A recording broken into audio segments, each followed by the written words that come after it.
Good morning, everyone. Welcome to the Trade Ideas live trading room for Tuesday, November the 16th. My name is Barry Anderson, moderator of your trading room. And let me just see. You guys can hear me. Thank you. You can hear me and you can see my screen. Wow, lots of action this morning. And I have an investment. Guys. You know me. I don't usually do this, but Lucid, LCID, I think this actually is going to be a bit of an investment for me. So Lucid had earnings after hours. I was watching pretty closely. I saw, all this action here. Started reading a little bit more about Lucid. I mean, obviously, I know that we used to be the CCIX, etc. The Saudi involvement, 63% of the company with that big Saudi investment fund. So that's, I don't know how much that's worth. So you know what? I decided you're going to somehow get involved with this EV sector. So I took this at 45, and I know it's run up over 50 this morning, but I am going to try to hold on. I know I have a tough time, but I'm looking at Riven, which I was in and out several times. I was bound and determined I was going to hold that one. I didn't. And now, of course, I'm kicking myself, but there's the Riven, R-I-V-N. So anyway, you don't have to do what I'm doing, but I'm just telling you that this might be, for me, an investment. Don't ask me how long. Maybe I dump it this afternoon. I don't know. But there are other things happening. So let's take a look at this GOVX. GOVX is just popped on my screen as I was opening the room. And this has something to do, receives notice of allowance for a cancer vaccine patent. All right, so GOVX through the 200-day moving average, very low float, 6 million in the float. So, just have to wait for this one to open, see if this can hold. This is actually, it is shortable for me at Interactive Brokers. One I am looking at as a potential short is this KZR. I'm watching this area really closely right here. I think I have an alert set just below 12. Look how it's based. Had some news. It's a phase. It's phase 2. Gapped up on phase 2 results after hours yesterday. You can see it got all the way up to 1556. It is now just kind of holding right here. Now it could go either way, obviously. 39 million in the float. Not a huge float, not a low float. But I'm waiting to see if it breaks down on that phase. No, it's only phase 2. I'm waiting to see if it breaks down at some point. I have no predictions for LCID. Zero. Not in the prediction business, okay? The high. Somebody asked me what are my predictions for this. The high is 66 or so. Right over here. I'm not saying it's getting there, but there it is, 65, I guess. I'd like to see it hold 50 today, if possible.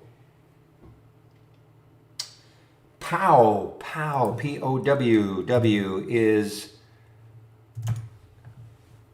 an earnings play, and it has gapped up. Is it holding its gap? Yes, it is. POWW is holding its gap. I think I'm hearing Playboy. PLBY. Haven't seen Playboy for a while. Of course, that was a crazy one after the IPO. Got all the way up to 63. Faded all the way down to 21. A little bit of a spurt for Playboy. So here it is. Actually, I didn't realize it was an earnings play. So PLBY, earnings play. See, MMAT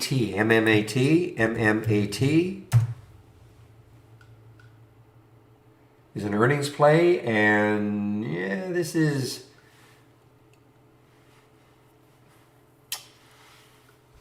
what sort of room it has. Yeah, we would really have to take out 4 for me to get interested in a short on this one, MMAT.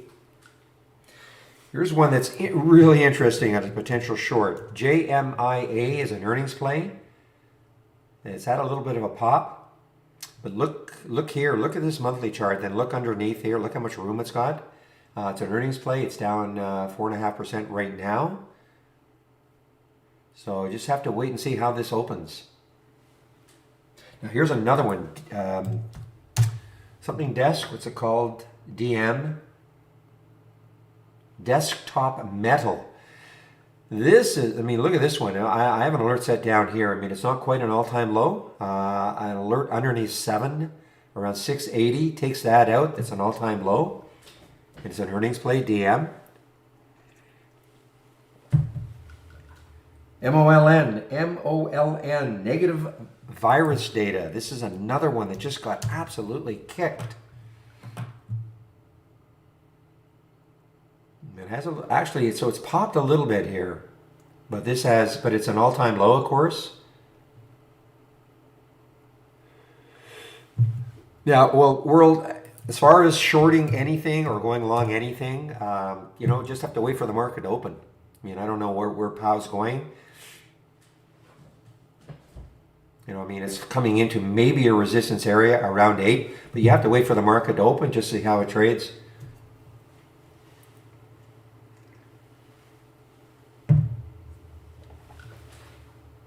QGen is up, buyout rumors. QGen is up on buyout rumors.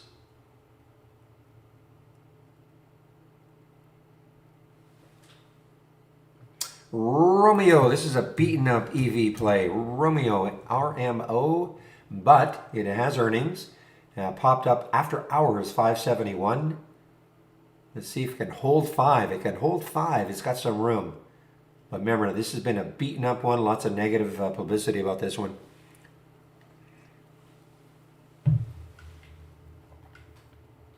BIMI, BIMI.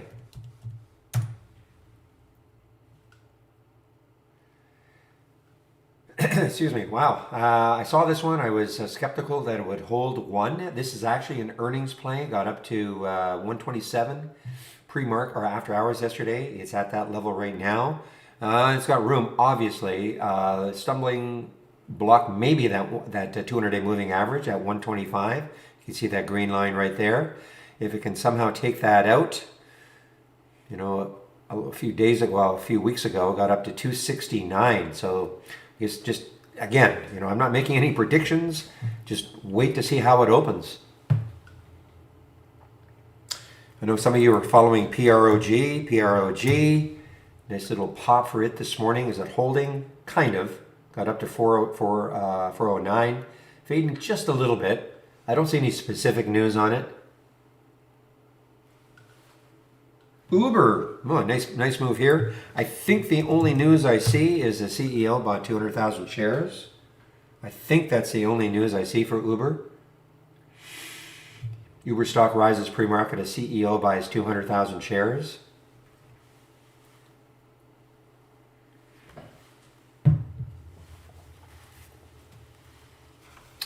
Here's another one that gapped through the 200-day moving average, CHCI.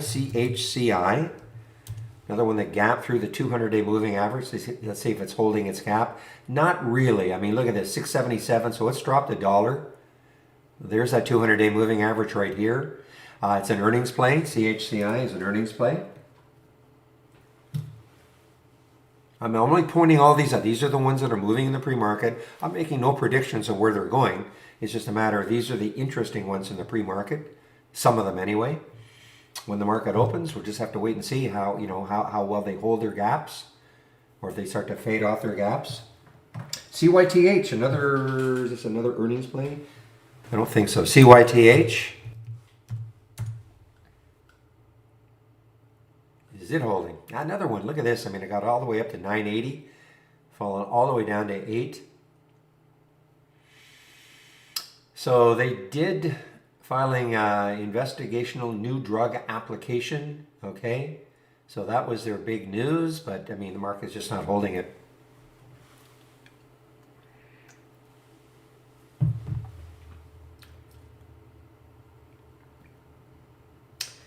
And TalK, TALK on earnings, just getting clobbered here. Look at this, all-time low for TalK. Excuse me, all-time low now for TalK on earnings.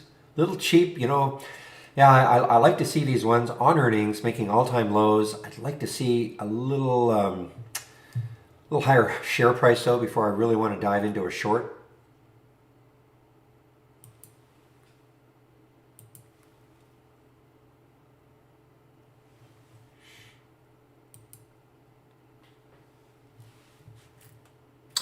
And of course, crypto, guys. Wow, crypto's taking a beating here. Crypto. Let's see what the BITO is doing. Crypto's taking a beating overnight anyway.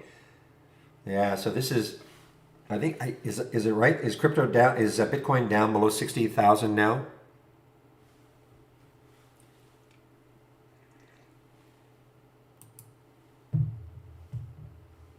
Just at 60. Thanks. It's about 10% down, isn't it? And Riot, you're right. I should have mentioned Riot. Riot had earnings and is getting clobbered now. Down 10%.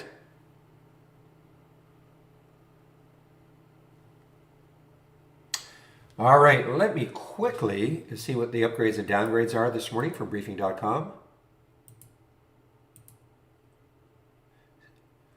All right, we don't have too many upgrades. We have more downgrades than upgrades. Let me get them in.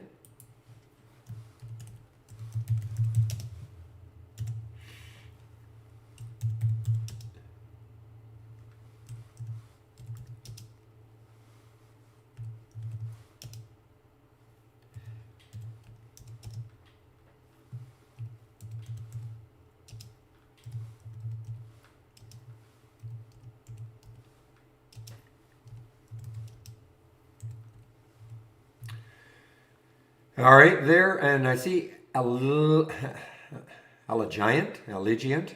I guess that's Allegiant Travel, ALGT, an upgrade from Goldman. Let's take a look at that one. See if that is affecting it yet. ALGT, an upgrade from Goldman. Probably more expensive stock. Yeah, so it is definitely affecting it. It's on an earnings play. I don't see any other.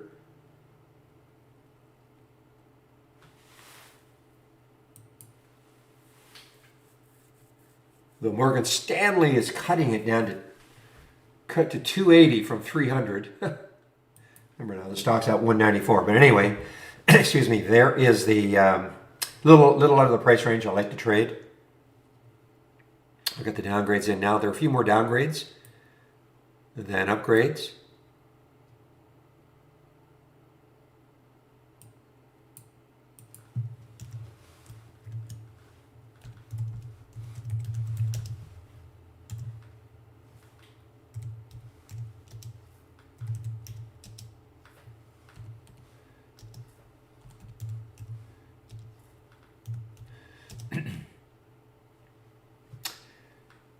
Well, we have 3 downgrades for Talk. I wish Talk were a little more expensive.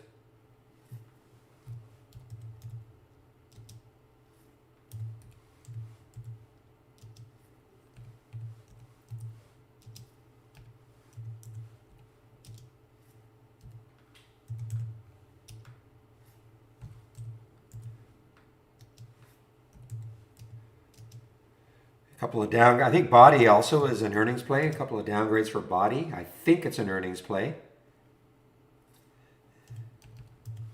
All right, there are some of the upgrades, some of the downgrades from briefing.com this morning. That's, yeah, my upgrades and downgrades, it's from briefing.com, Joseph. It's just a free service. It's nothing to do with trade ideas. But if you do a search for upgrades and downgrades or other websites, I like this one because they deliver it to my email. As I'm lazy, it'll deliver it to my email at 10 after 9 every morning.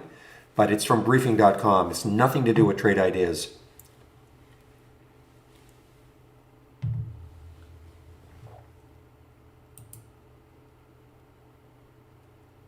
Well, we'll see. You're right. I mean, the news for GOVX looks good, of course.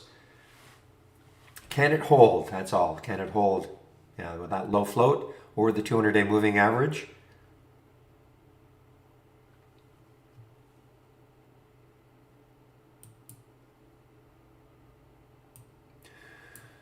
Yeah, that's a lot. Okay, why do so many people trade in the pre-market? Because it's very active. The pre-market, it's just a term now. There's so much activity in the pre-market. It may as well be the market. Okay. You go back a few years and yeah, the pre-market was not that active, but the pre-market, I mean, it's so active now. Again, it has a label as the pre-market, but what does that really mean?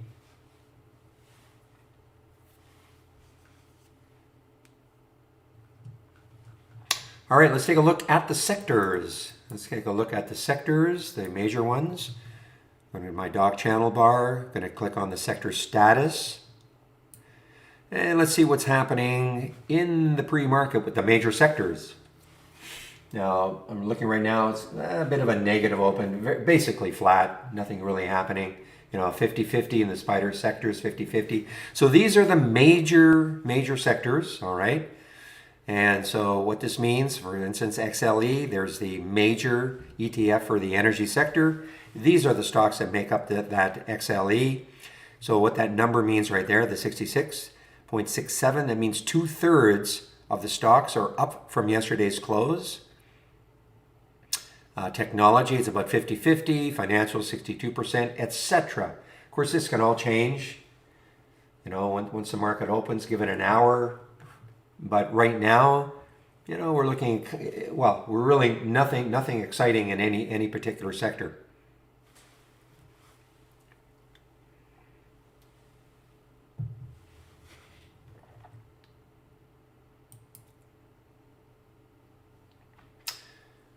I'm hearing Peloton, P-T-O-N, on the move here. Peloton on the move here. Of course, got absolutely clobbered week and a half ago on, I guess that was earnings. Yeah, that was on earnings. PTON just got clobbered.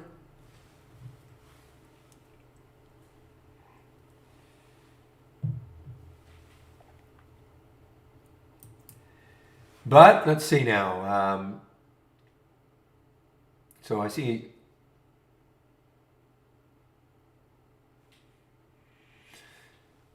So actually, they're looking at a $1 billion stock offering at $46. So you know what? The market is saying we don't care. I mean, look at this. I mean, the initial reaction was to drive it down to 43.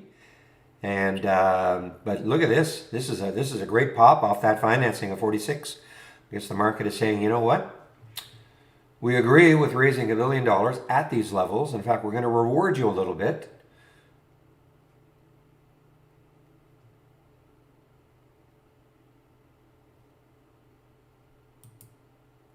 Interesting.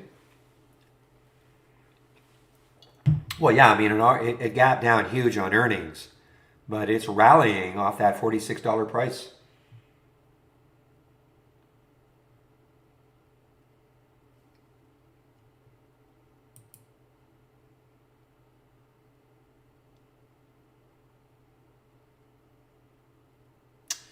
Well, that was a wild topping tail for JMIA. I don't know if I believe it. JMIA. Don't know if I can quite believe that one.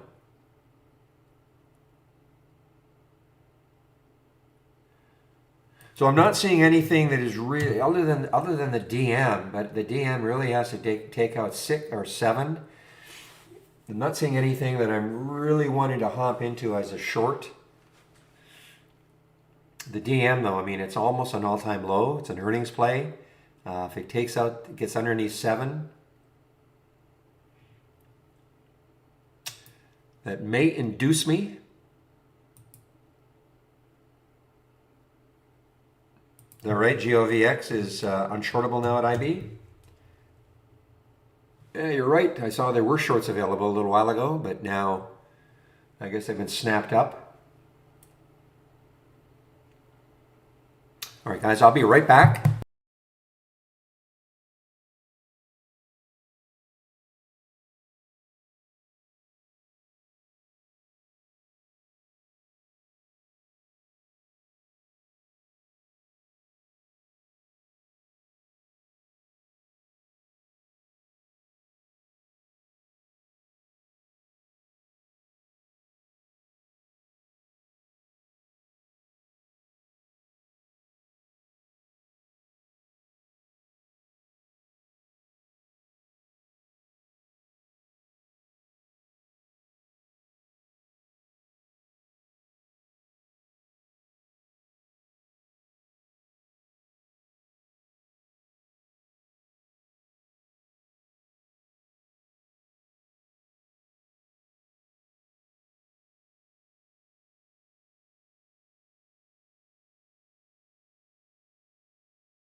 Okay, Riot continues its move down on earnings, and also not just earnings, but also Bitcoin getting a bit of a haircut, 10%, I guess. But Riot is just moving down. Wow, right to that. Look at that, the 200-day moving average, 36.61. So it's sitting right on top of that 200-day moving average.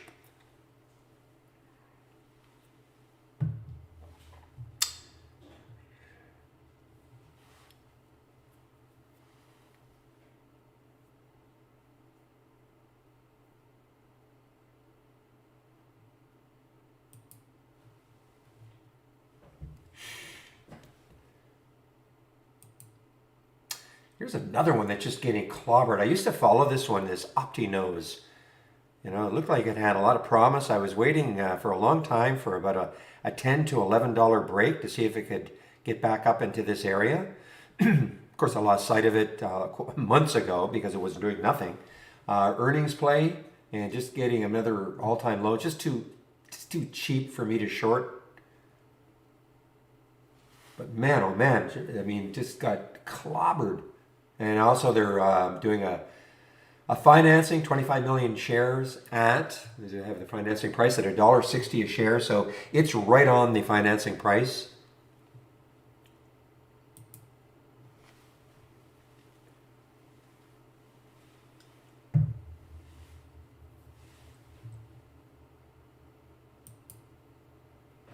Peloton now over 50. Nice little rally off that financing.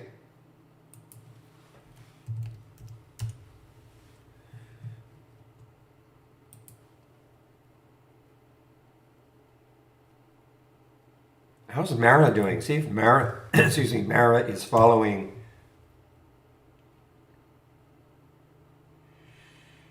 Not an earnings play, but it's a crypto play, of course. And Mara and Riot, boy. Look at this, guys. I mean, Mara last week was $84. $84, 51 now.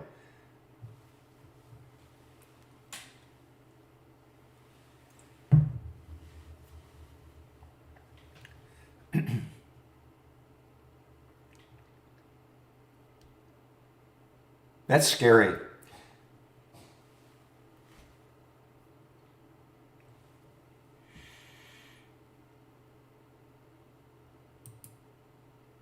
Here's another one I'm just seeing. RSKD. This is an earnings play also. Released earnings before the market opened. Okay, guys, this is actually RSKD. I got to keep an eye on this one for sure. RSKD, this is an earnings play, and it's an all-time low now. RSKD. I'd love to short it right now, but the spread is tough. Ooh, there's the Keyser, KZA. I don't think I've KZR. I wanted to short this one right around this area, but I don't know now.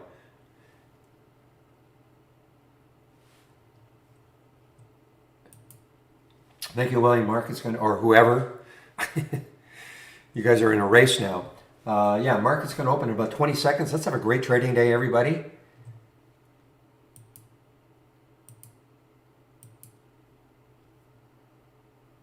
Well, keep an eye on that RSKD.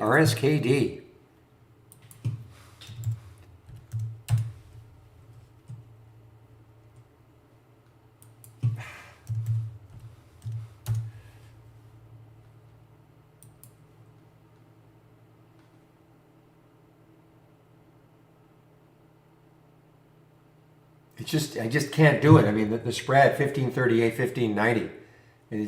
The spread is just too terrible.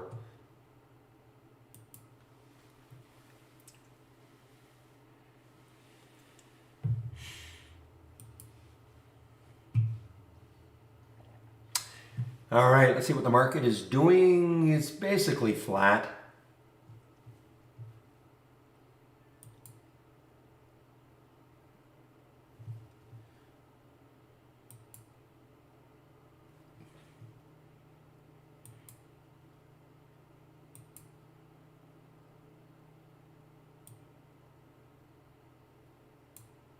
Anyway, we have Playboy, PLBY on the move here. Early, it's very early.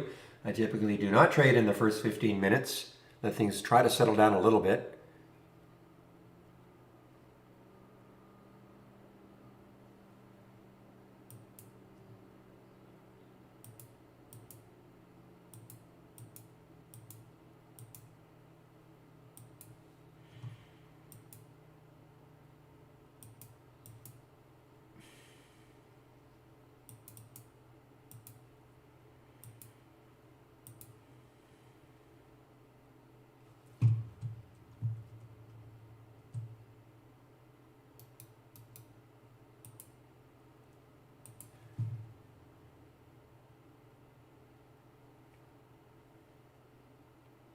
This one from yesterday, RLX. I think RLX was a lot. Yeah, look at this one. RLX just had a, well, sketchy day yesterday. Got up to 515, got all the way down to 478, closed here. RLX over 5 now. Lots of volume coming in. It's a huge float though, 727 in the float. There's a JMIA. I'm a little concerned about that topping tail though, up here. It may be nothing, it may have been nothing at all, but that topping tail right way up here, they brought it up to 19.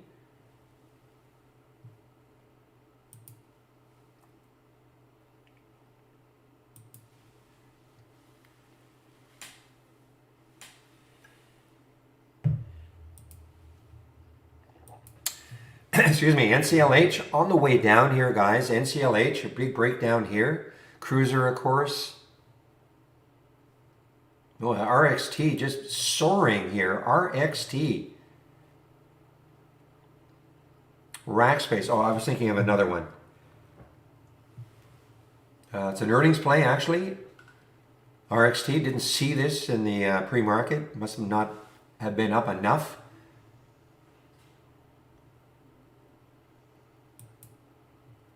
Wow, just soaring on earnings, guys. RXT.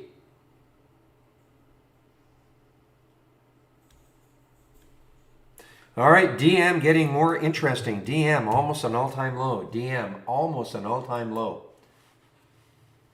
It's just sitting right there. Now, my problem is, even if I wanted to short it, could I get it?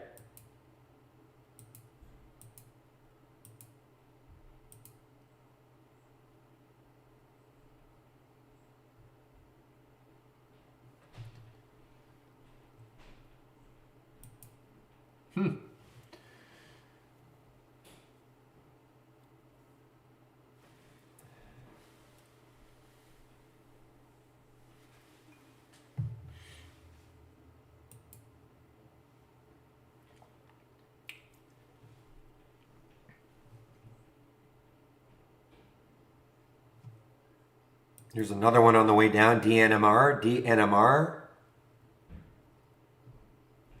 is another earnings play. Not quite an all-time low, 8% above. DNMR, big gap down. There's an area you would think maybe would hold it around 1450.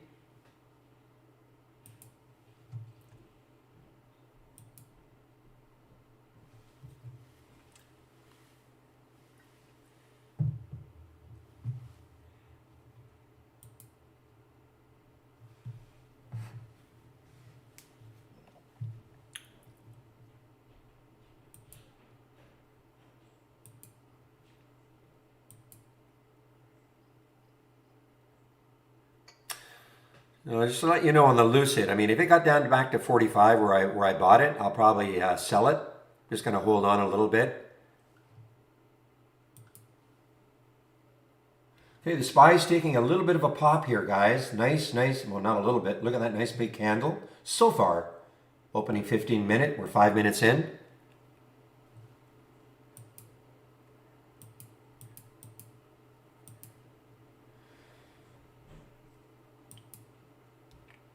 Romeo, RMO, and earnings play, beaten up stock, really beaten up. Lots of negative press about this one.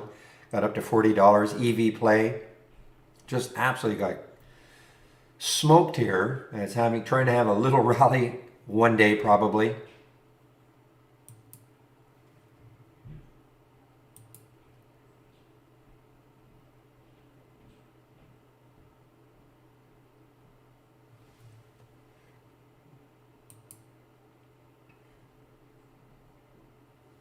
course, I'm waiting for my anything from my option scanner.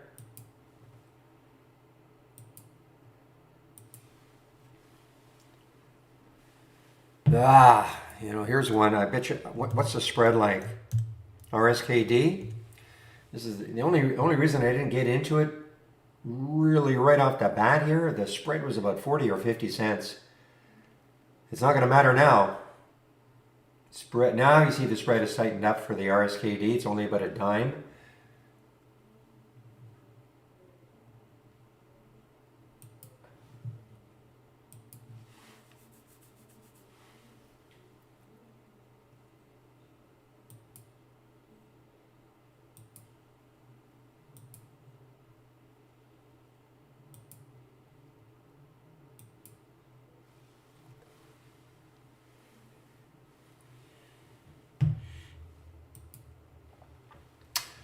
All right, guys, I've taken the DM. I was not surprised, but I'm in at 692 on the short.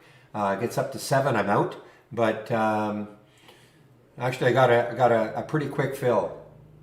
I was worried about the uptick rule, but actually got a pretty quick fill. So we'll see what happens. Again, that's the only time I'm doing these things early, is on these shorts that are very near their all-time lows. Usually I do wait about 15 minutes before I do anything. So that's the DM. This was the one. Just the spread, the stupid spread kept me out of this RSKD in the pre-market.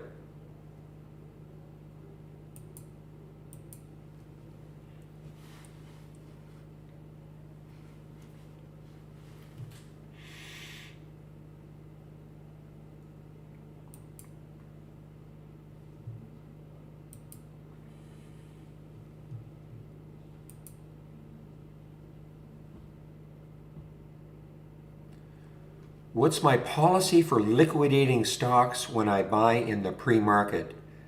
I don't understand the question. The pre-market, we call it the pre-market. I mean, somebody asked me in our YouTube room, why do people buy in the pre-market? Why do so many? The pre-market is just a name now. I mean, it might as well be the market. I mean, there's so much action. So I don't understand the question. I could, yes. When you say liquidate, you mean sell? Sure. It's just to me, it's just the market. Yeah, I mean, that's the only difference. But I mean, I typically, that's what I do anyway.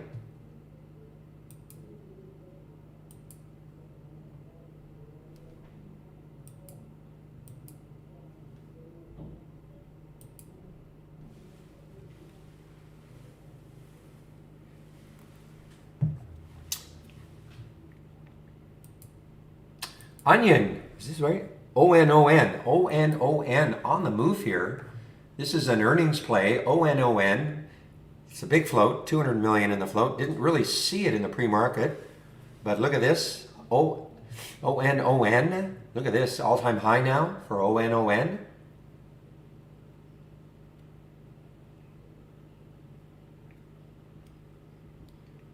Well, I don't have for me, there's no set policy. I mean, it's just, if I decide to sell it in the pre-market, if I buy and sell in the pre-market, I just do normal transactions. I mean, you're right, it has to be in limit, it can't be a market, but I typically don't go market anyway, so it's just not a big deal.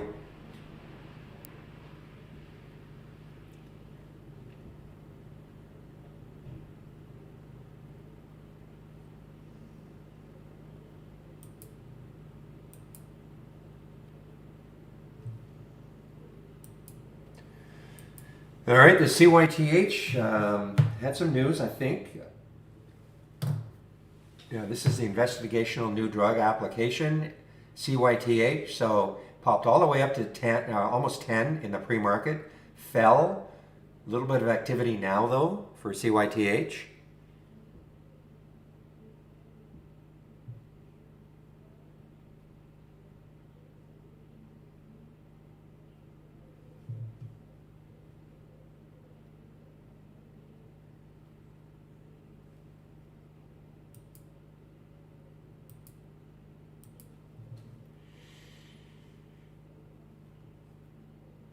Playboy, PLBY, on the move here, guys.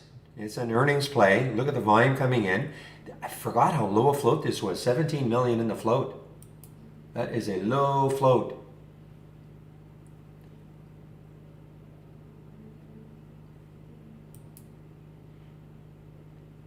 All right, I'm only going to give DM a little bit longer here. Probably should have waited for the all-time low, but I thought, okay, just take it. Have my stop in place. Should, right down here is 670.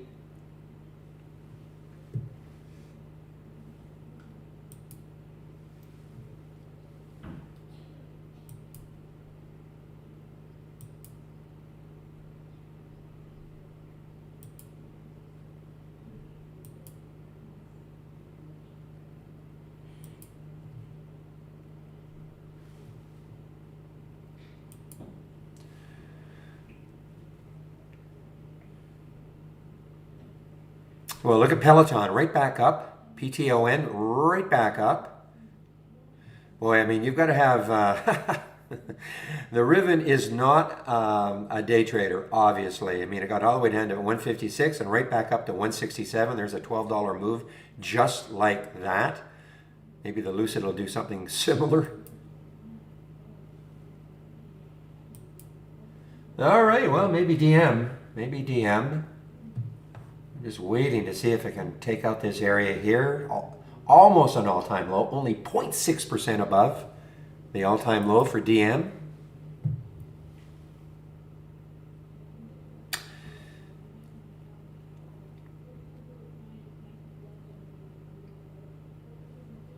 Yeah, the keys are too bad. I wanted to get that one. It ran down a little bit too quickly for me. And of course, I was watching the DM pre-market. I love that break right here of 12 for the KZR. It's only phase 2. I think it's phase 2. Yeah, phase 2 news. So highly suspect usually.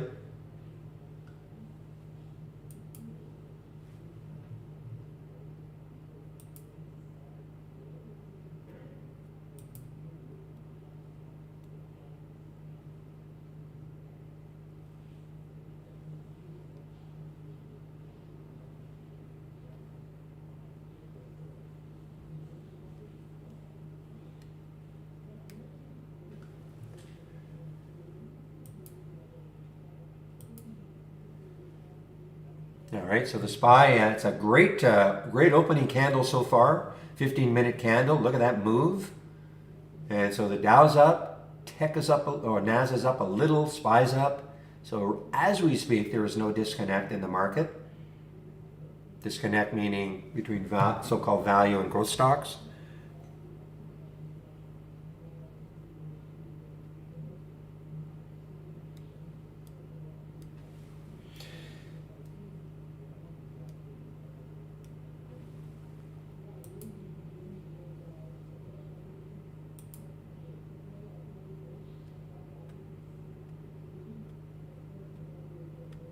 No, I didn't buy anything in the pre-market today. I'm in DM on just after the market opened as a short.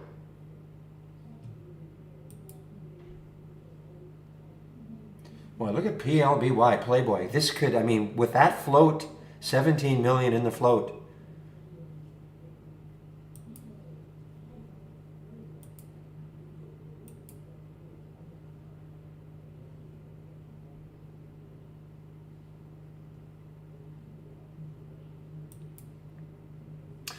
What was your stop reason? Reason to live? What was your stop for GOVX?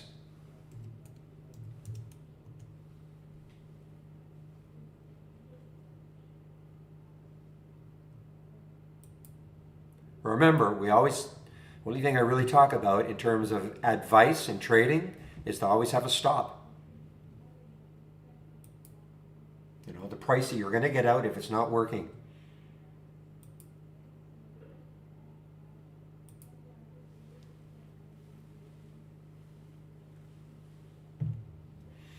You wanted to have 485 as your stop? Well, there you go. So you're at 45. You know what? I mean, listen, if it pops back up again, you can always get back in.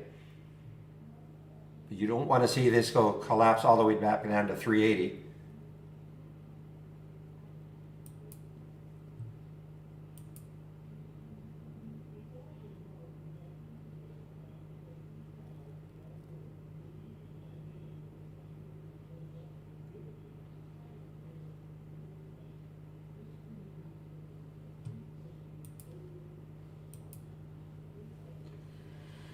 All right, let's see. TRT from yesterday was a big mover yesterday. Had a big sell-off at the end of the day. It got up to 785. Well, big sell-off. 785. Got down to 650. Moving again today. TRT. Very, very low float. You look at that float. 2 million in the float. Was there news? So actually, so this is, man, did they release earnings during the market hours? Very, very, very few companies do that, but we haven't. But it's definitely an earnings play. Definitely an earnings play. TRT.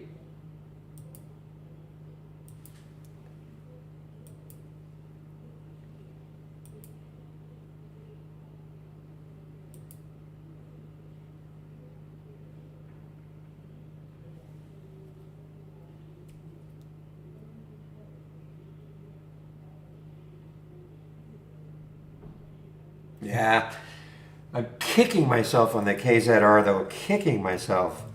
Would have been so easy to get because it's certainly uptick rule not in effect. It's up 35%. That was such a beautiful short underneath 12. Definitely looking better than the DM.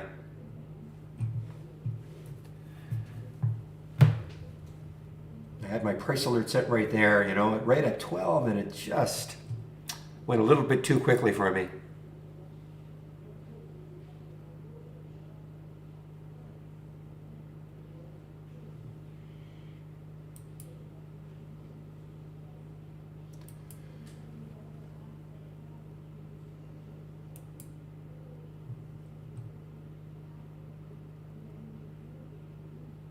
I tell you guys, Peloton is strong. PTON. I mean, that's impressive off that $46 financing. PTON, very impressive off the $46 financing.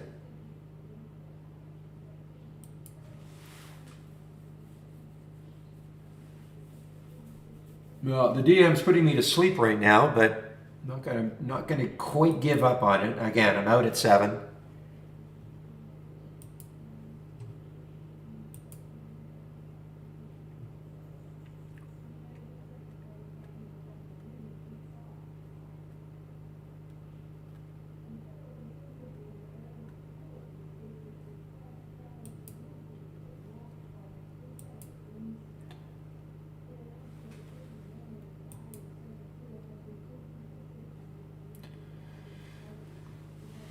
Yeah, so this is an earnings play. I do notice that, yeah, the AI is shorting this one. CMP, earnings play. Big gap down on earnings.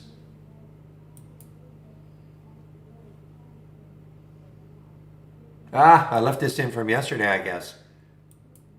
The MRAM. On a pullback, I was demonstrating how you can take something on a pullback. I think I'll flatten that. In fact, I'll just start anew. I forgot I had that in from yesterday. This is just in the simulator, okay? I'm going to go over all that later.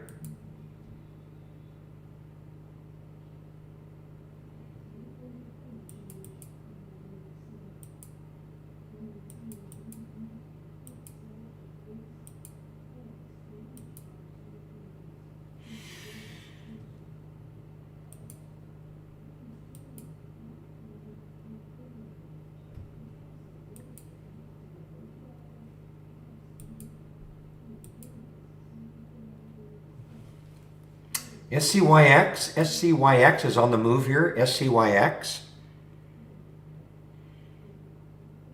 See if there's any specific news on that one.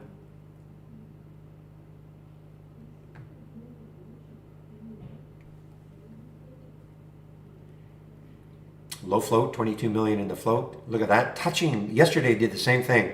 Look at that 200-day moving average, 718. Look what it did yesterday. Got all the way up to 713 and just stalled. Came back down. Another attempt to get through that 200-day moving average. In the pre-market, it got up to 762. So you know what? I mean, keep an eye on this one. If it really takes out, I'm going to put an alert around 721. Excuse me, for SCYX. See if it takes out that 200-day moving average.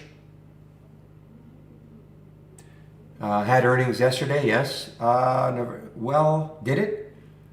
We have the 10th. We have the 10th for it. Let me make sure of that. November 10th. So maybe I don't, maybe our data provider is wrong.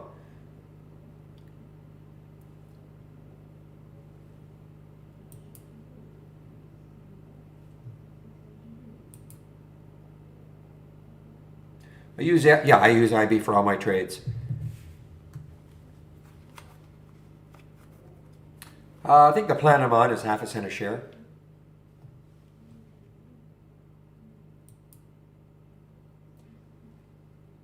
I'll be honest, I haven't checked in 5 years.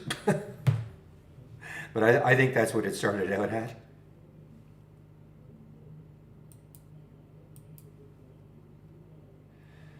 Playboy, I think it's just an earnings play. I think. Yeah, it's an earnings play. PLBY, it's an earnings play.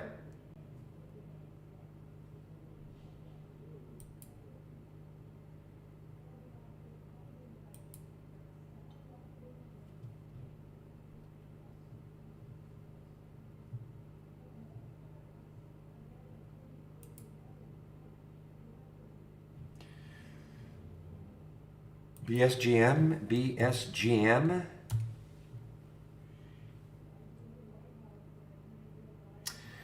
So here's another one, relatively low float. It's actually an earnings play also. Didn't see this in the pre-market. Why? Didn't do anything in the pre-market, really. Right at that 200-day moving average, another one that is just touching that 200-day moving average.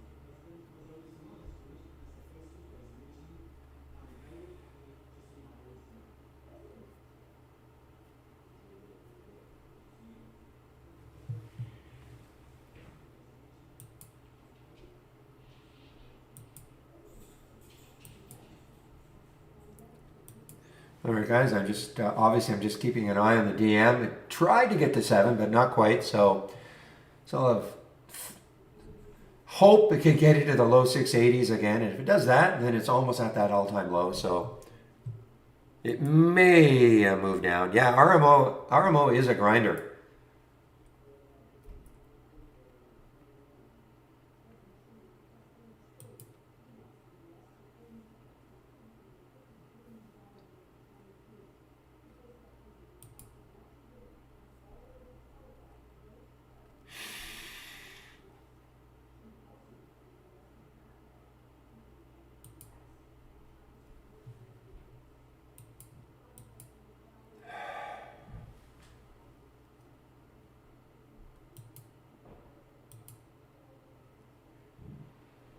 All right, so for the CMT,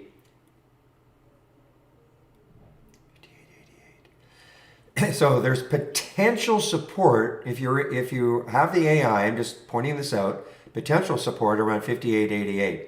You look left on that monthly chart. Potential support. So if you took that short, just be aware of that level.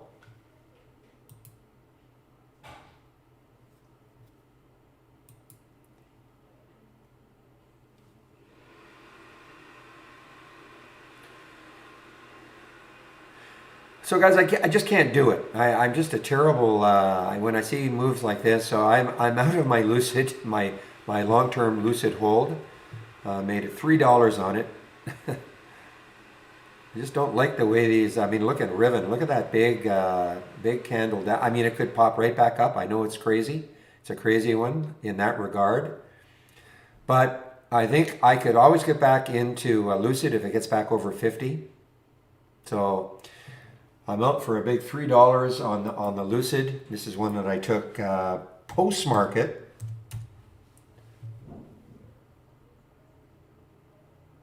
You know, I watched its earnings, saw what it did, read a lot more about the company. That said, okay, I'll take some at this 45 level, but up to over 50. But I just don't like this move here. I can always get back in. As you can tell, I'm not a. My heart is not into swing trading.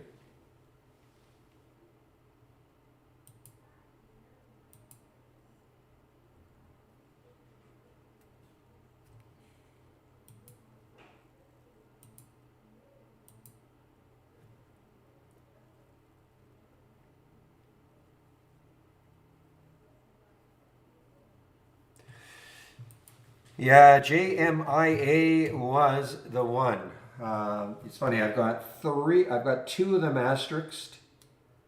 The JMIA and the DM.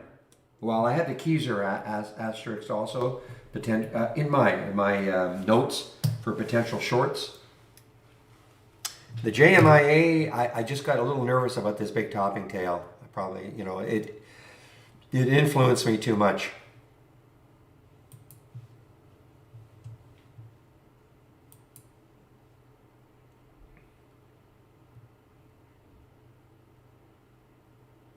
But for those who took it, I mentioned it, those who took it, look at the room underneath on that monthly chart. There's a lot of room still.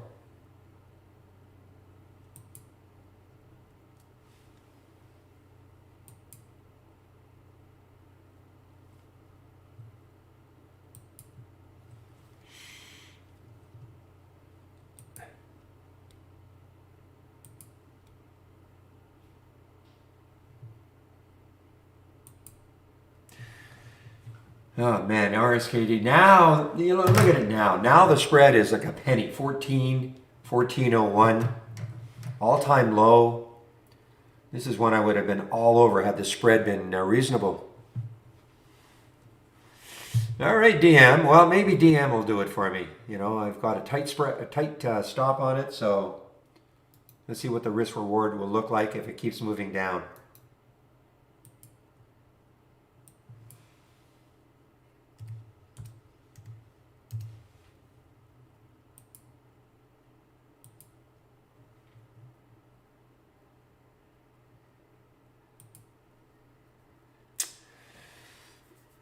A question from the YouTube room. What about BIMI today? All I can say, I know it had a big pop in the pre-market. It was an earnings play. But I'm always suspect of these ones that are very close to $1. I saw it here, and I was surprised it got up to 130. There's a 200-day moving average, so it did move a little bit above it, but that might stall it again. So I'm not terribly interested in it. You know, it's just too cheap. I think it's like one of those, I mean, look, it's up 67%. I get it. It's a relatively low float, but it's got to get through that 200-day moving average, 125.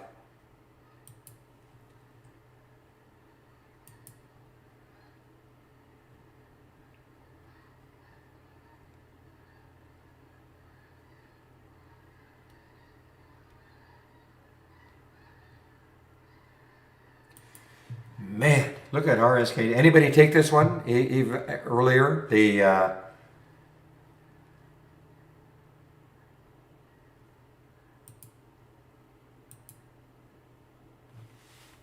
You took it, okay.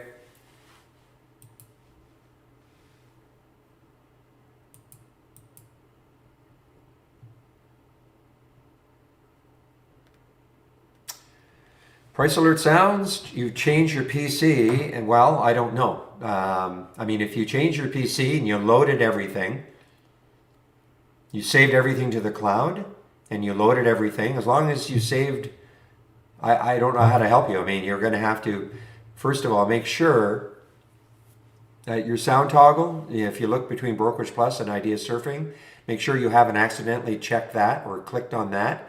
There's a line through it, which is this is just a on and off. Make sure that hasn't happened.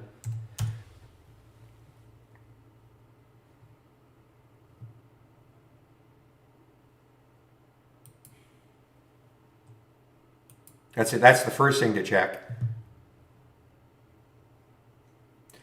No, I know. I see the volume on a lot of volume, 61 million, half the float already.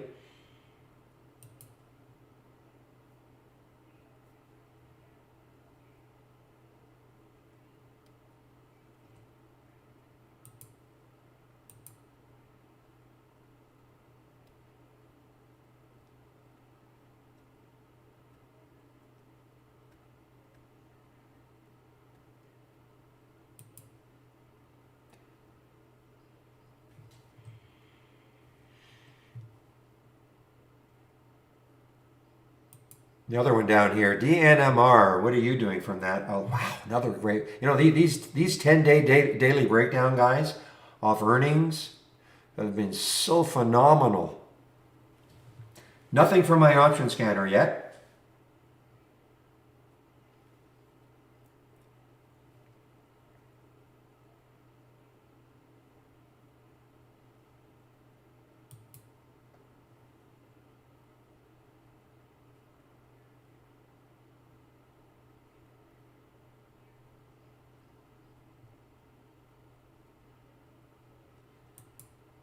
DNMR. Wow, I mean another one now.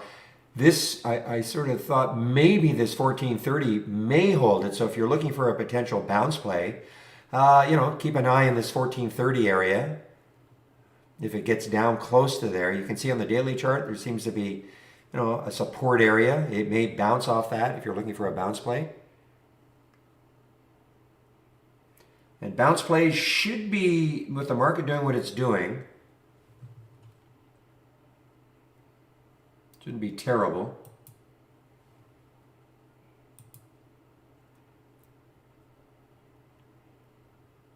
Yeah, but he said he lost all his. The only way you can lose them all if you change your PC and you saved everything into the cloud, like I've told people a million times, and then if you loaded everything from the cloud, you shouldn't. Everything should be saved. Everything should be exactly the same. Your price alerts, in terms of the sound. The only thing I can think of is that you accidentally have turned, like this is a sound toggle on and off. That's the only thing I can think about.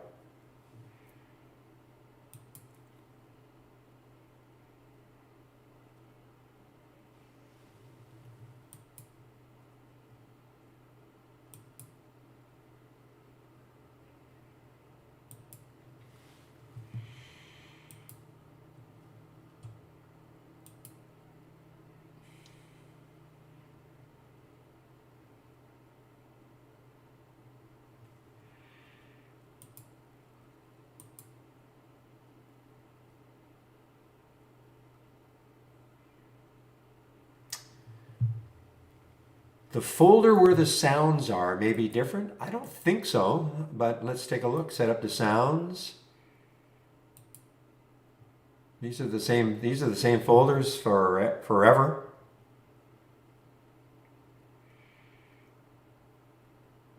I think I know what you mean. You mean they're not in, but these are the folders: Mad Money, Voice Number One, and Web. Those are the three folders that we've got with all the sound alerts in them.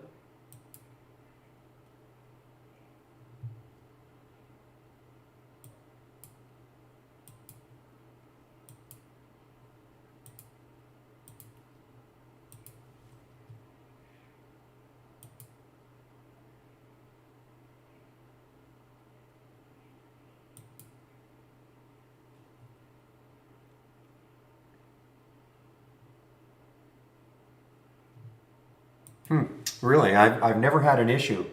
I've got TI loaded on different devices. I've never had an issue, but I know, Pepe, that you are probably way more of a tech expert than I am, for sure.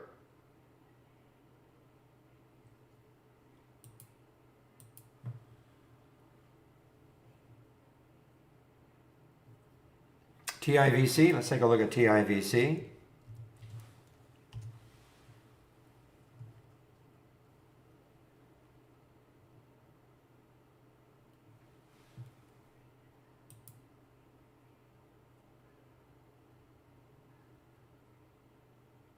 All right, so this actually was an IPO. IPO 3 days ago. Okay.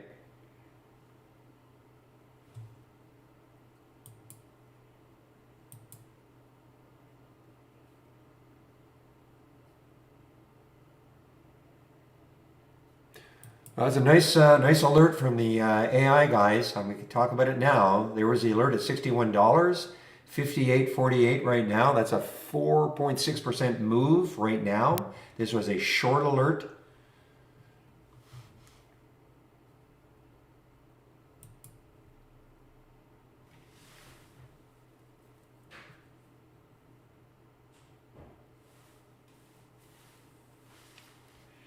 Oh, you're talking about price alerts. You're not talking about sounds in an alert window. You're talking about price alerts?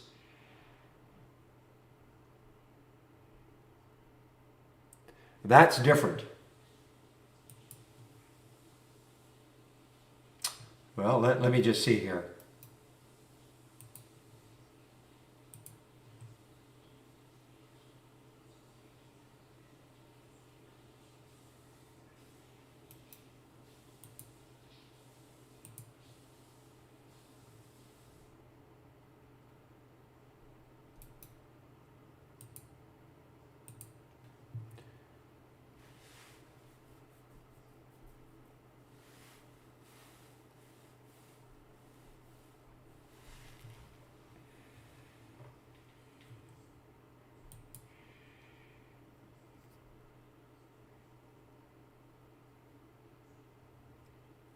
I just put price alerts on CMP.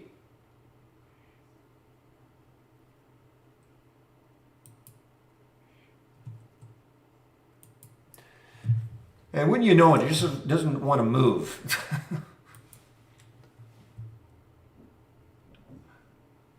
I just bracketed them within about a penny of each of it, but it's just not moving.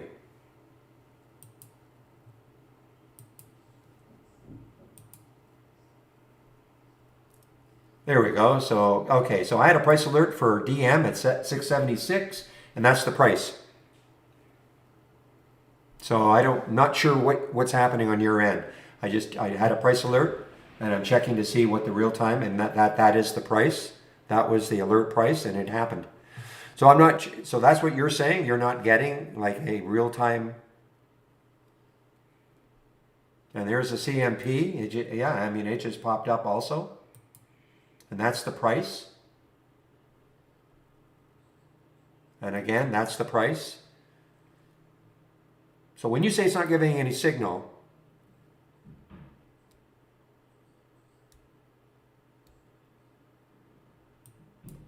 what line are you talking about normally goes red? If you're talking about price alerts, it goes green. It's always been green. So your price alert is blue, where you see it on the screen, and when it hits, it's always green. It's never, well, if yours has been red, then you've it's not supposed to be. It's never been red for me. It's always been green when the price alert hits.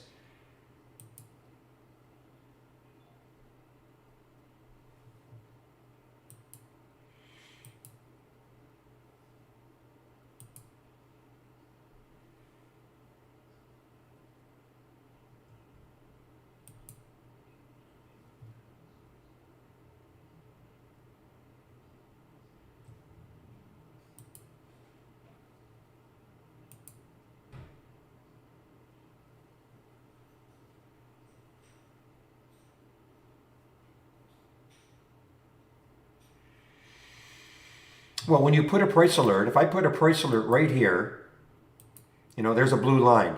I mean, ever since we've had price alerts, when the price hits that line, it turns green. It's never turned red for me.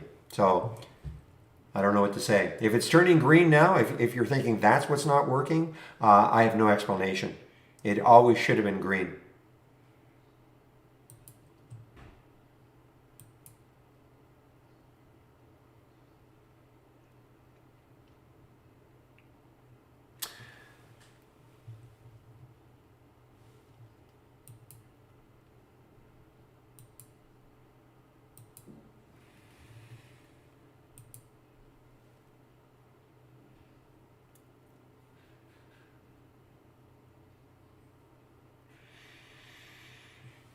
Well, DM is not turning out to be too bad now. I mean, I had a, what, a 8 cent stop, 692.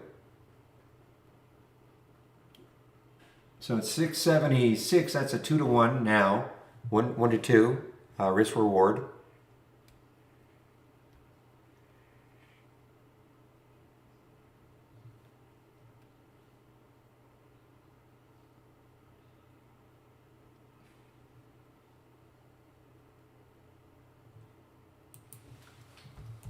Yeah, so I'm at my limit maybe on the technical help for you, but let me just, what's the price right now? 64.91.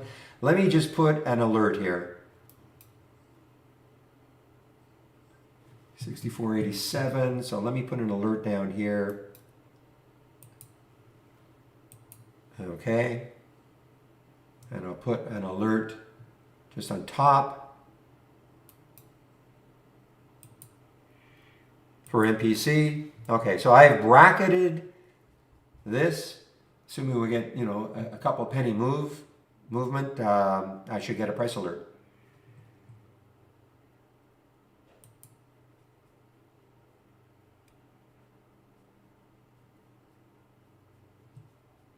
I can't believe.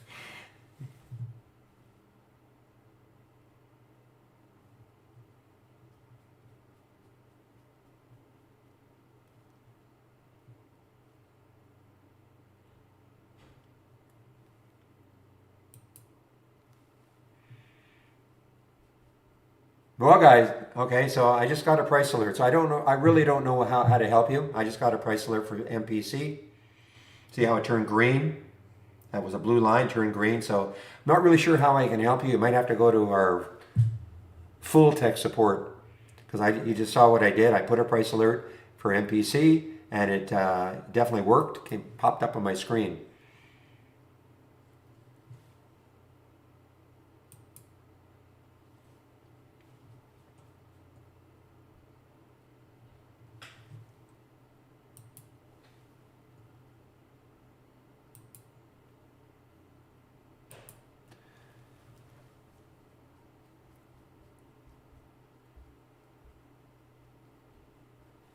That's a great alert so far. Wow, for the AI. I mean, 6114, 5778. So that did not stall it.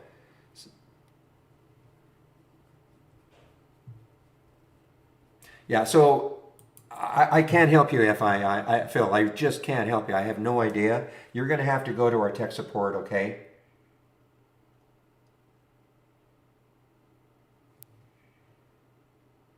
I'll give you the homepage link and you can start and maybe they can take a look to see what's going on. I just don't know how to help you. Okay? Not the user guide. I'm sorry, that shouldn't have been popped in. Just the homepage.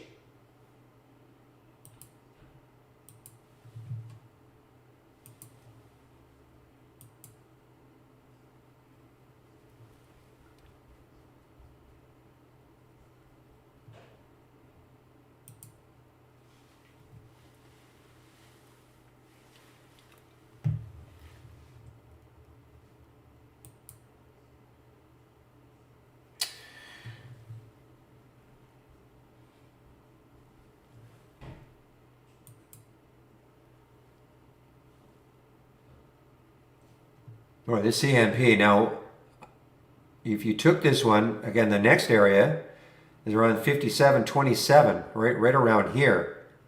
I mean, it takes that out. Look out below. CMP, great short from the AI. Even though it was already down a lot, it just continued down.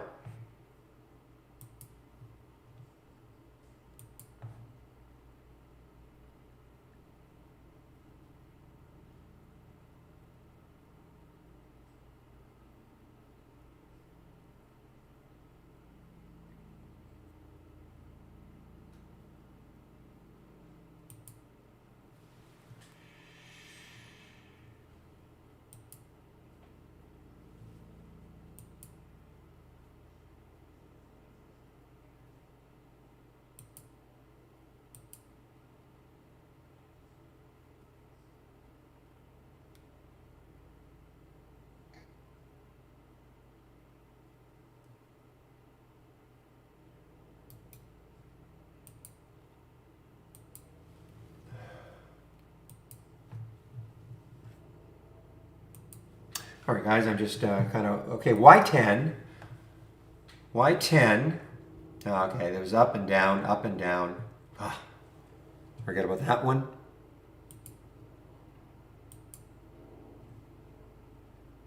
SSSS.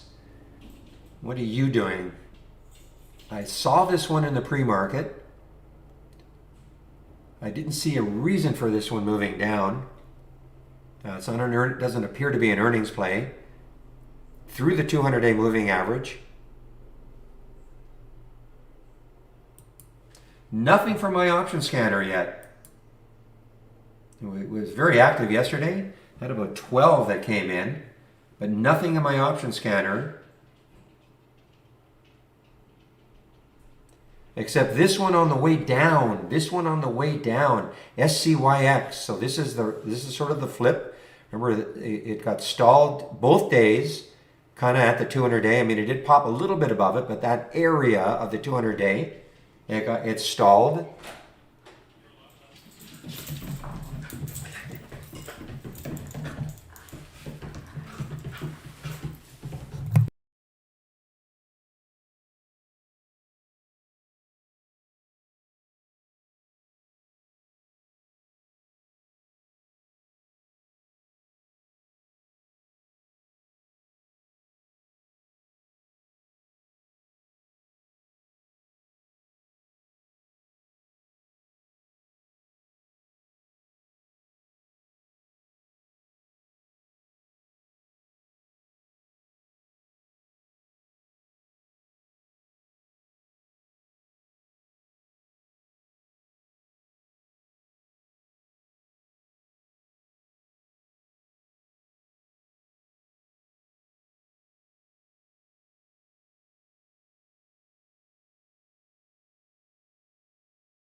Yeah, I share it. Just give me a moment here. In fact, it's 10:19 right now, so I'll go into my little spiel, the TI spiel, guys. Everybody waits for that. Okay, first of all, if you are new to the room, welcome to the room. This is the format, Monday to Friday between 9 a.m. and 3 p.m. Eastern Time. I share my screen and I am live on the mic. And I always start off with my home page. A lot of information is on my home page.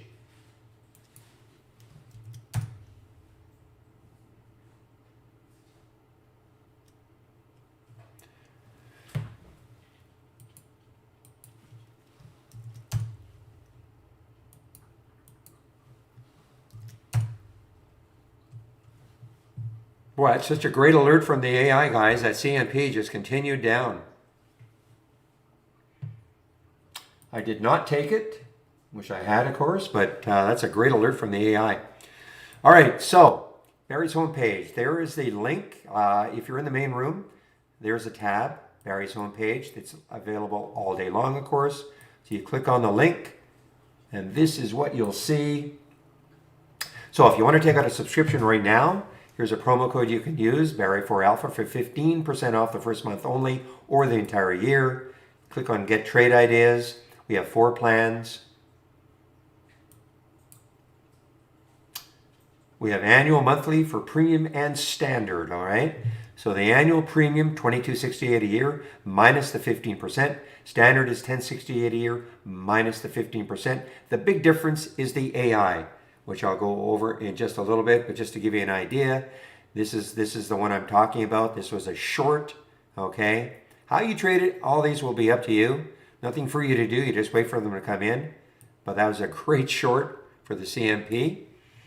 You do not have to take on an annual plan. You can obviously go month to month if that's what you want. 118, 228. You can apply the discount, that 15% discount, to the first month only. And if you maintain a monthly plan, then this is what you'll pay going forward. Now, my recommendation is do not take out an annual subscription unless you know you want the product. All right? Just start off with a monthly. You can always upgrade. We'll honor the 15%, so you don't have to worry, that you'll miss out on the 15%. So I would start off with a standard, 118 less the 15%. And if you don't like it, just unsubscribe. It's that simple. On my homepage, we have 3 free sections. We have the Trade of the Week, sent to you before the market opens every Monday morning. I do a Stock of the Day video at noon Eastern. And then we have a big education section. Most of it, of course, is about how you can use trade ideas. We have a very comprehensive user guide now. Okay, I just click on the user guide. Very comprehensive. It's all laid out. We have sections, but we have a full table of contents which is searchable. Okay, so the user guide is very comprehensive now. But if I were starting out, what I would do is I would take a look at the 20 introductory lessons, because this just gives you a very quick, like what is a top list, building a top list, alert windows, creating them, all the way down to the AI, which we nickname Holly, and Brokerage Plus. So this is a nice quick overview of the basic features of trade ideas. Now today is Tuesday, so you'll hear me refer to a YouTube room. I do take a break at noon, and at between 12 and 1 of the other traders takes over in our YouTube room. Today is Michael Noss, way more of an expert of using Brokerage Plus, and also he creates his own strategies, he's back tests and things like that. So you can pepper him with questions about stuff like that if that's your interest.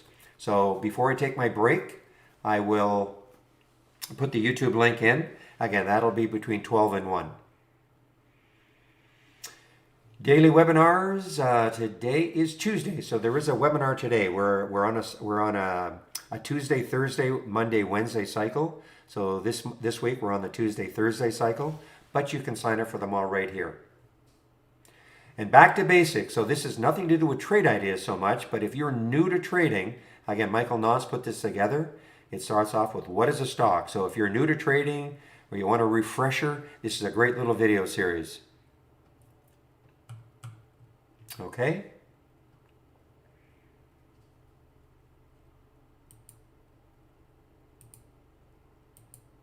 And then the other section, which is not free, you have to have a trade idea subscription, of course, but here are all the scans that I am sharing. So here's a sample layout that you can take a look at. And you were asking Craig about, this is the one, the moving higher with unusually strong options. Nothing in it yet today, but that's the one that I really focus on. Just nothing happening in it today yet. But I have a lot of other scans that I'm sharing, of course. These are the 4 that I use in the pre-market: the gap up, gap down shared, and pre-market actives up and down. Okay, these are the 4 that I look at in the pre-market to try to get a bit of a gauge about what ones might be really worth watching once the market opens.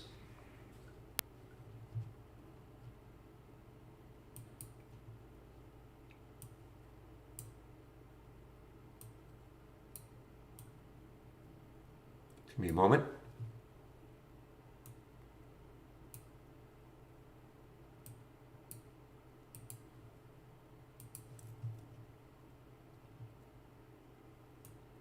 My favorite idea generator is the moving higher with unusually strong options. Just nothing in it yet today. That's I don't want to call it a strategy. It's an idea generator. Here's that MPC again.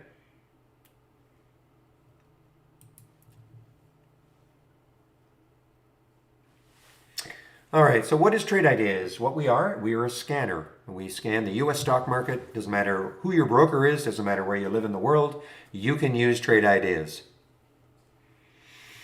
And if you want to create your own scans, this is what you would do. You always start off with filters. Okay, so for instance, this scan, the 10-day daily breakout, this is what it's looking for. It's looking for stocks between $2 and $35. Current volume is at least 8. That means it's trading 8 times normal up to this point of the day. 500,000 shares, etc. So you always start off with filters. And if these filter values are met and a stock makes a new high for the day, I get a real-time alert. That's why we see these stocks. This is just the flip of it. The daily breakdown is just, obviously stocks making new lows, etc. Okay? And 10-day lows. So if you want to build your own scans,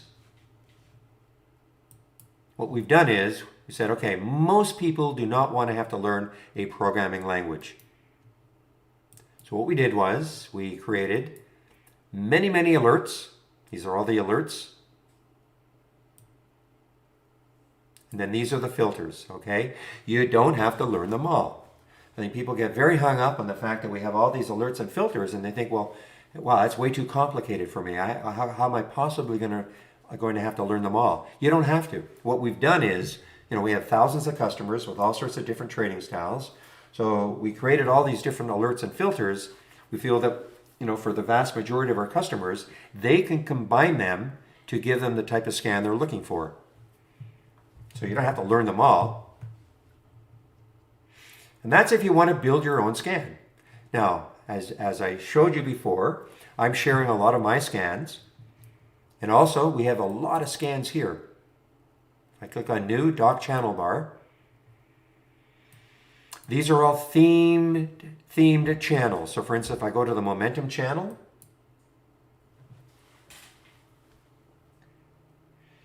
so I look at this one. It's an alert window. It's called Momo for Momentum. Okay, so you see what's happening. If I right click, configure, I'll see what the filters are. Okay, this is what it's looking for. Stocks between 1 and 50, etc. Okay, so you can kind of go through these.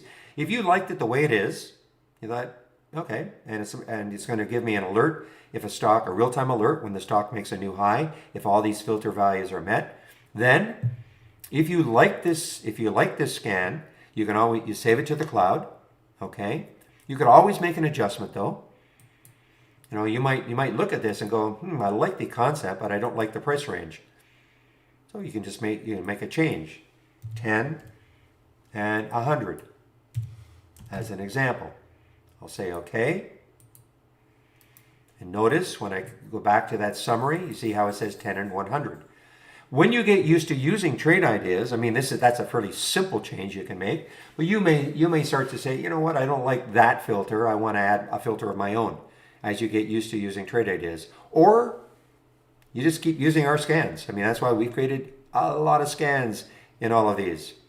Oh, look at Kezar, guys. That's a big pop. You got your wish, Zach. KZR just popped off. Now, a word about this too.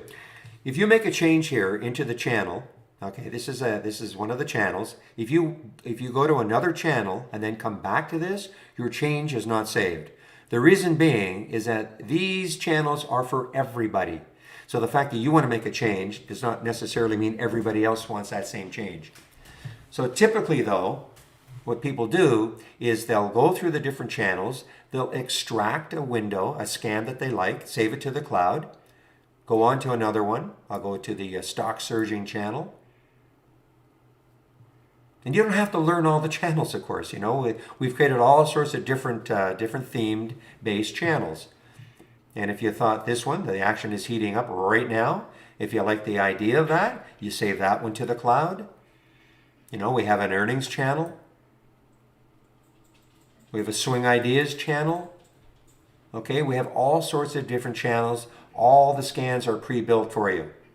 Okay, so if you have taken some of these out, save them to the cloud, then you can build your own layout just by File, Load from Cloud.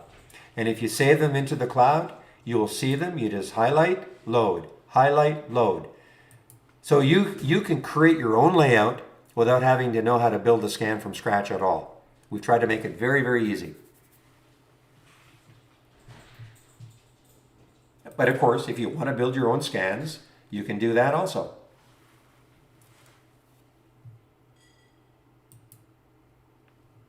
Now, if you have our premium service, this is, and you want to watch the AI in action, this is what I would do.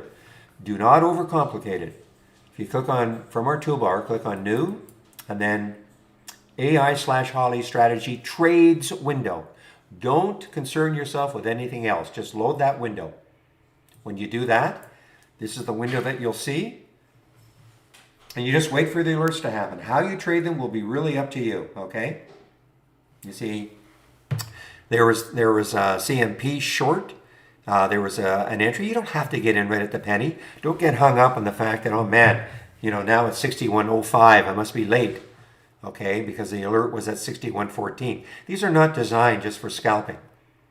So what I would always do, anyway, I would always click on the alert and just see what it looks like on the chart. And if I decide, yeah, I like the look, it's got some room underneath, this is a short, I'll take the short as an example. You know, if I don't like it, I'll just pass. So I use this like a watch list more than anything. But how you use it will be up to you. You have a stop, so it's all laid out.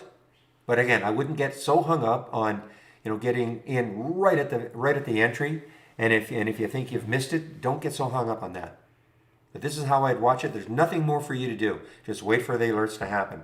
Nothing happens until at least 9:35. You know, it's the first alert was at 9:40. And what I would do is I would take that window and I would incorporate it as part of your layout so you don't have to load it every morning. But if you load trade ideas before the market opens at 9:30 Eastern time, of course, this window will be blank. Nothing for you to do, just wait for the alerts to happen.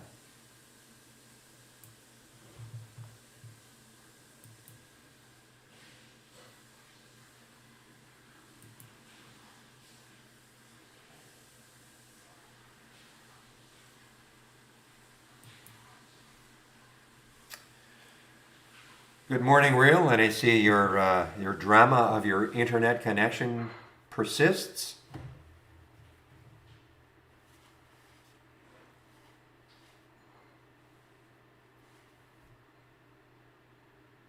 Yeah, there you go. There's that. You guys are talking about the KZR, right?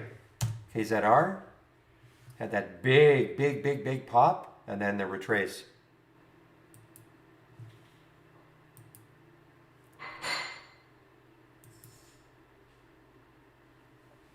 All right, let me talk a little bit about this window that you see here. This is called Brokerage Plus. Only available if you're using our downloadable application. If you're using our web-based version, this window is not available.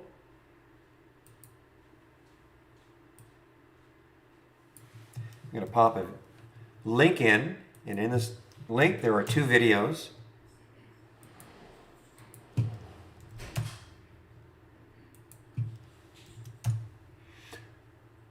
So there's a link called Brokerage Plus. You click on the link, there are 2 videos. The shorter video shows if you have an Interactive Brokers account or an E-Trade account, you can actually use this window to trade from within Trade Ideas. You have to have an Interactive Brokers account or an E-Trade account. You have to have live data from them, but then you can trade from within Trade Ideas. You know, the first video shows how you connect. You notice underneath Brokerage Plus, there are 2 options, live and then simulation mode, which I'm going to go over in a lot more detail right now. The second video, longer video, Michael Noss created it, and again, he'll be in our YouTube room between 12 and 1.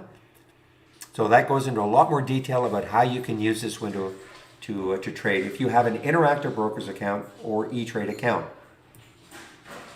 Now, again, please listen carefully. If you don't have an E-Trade account or an Interactive Brokers account, it doesn't mean you can't use Trade Ideas. It just means you don't have access to this feature. And even if you have an IB or E-Trade account, it doesn't mean you have to use this.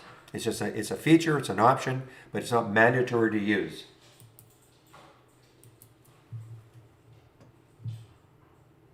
Now, again, the second video goes into a lot more detail about how you can use it, and also how you can use it as a simulator, paper trader. So again, if you're new to trading, please practice trading before you commit money to the market. Very simple to do. You just click on an alert and notice how the symbol shows up. You pick how many shares you want to trade. You pick the price you want to get in at. How I always like to demonstrate this first, though, is on a pullback, okay?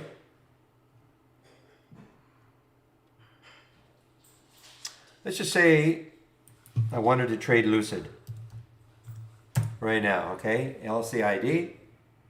But I wanted to trade it if it pulls back to this level right here at 47.55. So I pick how many shares I want to do that at. And a couple hundred shares. What did I say? 47.50. Let's say 47.50. So I put 47.50 in both boxes.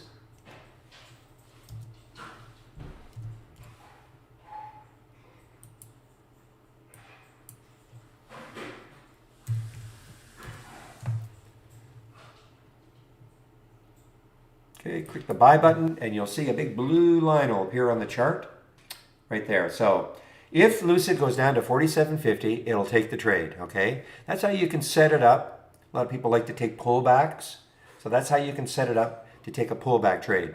Now, if you didn't want to do it now for some reason, the market's tanking or you just don't like the way it's trading, you can always go into that order section and right click and cancel it, okay?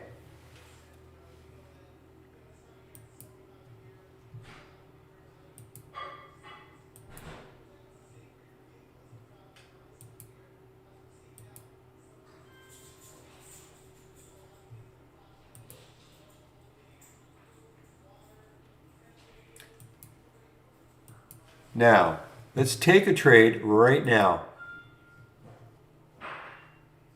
Show you how that's done.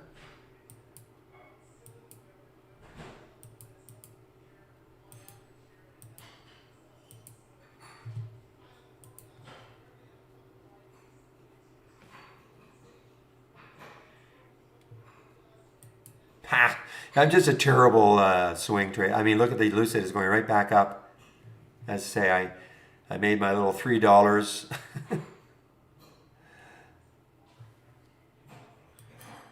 Well, actually, so we did get a couple of alerts. So there's the PROG as an example.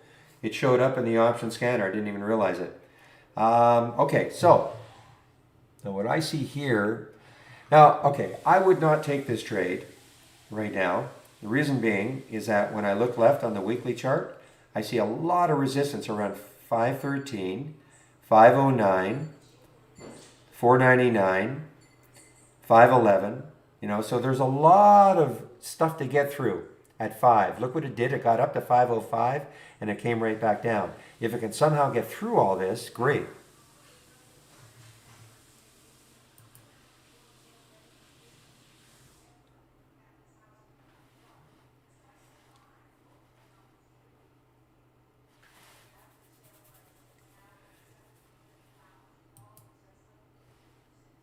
Okay, I'm just looking now. I just want to show.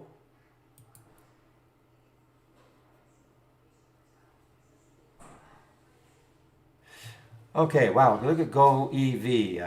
Okay, so this is, I want to see if makes sense. I'm just trying to show you how you can take a trade, do a little bit of money management.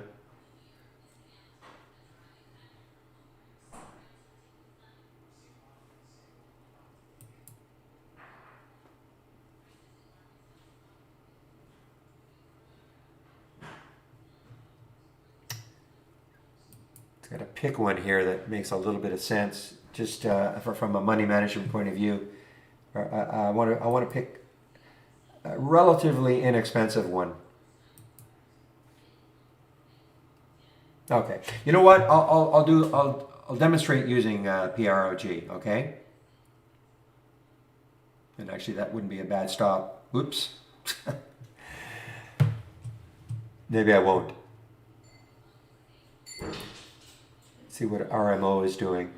Okay, let's take a look at RMO. Again, I'm just trying to demonstrate how you can do this, all right? So I'm going to take 500 shares of RMO and I'm going to buy it at the market. The reason being, the spread is only a penny. Okay, so you see it took the trade at 526. I'm going to put a stop at 506.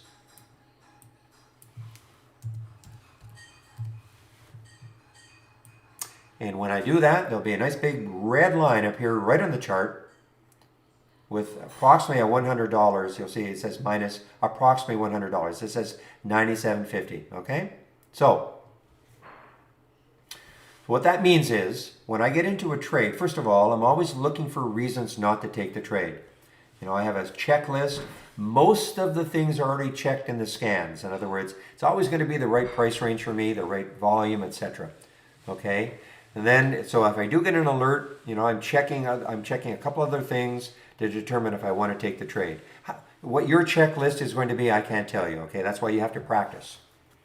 So but I'm always looking for reasons not to take a trade. So let's say, but if I can check everything and I take the trade, I go, great.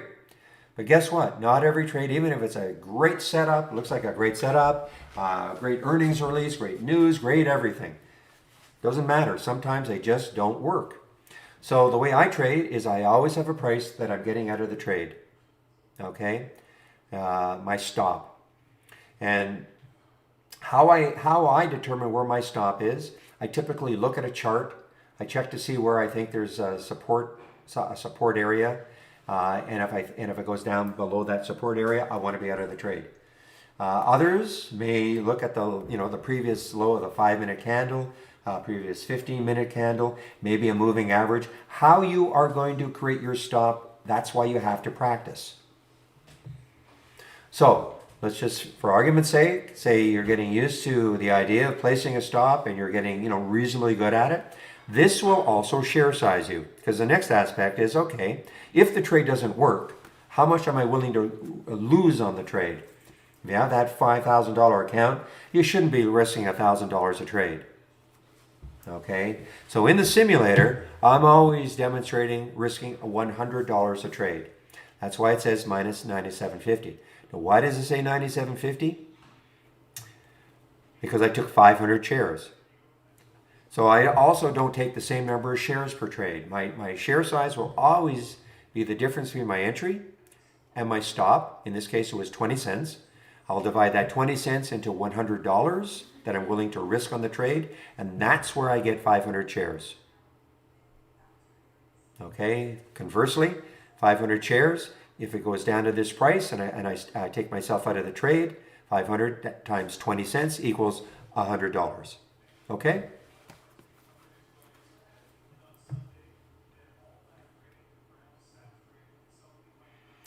So those are the basic concepts, and now another important concept is to try to obey your stop. Sometimes it's really hard, especially when you start out, but even seasoned veterans, they think they put the stop in and they just don't want to believe it. They think, man, maybe my stop was too tight because this is such a great setup. It's got, great news, etc. So instead of obeying your stop with that manageable $100 loss, you start to second guess and you say, it'll bounce. Now you're down 2, now you're down 3, now you're down $500 before you finally get out of the trade because you didn't obey your stop. Now listen, of course, one of the worst things that can happen is that you don't obey your stop, you're down $200, $300, and then all of a sudden it rockets right back up and you're making money. And you're saying you're congratulating yourself for not obeying your stop because see, I knew it would work. Will that happen? Of course that can happen. I'm just saying, from years of experience of doing that, not obeying my stop, not years of it, but not obeying my stop starting out, overall, for me to obey my stop is the best way for me to manage it. And I can always get back into the trade. In the older days when commissions were a lot more expensive, yeah, sometimes you didn't want to get out of a trade because you're paying commissions in and out. Now, if I take the trade again, it's again commissions. Commissions are either free or so cheap that shouldn't be an issue. You can always get back into the trade if it sets up again. Okay?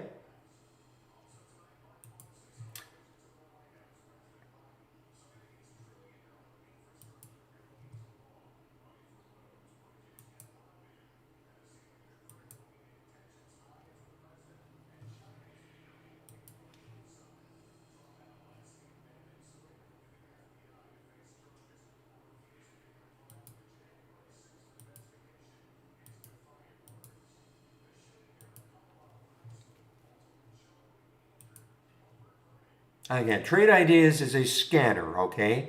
It doesn't teach you how to trade. It is a scanner. And, when you create your own scans, hopefully it's giving you ideas that look interesting. But after that, you have to click the alert. You see what it's looking like on the chart, what sort of pattern it's coming from. That's why you've got to practice trading.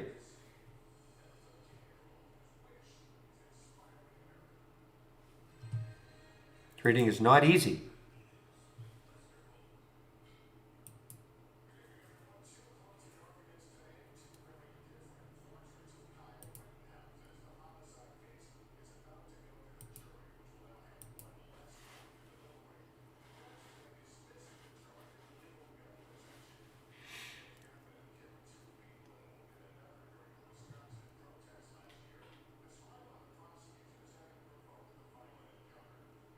Hey, welcome, Ty.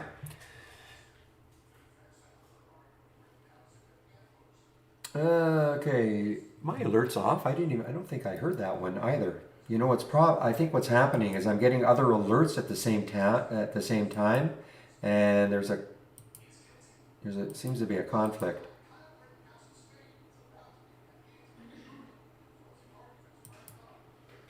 All right, let's take a look at okay, now again, this is a SPAC. We're getting a lot of these SPACs. Yeah, I mean, I'm not wild about getting these SPACs in the option scanner. You know, there's no way I can prevent it, but I just find that they can go up and down just like that. Now, unless it has news, I don't know who I'm just looking to see who they're looking to merge with. After hours, it did get up to 10:53, so I don't know how much room this has got. That's the main issue.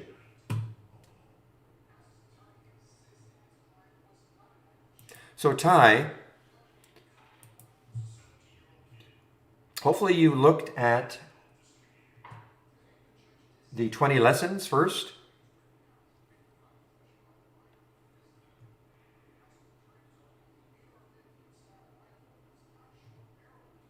Before you get really rolling in it, you should look at in my opinion anyway, you should look at the 20 lessons. If you click on my homepage tab right there and click on the link, and then if you go to the education section, click here, and then the 20 lessons. This is great. I mean, it just gives you all the basics, okay? So I don't know if you've done that already, if you just signed up yesterday. That's what I would do.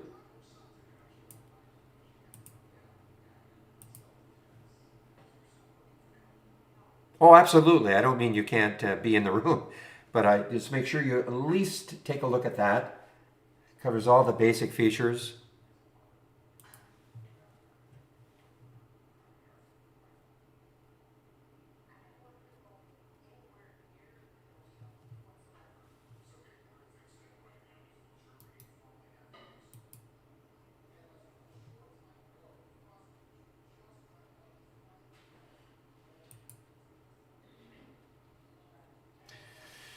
So I tried to short C2S, and again, that I could not get it. I kept it in there. I think right at there, right now, I think it was 968. I kept it in there for about 30 seconds.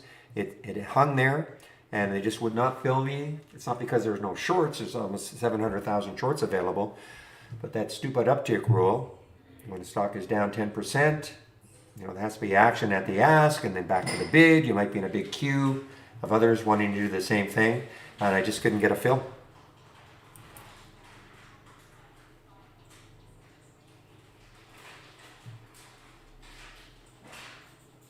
Yeah, there's no question. JMIA was the best idea that I had that I didn't take. I'm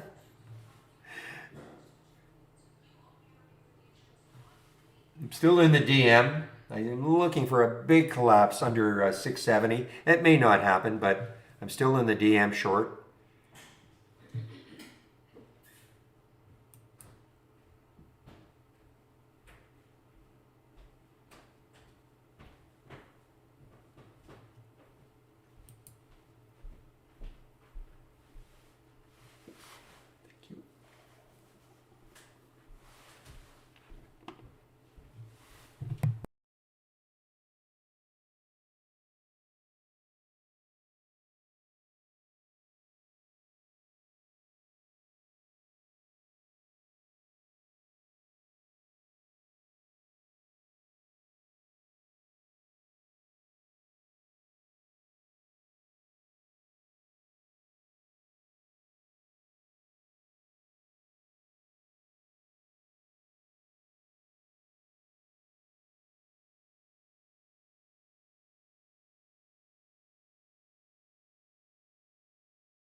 All right, guys, I'm back. Now, a word about my stops too, okay? So my stops that I use, that's the worst I want to do on a trade. That's the absolute worst I want to do.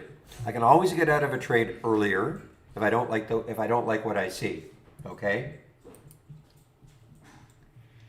So for instance, again, I was just showing you this one as an example of how to play stops and all that. But if I just, if I thought, I don't like the way it's trading anymore, it's not too dynamic, I could always get out of the trade before it actually hits my stop. Again, my stop is the worst I want to do on the trade. So just to show you, these are hotkeys. Flatten gets me out of a trade. And you'll see that it'll take me out of the trade.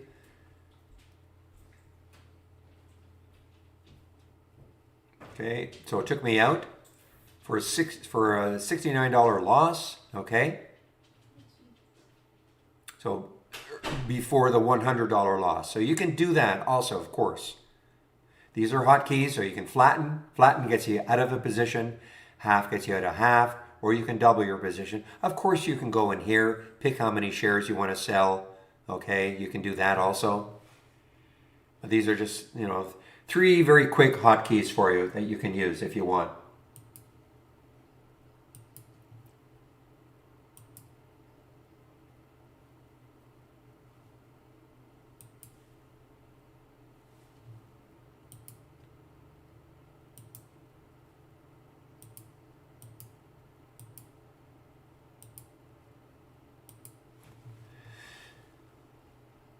All right, guys. Well, you'll see Cook is here, and Cook is also in the AI. AI is looking, and again, another earnings play.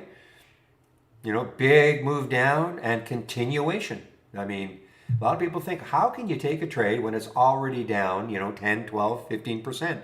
That's because, when bad news, look at the JMIA. When it's bad news, be it earnings, be it other news, I mean, unless somebody's going to step in and really prop it up, but this is an all-time low. I mean, Cook is an all-time low. I'm not saying there won't be any bottom fishing eventually, but, who's going to, I always like to phrase it, you first. Like, who's going to get in here and start to buy this? Again, I'm not saying that eventually we'll find some kind of a bottom, but it certainly won't be because of chart support, right? Because it's an all-time low.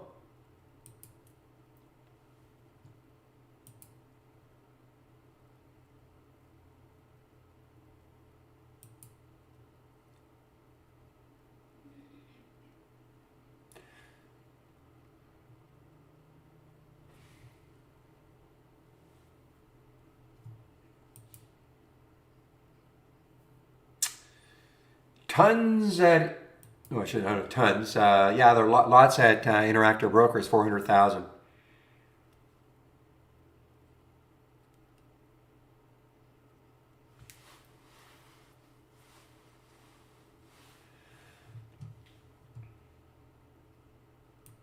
Another one though, earnings. Now, this is not an all-time low. JMIA is not an all-time low. But when I saw this morning, again, that's the only reason I didn't hop all over it was that big topping tail. I got influenced by it, but hey, it happens. But, look at the gap underneath. I mean, there's just a ton of room underneath where this could keep going down. So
All right, guys, wait, Peloton is still strong. PTON still strong off that $46 financing. PTON still strong off that $46 financing.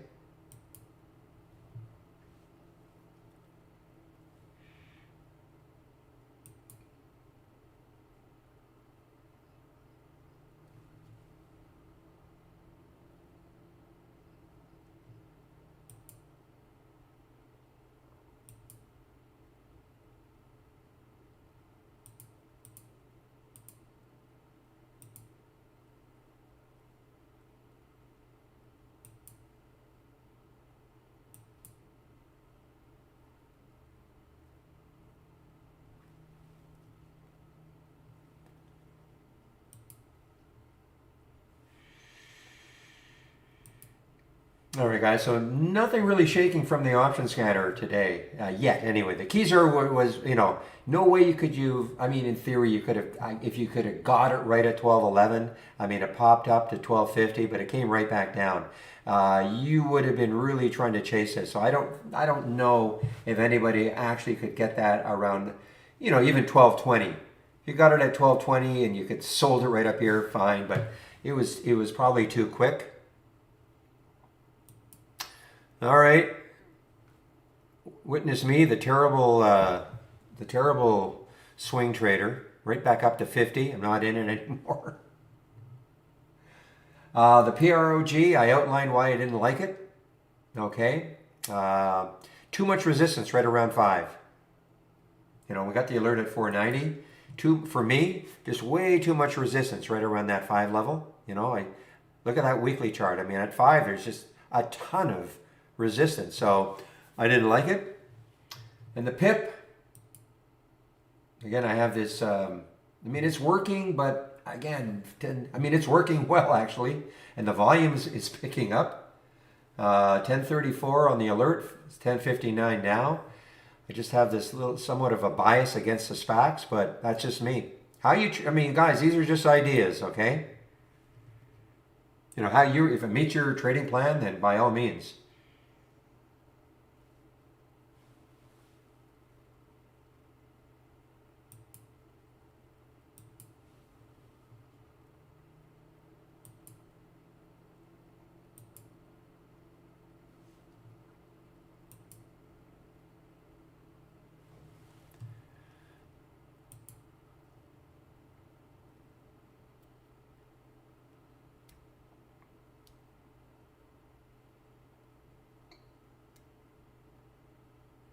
Well, again, this is a boring trade, but as I've said before, as long as I'm up on the trade, I don't get rid of it, even if it's boring, because, I mean, there it is, 0.2%. I guess the all-time low for DM is 670. I mean, if it takes this out, I think I have a price alert set right there.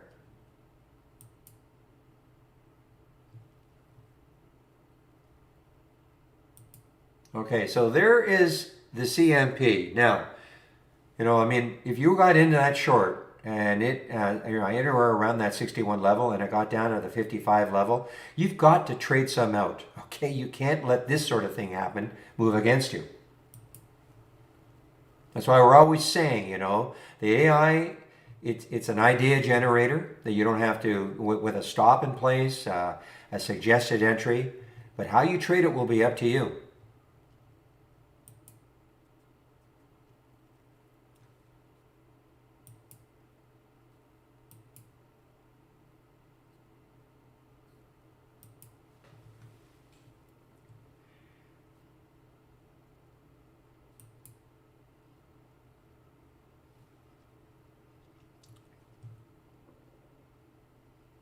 Boy, is this an earnings play? VERI. This is so it had earnings on the 9th. Wow, look at the room it's got underneath on that weekly chart.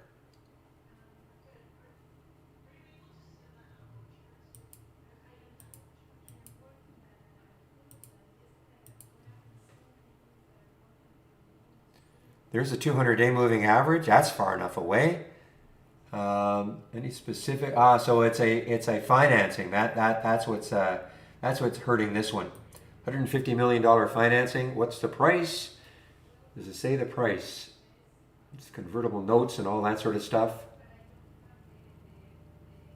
So that's what's hurting this one. Is it's a financing for Very.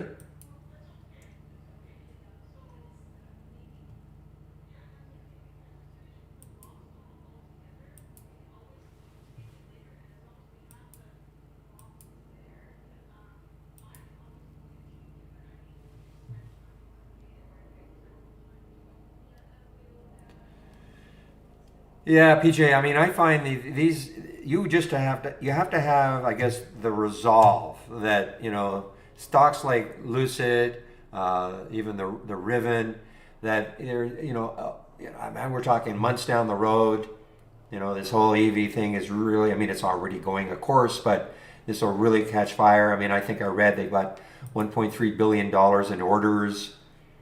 I mean, if you look at their earnings release, I mean, they didn't sell anything really, but they've got 1.3. I mean, they sold $200,000 or something like that, but they've got $1.3 billion in orders.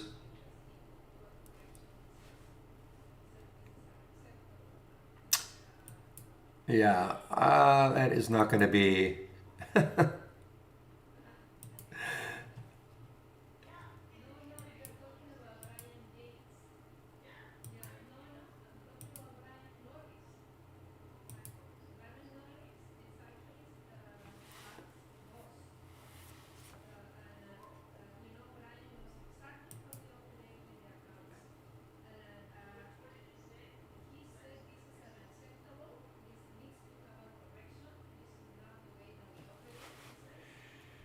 Give me a moment here. I'm just watching this Very to see if it gets back underneath 27 again.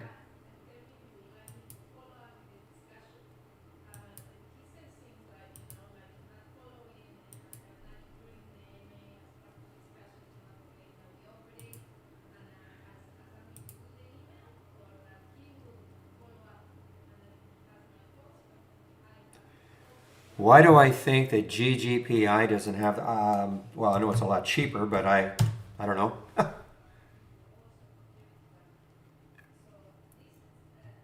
It hasn't merged yet. That's one thing. It hasn't merged yet, so I know this is Polestar. Is this the one that with Polestar or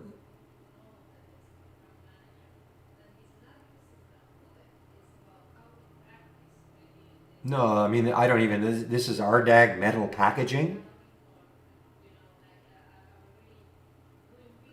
or no, no. I'm sorry. I mean, I don't know what. I don't know who they're merging with, but it's still a SPAC until they merge.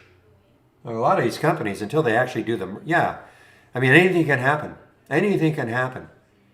The merger could be called off at the last moment. So until it happens, it hasn't happened.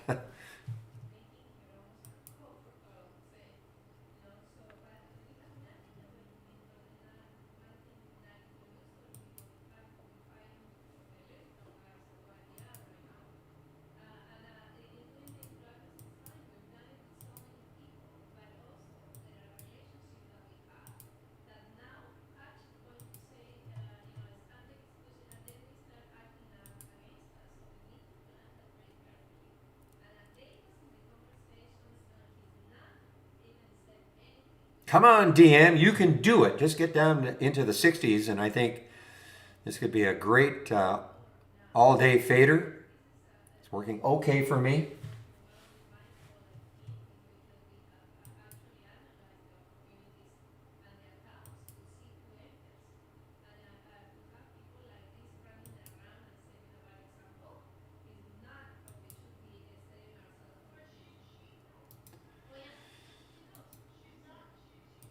All right, let's put 665 here and see if I can really induce it downwards for the DM short. Again, I'm in that short at 692.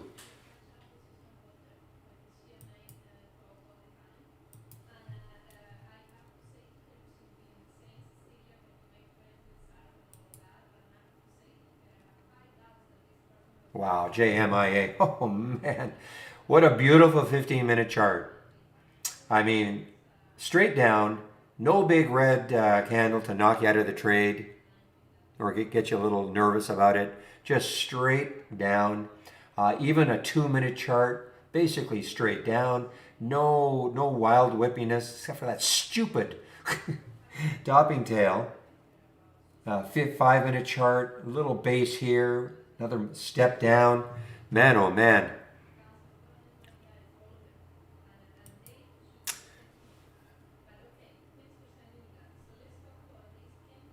Reason to live, I think that's what you call yourself. I sure hope you got out of that GOVX trade. You said you had to stop at 485 and you were going to, hopefully you obeyed it. You know what? There'll be another one tomorrow.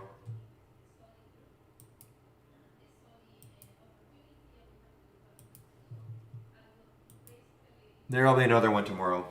It's amazing. I mean, who knew that a strategy of shorting stocks at an all-time low on earnings? Who knew?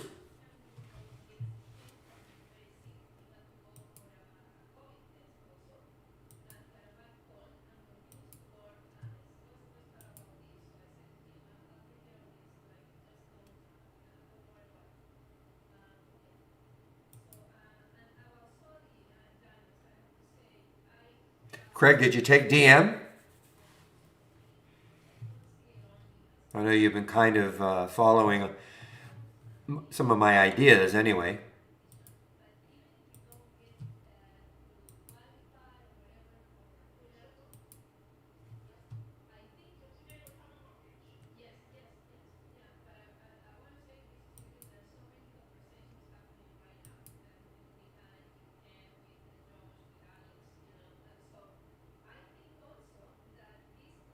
Yeah, okay, so there is an instant, okay, with the PROG talking about on the right on the VWAP 451.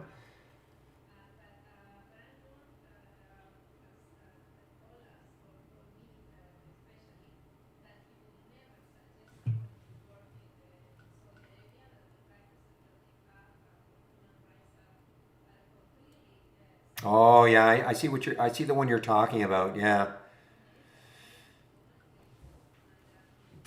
Yeah, I could have taken some out there, but it would have been for such a little gain. I thought, you know what? I'm just going to wait and see. If I get stopped out at 692, where I shorted it, so be it.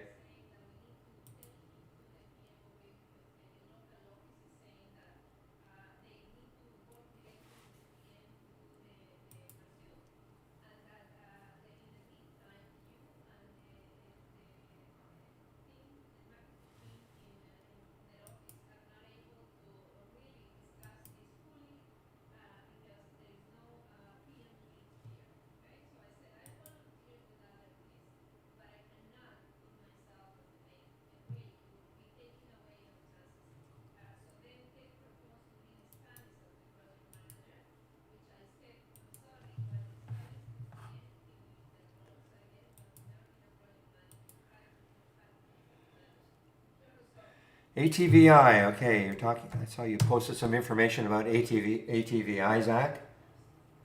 Whoa! No kidding.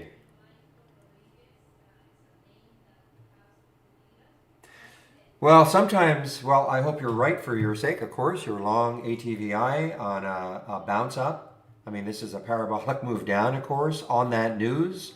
And there you go, a little bit of a bounce for you. This area right here looks like this is trying to hold it also, just from a technical point of view.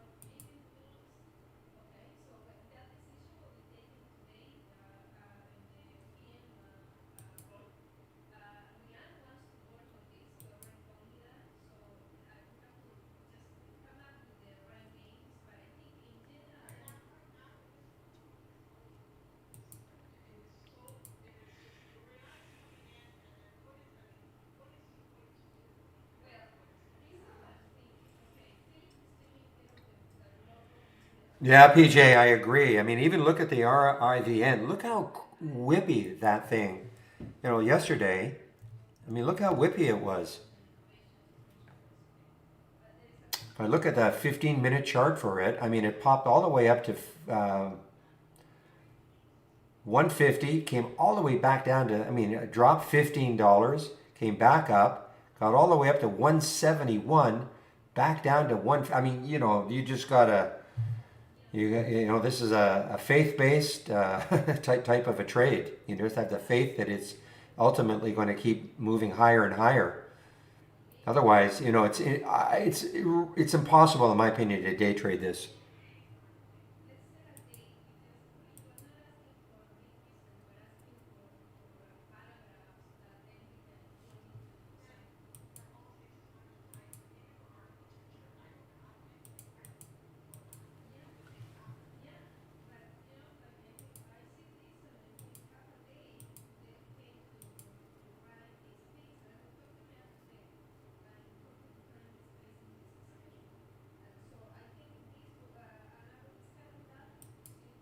All right, guys. Well, let's see if PLBY Playboy holds 37. It's a bit of a spread issue, but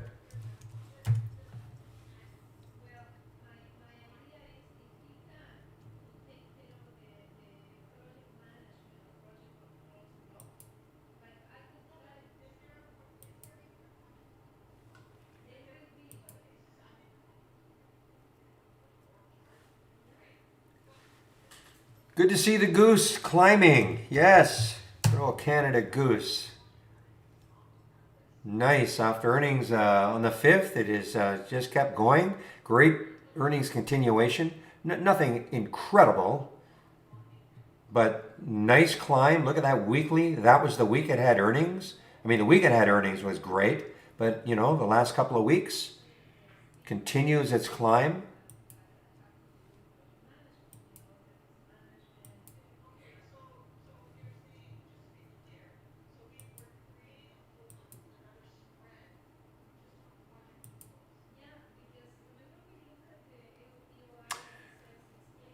REKR. I don't think I saw this one in the pre-market. Let's take a look at it. Reeker.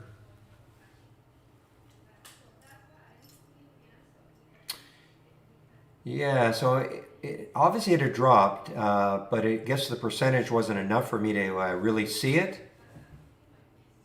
And let's see, look left on the monthly chart, and the next low is 610, so that's good. On the weekly chart, is that the same? So 676 is the next low. I mean, it's not that far away. But yeah, I mean, it's the same kind of, earnings play. It is 25% above the all-time low, or all-time low.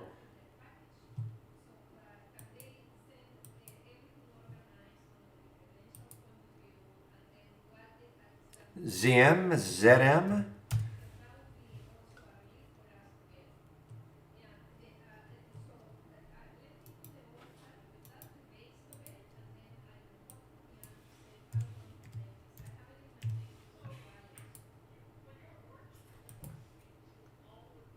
Yeah, it's way outside the price range I will trade. So I'm out of my element on something like this to try to day trade something like this. All right, Playboy from the AI guys.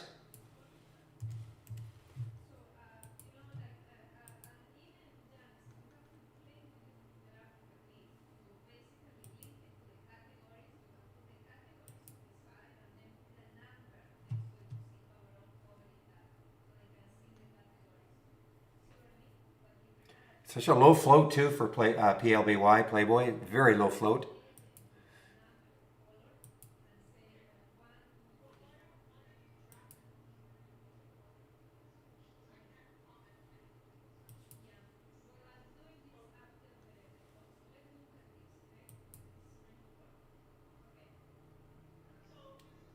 Guys, again, with the AI, as a watch list, follow them all day long.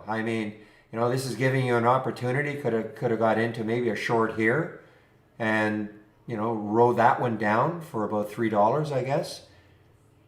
So as a watch list, don't give up on them. It gives you just a few alerts just to concentrate on all day long.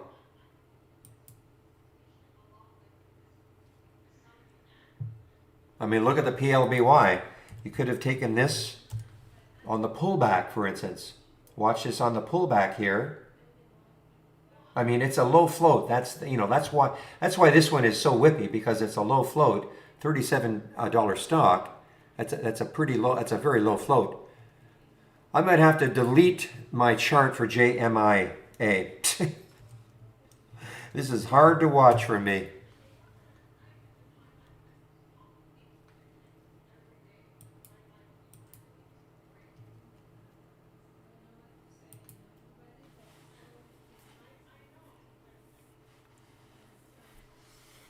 Just a minute, please.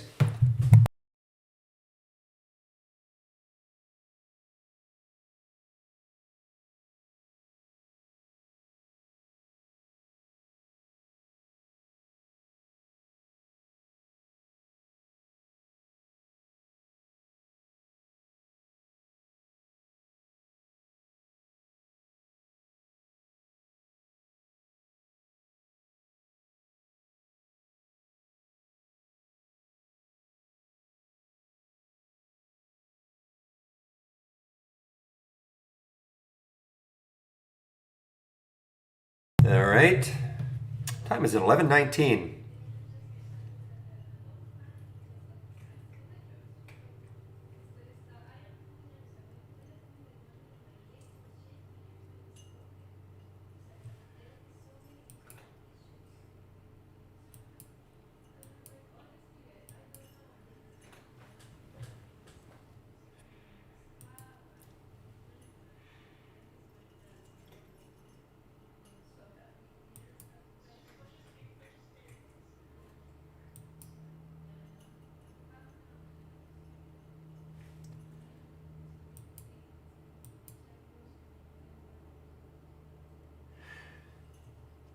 Oh man, oh man. I have the pig sound, the grunt grunt grunt for my 10-day daily breakdown.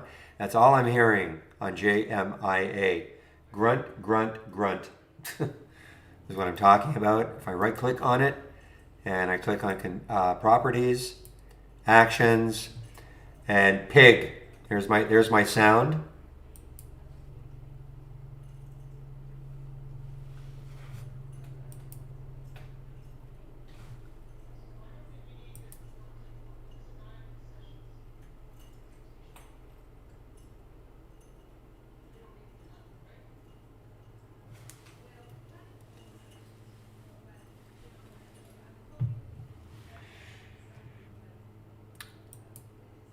Well, guys, there we go. Okay, there we go. Look at this one now. Ominous, 666, 666. If you took this one with me, now this is turning into an awesome trade, because, my stop was only 8 cents.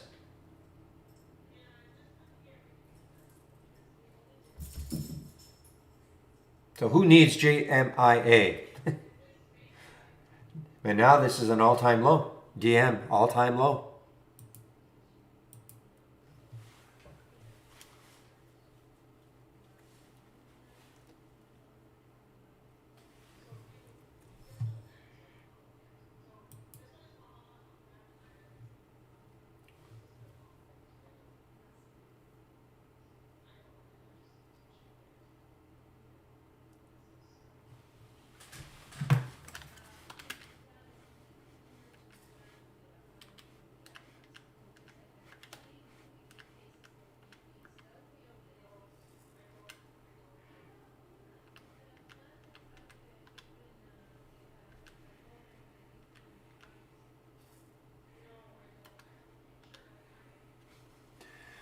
All right, so at this point and getting better, I'm basically at a 4-to-1 risk or 1-to-4 risk reward, risking 8 cents, okay, on this trade.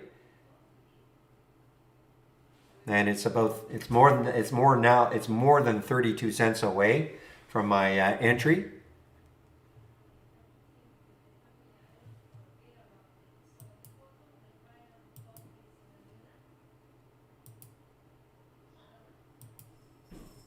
I did see Hood had a downgrade this morning. Hood, of course, had earnings. Well, actually, it wasn't so much an earnings play, but the big data breach, I guess, right here. I think it was right here. But any thoughts? I mean, it's at an all-time low. Look at the SPY though, guys. Wow, nice move on the SPY.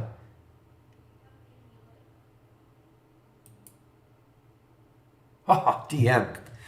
All right, loving it.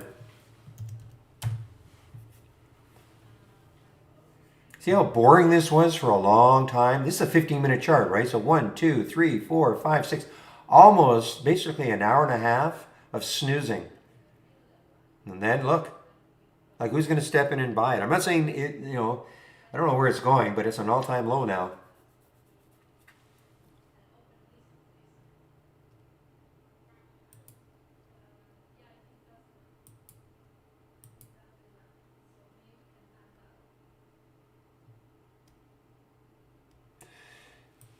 IONQ.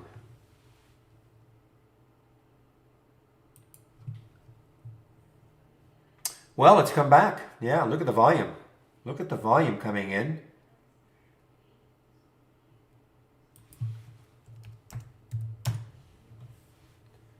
This was sort of in the doldrums after that amazing run all the way up to 23. Kind of in the doldrums the last few days, but resurrection. You're right. I don't see any specific news other than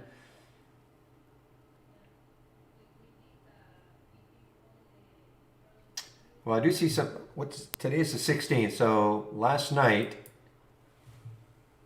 So the CEO Peter Chapman, the earnings call transcript from November. Oh, it's an earnings play. It's an earnings play. Guys, how do we miss that? It's an earnings play post-market after hours yesterday. Not that it had a tremendous reaction after hours, but it's an earnings play. IONQ.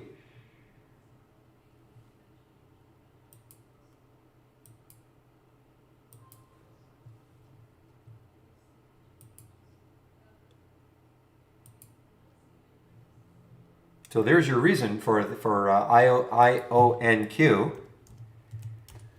if that's what you're talking about. And also, let's see, Craig Hallam with a $26 buy target. Sorry, the buy and a target at $26. So some analysts is propping them up also.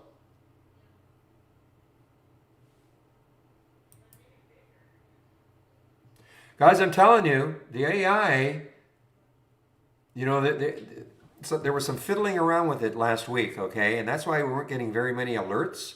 But there was some fiddling around with it last week, and I think it's proving very well. I'm just looking at the neo trades right now, but look at this. I mean, this is great. These are the neo trades. These are always make the cut. The breakdown short, long, pull back long and short, okay? But if I just did this, these are all the trades.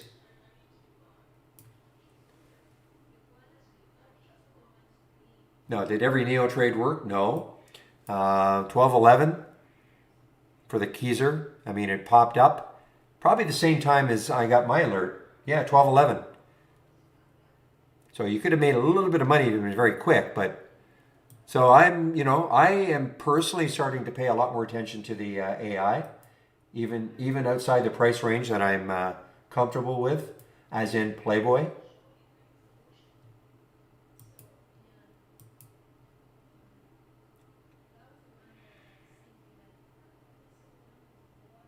No, we're not an option scanner at all. So.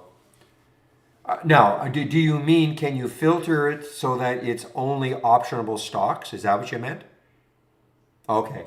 No, but you see, we get so few alerts that what I would do, if you have your single stock window up and running, okay, so for instance, CNP, you just look, yeah, so it has options, as an example. Cook has options. I mean, it's not like we get so many alerts that you be clicking all day long, and it's not like they all come in at the same time. So you see what I'm doing? I would just click on the alert, have your single stock window up, and you can tell if it trades options. Because as you know, I don't agree with auto trading, so there's no reason why a person just can't click on the alert before before you make a decision about taking the trade.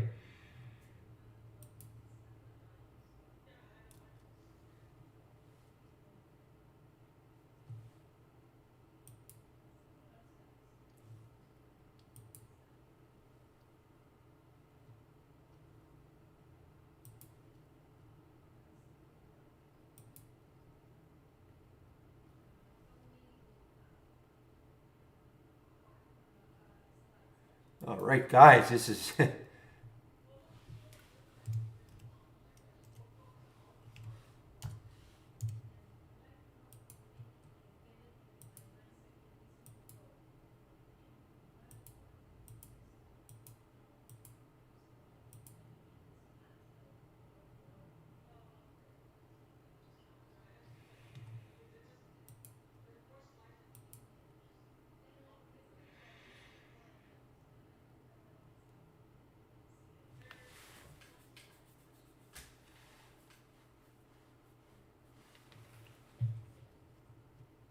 yeah, I'm such a bad swing trader.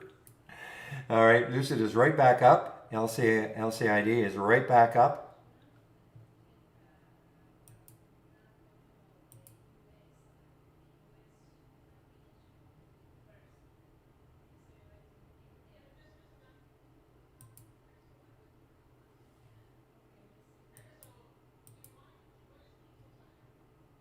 Boy, look at Cook, guys. I mean, that is just another one just wanting to take out that 16.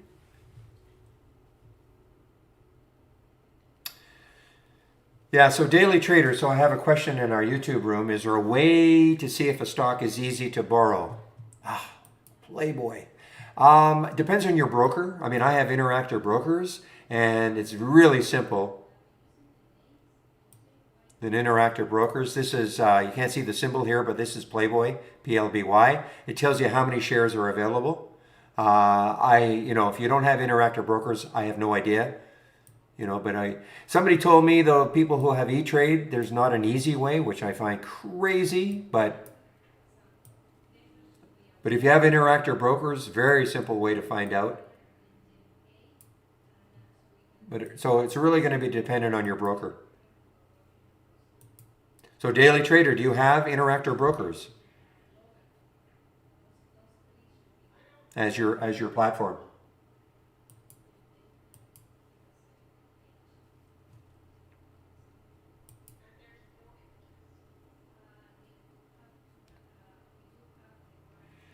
Okay, so you can. Oh, okay. Every time I go through this, people say, "Well, how'd you get that window?" And what am I supposed to search on? Thank you, Pepe. I know you're around. I swear I'm going to copy it down somewhere so so you can get that pop up. SLB rates. Thank you.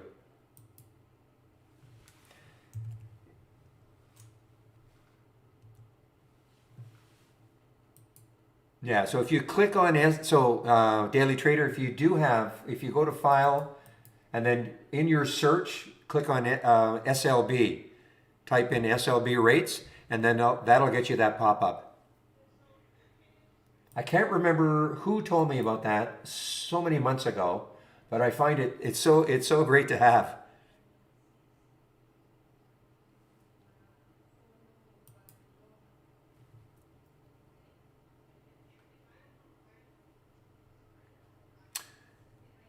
Last night post market, let me just see.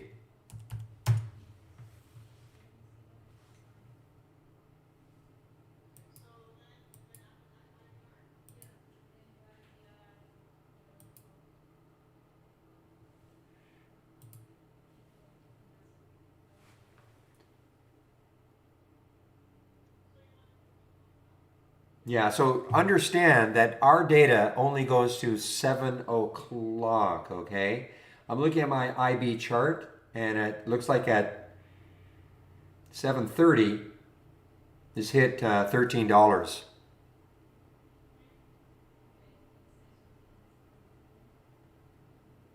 So,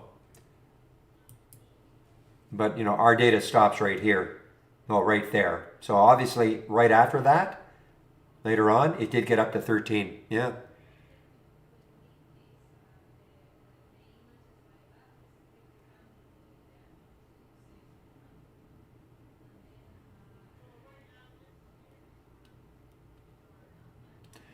So Sparky, does it show how many shares also? Was that you, Ija? Thank you. Thank you. That was you. It was Ija who showed me that. Because what's very cool about it, especially if it's a something that doesn't have a lot of shares, you know, in this particular case, you know, with 392,000 shares, but let's just say it had 10,000 shares, okay? You can see if they're getting snapped up, and all of a sudden it'll just say no shares available. You can just sort of see, and it's all real time. You know, with 300, but you can also see right here too. You know, so if all of a sudden, you know, you can start to see what went in interactive brokers. I mean, I can't speak for every other broker, of course, but all of a sudden, if there's a lot of short covering, you'll see this increase in EIB. And that may translate to the fact that, maybe if you're short something, maybe you should start covering yourself. I think it's pretty cool.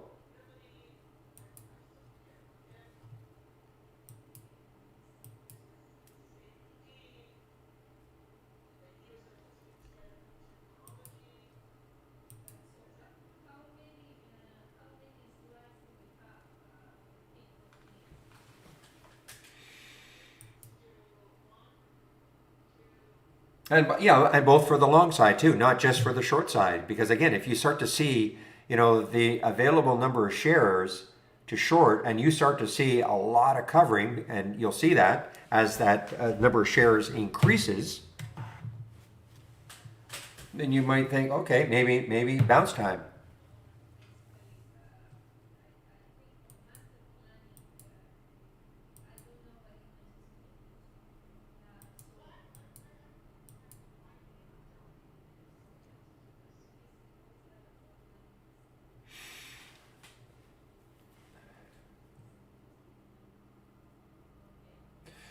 All right, guys, I've made my first cover of DM. All right, got down below 650.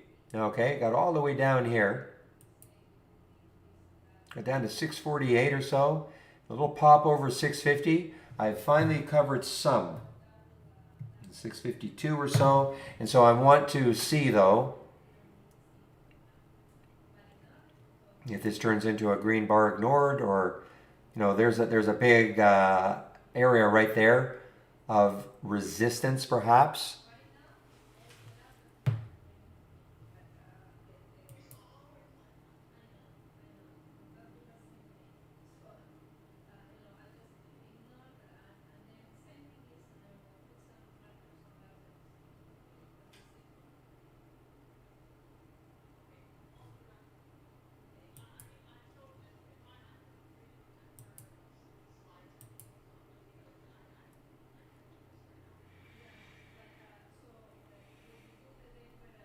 Boy.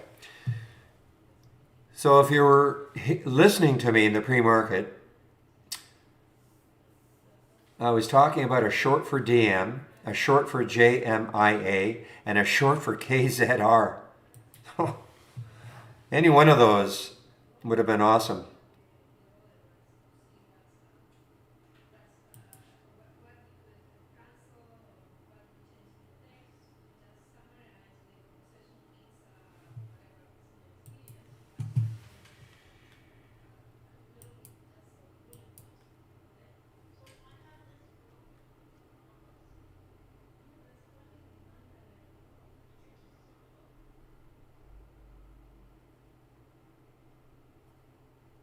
Oh man, I think there's been a lot of action. I guess it depends what you're looking at daily. Somebody in their YouTube room saying, slow day momentum wise, hopefully better action tomorrow. I guess it all depends on what you're looking at.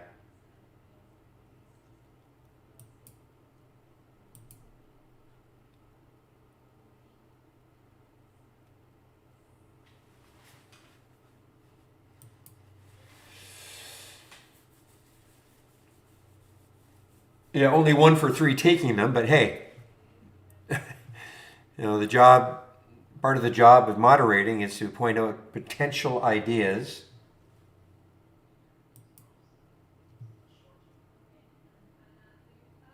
Low floaters, long bias. I see. Okay. In that regard, yeah, maybe not a lot of follow through.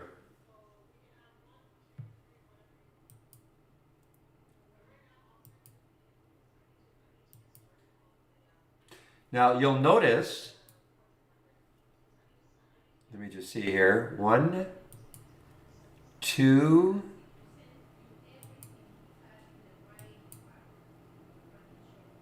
3, and let me check the other ones.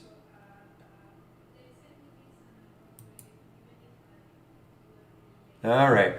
So you'll notice that the 3, Cook was alerted twice. You had 2 chances to get into this one, okay? 2 different strategies. But you'll notice these 3, the 3 top ones, are all earnings plays. Concentrate on the earnings plays, okay? The other ones, the Holly Neal here that did not work as an example, they are not earnings plays. Not that they have to be earnings plays to work, but I'm telling you, you track earnings. And this is what we found with Holly Neal. And I'm actually surprised how many earnings plays we're actually having.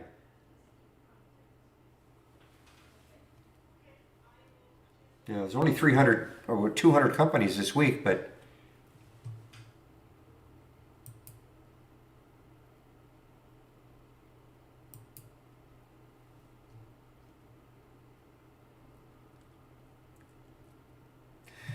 all right, guys. It is Michael, and I'm sure you can ask Michael. He loves Neo. He is the creator of Neo, so you can ask him questions in our YouTube room when I take my break at noon.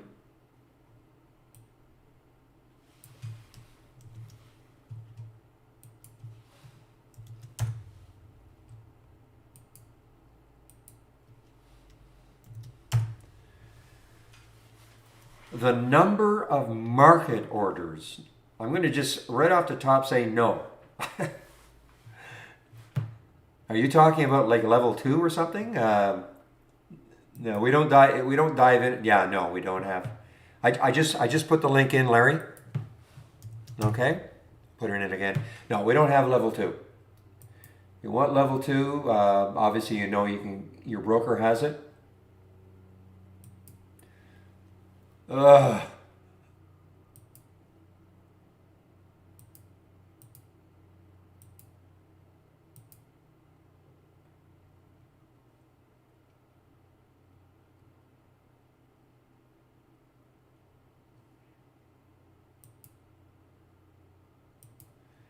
Boy, I feel like a fool for being out of the LCID, but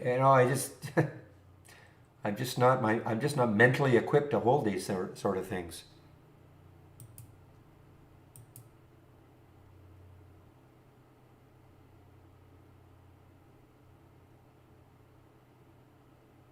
Yeah, it's phase 2. Phase 2 for the KZR.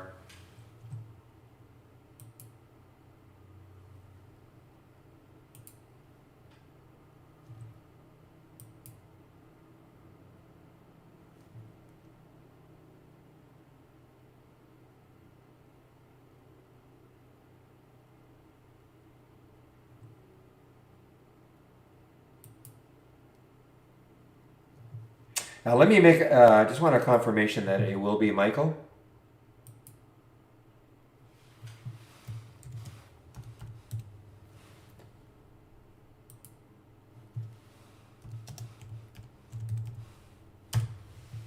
Oops.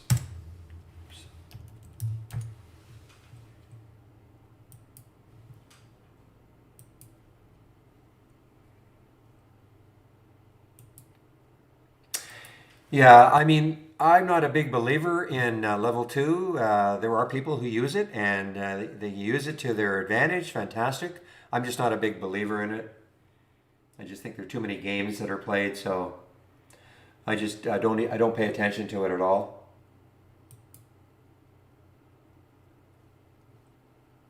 But again, that doesn't mean that is not to say if somebody's using level two to their advantage, go for it.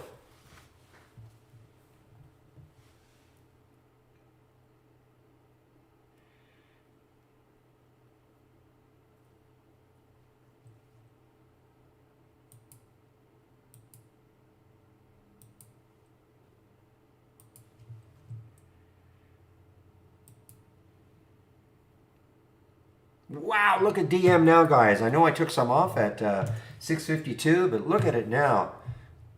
Maybe it'll go to zero. I mean, there's nothing holding it. Nothing holding it.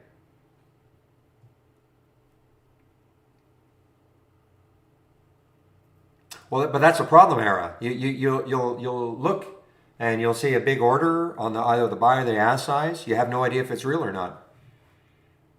You know, so what's the point? That's my opinion anyway. So I just don't even pay attention to it.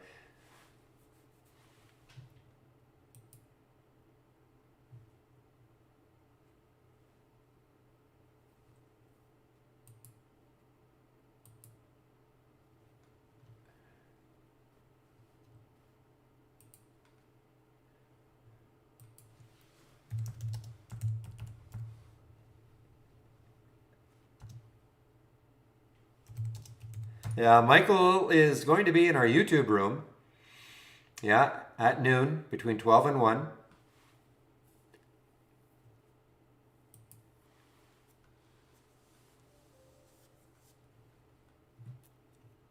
Yeah, there's no right or wrong way, perfect. The only wrong way, in my opinion, is not obeying your stop. But other than that, hey, all sorts of different trading styles. I keep things very, very simple.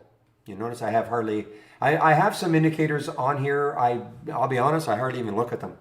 But that's just me.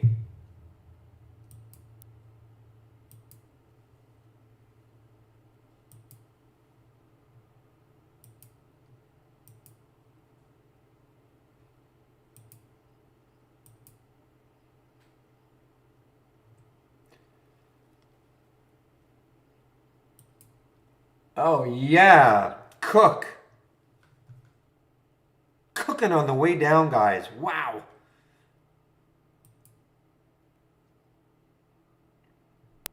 So the alert, two alerts for it, 1685, 1676, or from here, 1656.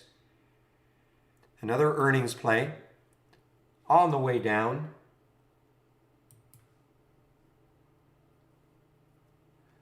I mean, again, look at this. I mean, there's nothing holding it. There's not. When I say that, I mean I'm not saying nobody will step in eventually and try to bounce play on it, but I mean it's an all-time low.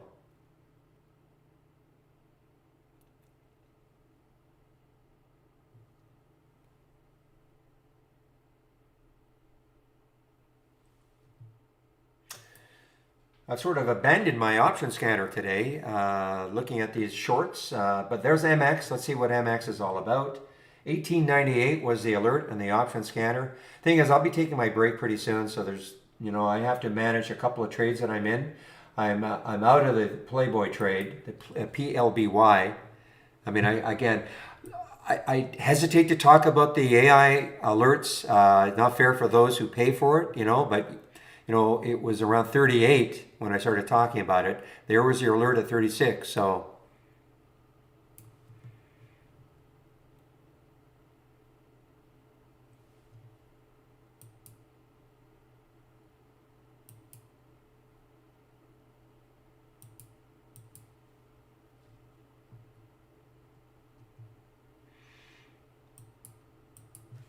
yeah, just like EYPT, exactly. Sell off all day. It's too bad. I mean,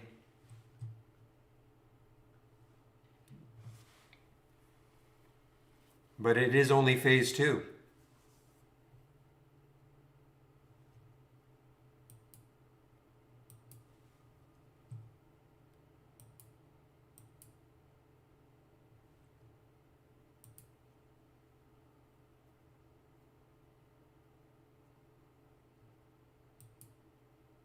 Yeah, what's their fine? Slap on the wrist type fines?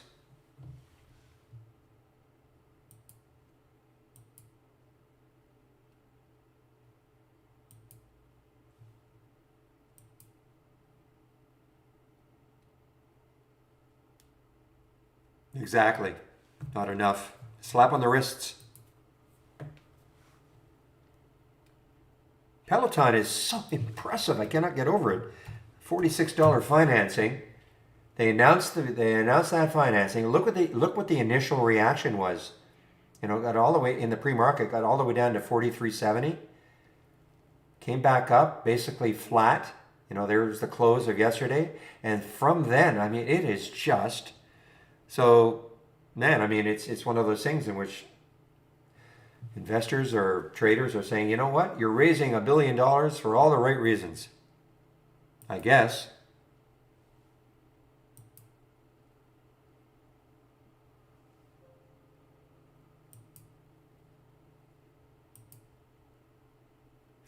So a perfect circle. I can't wait to see what your question to Michael is going to be.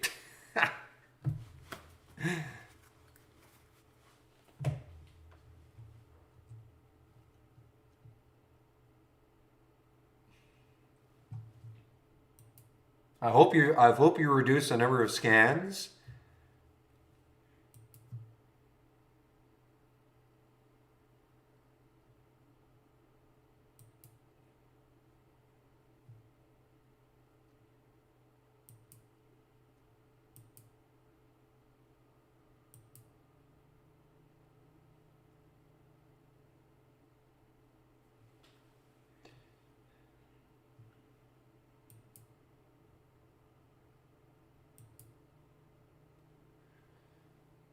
So remember I said that use it like a watch list. I mean, CMP had the big pop up and a couple of topping tails, and now starting to drift down again. Yeah, get down to about 5. Perfect. Get down to about 5. 10 is still too many, in my opinion. Don't worry about missing certain things, okay? I mean, I miss things all the time, but there's all sorts of opportunities.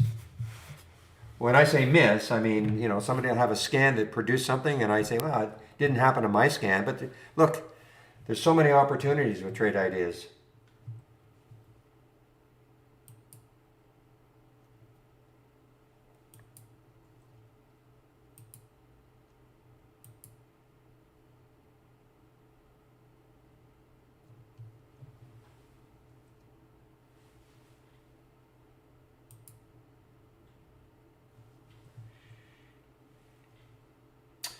All right, what happened to MX? MX 1898 had the alert. Oh my gosh. Oh, 1898. Still pretty good. 1932 now from the option scanner. So what do we have looking left? 1934. We have 1946. We have 1960. We have 1953 on the daily chart. I mean, you can just see. I mean, if it keeps running here, and the volume is picking up on the daily, you can see right there. Keeps running and takes this out, then it might have a shot at that 20 level. I'm not in this one.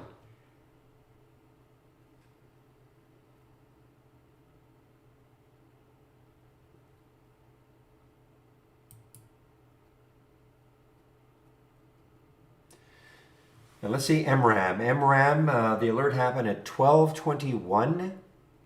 And what was the high yesterday? It was 12.96, so it's got some room. Takes out that 12.21 again.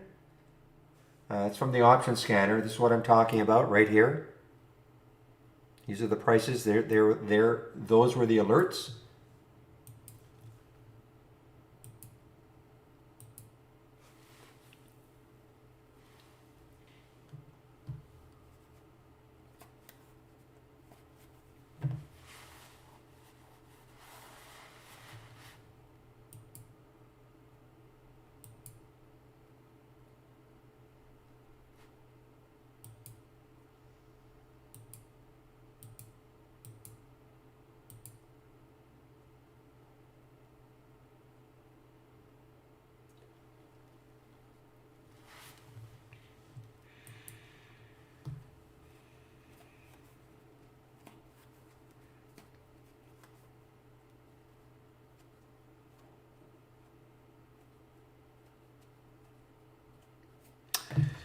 All right, guys. Again, I'm just getting set to take my break, waiting for Michael to show up.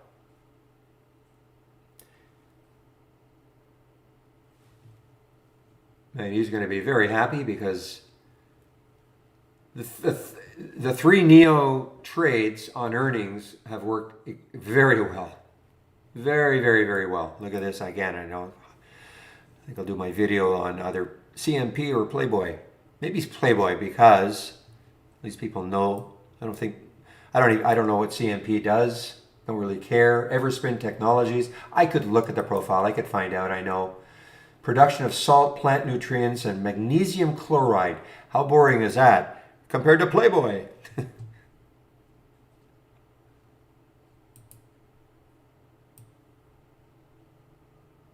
And the thing about Playboy too is that has the possibility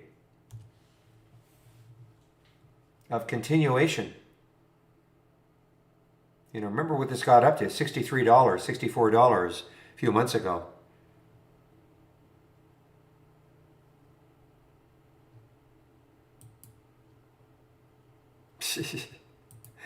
Well, she's hearing me. I just read the articles.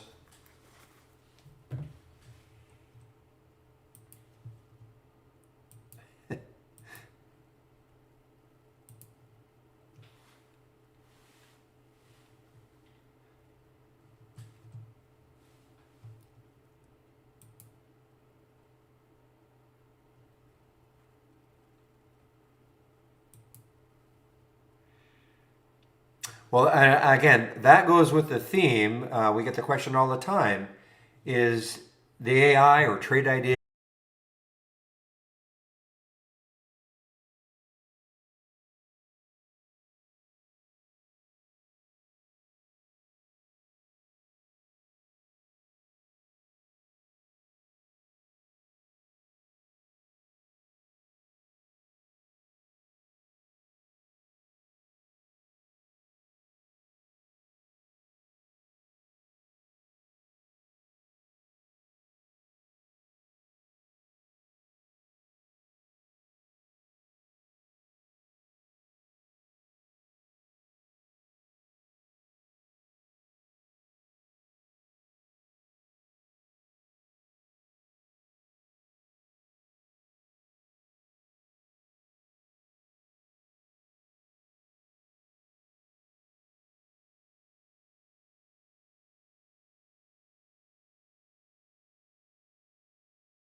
All right, everyone, just getting set up here.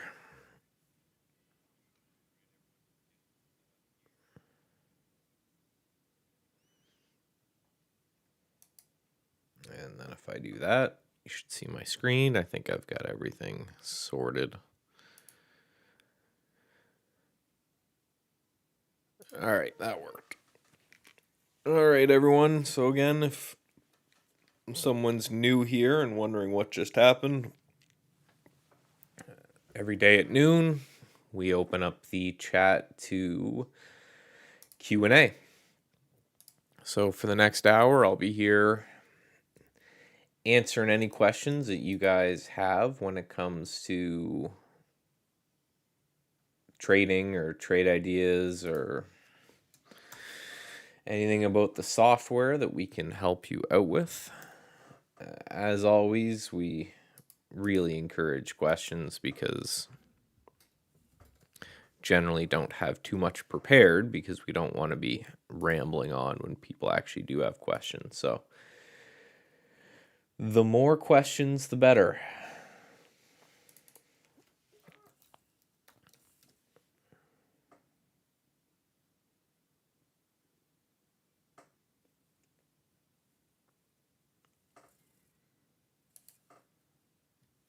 Let's take a look. I've been so wrapped up in algo building and things like that. I haven't even really looked around at the market. Well, it looks like we're back at highs again. Doesn't shock anybody.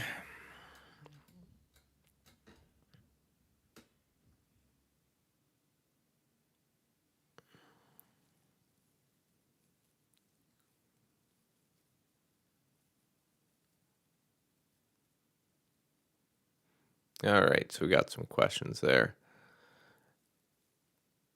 The Market Explorer is updates in real time, right? So that's not a day, week, or month, but we add new things in when we can. So I think you're talking about the two new things in here, which are the 3-line strike, which I can show you. It's a pretty common Googleable thing. 3-line strike. Right. So if you want to learn much more about it, you can just Google it, and there's tons and tons of different articles here. But essentially, it's just a bullish engulfing candle or a bearish engulfing candle. But instead of engulfing one day of action, it needs 3 down days in a row and then a big engulfing candle, or 3 up days in a row and a big engulfing candle down. So if we take a look at these, let's look at 6 flags. All right, so you can see 3 candles down and then a big engulfing candle. So that's what that scans for. And then on the other side, that will scan obviously for just the inverse of that, right? So ATVI, right? 3 up days and then 1 giant engulfing day, kind of killing all that.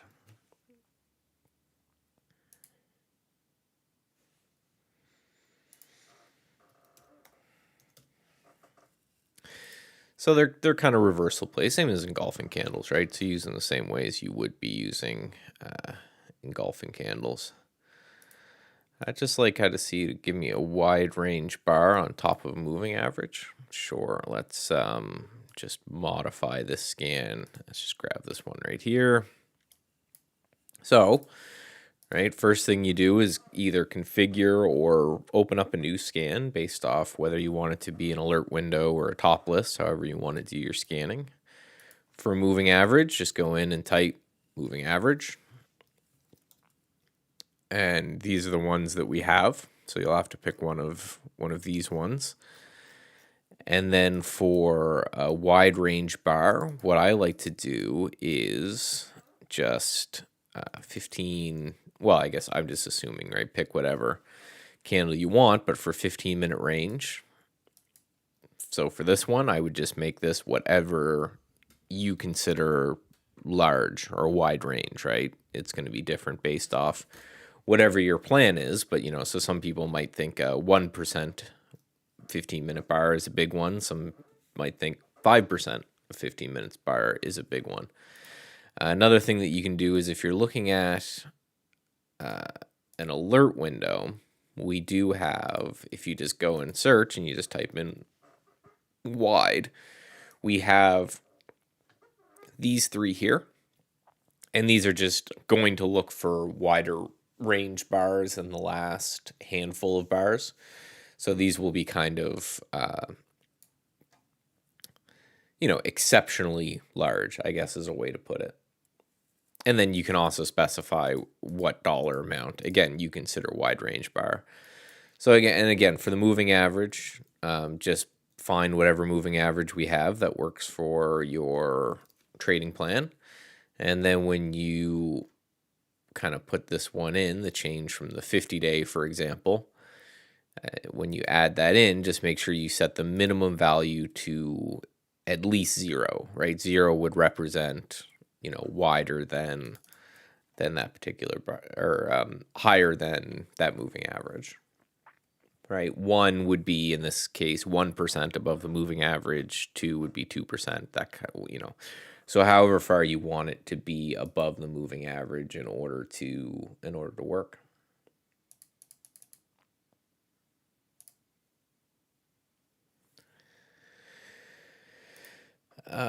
Scanning for divergences. You cannot in the current base system right now.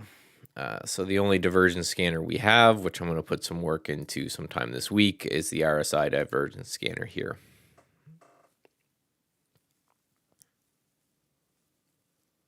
Using the strength alerts, buying on Monday and selling on the next Monday, is there a better way to use strength alerts? Well, yeah, the best way to use any trading strategy is with kind of your own trading plan on top of it, right? We don't suggest anyone just kind of blindly follow any trading strategy out there, right? So you want to apply your own logic to that, but in the email sent to you or in the channel, depending on whether you're a subscriber or not, we actually give you entry and stop prices. Right, so that's spelled out pretty clear as day there for those. But again, I always suggest, instead of just selling, for example, AN, I actually bought some today when it looked like we were going to break through 130 there. If this thing continues to go for me, I'm going to stick with it. So I would develop your own entry plan based off, what your setup type, what your time frame is, how long you want to be in these, that type of thing. But I'm not going to sell something that's just kind of ripping for me every day. So, right, take the setups, but then, apply your own logic to it to make sure that you're getting involved when it makes the most sense to you and getting out when the trade no longer makes any sense, right? It's the thing we always talk about here at Trade Ideas, is kind of the combination of man and machine. So through machine and through back testing and everything, we've determined that these stocks right here are stronger than the market and are probably going to continue to remain stronger than the market for a period of time. We back tested that model out. I did a week hold, but I also checked for a month hold, and it seems to still hold true fine. But it's, again, if the thing's not working for me, I'm going to be out of it quickly. And if the thing's working for me, and an example I always like to give, one that I rode for a while, but not nearly as long as I could have, was Equifax here.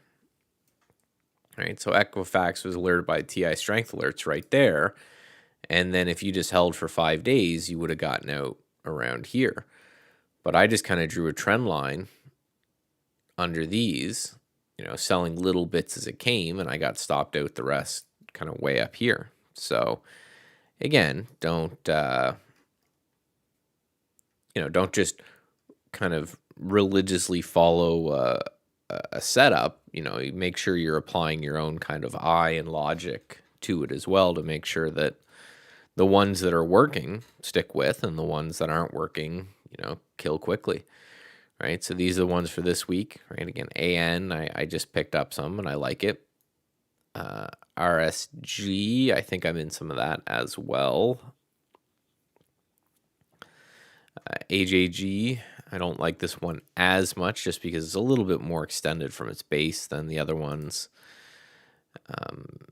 WM, I don't think I got filled in this. I think I'm just late here.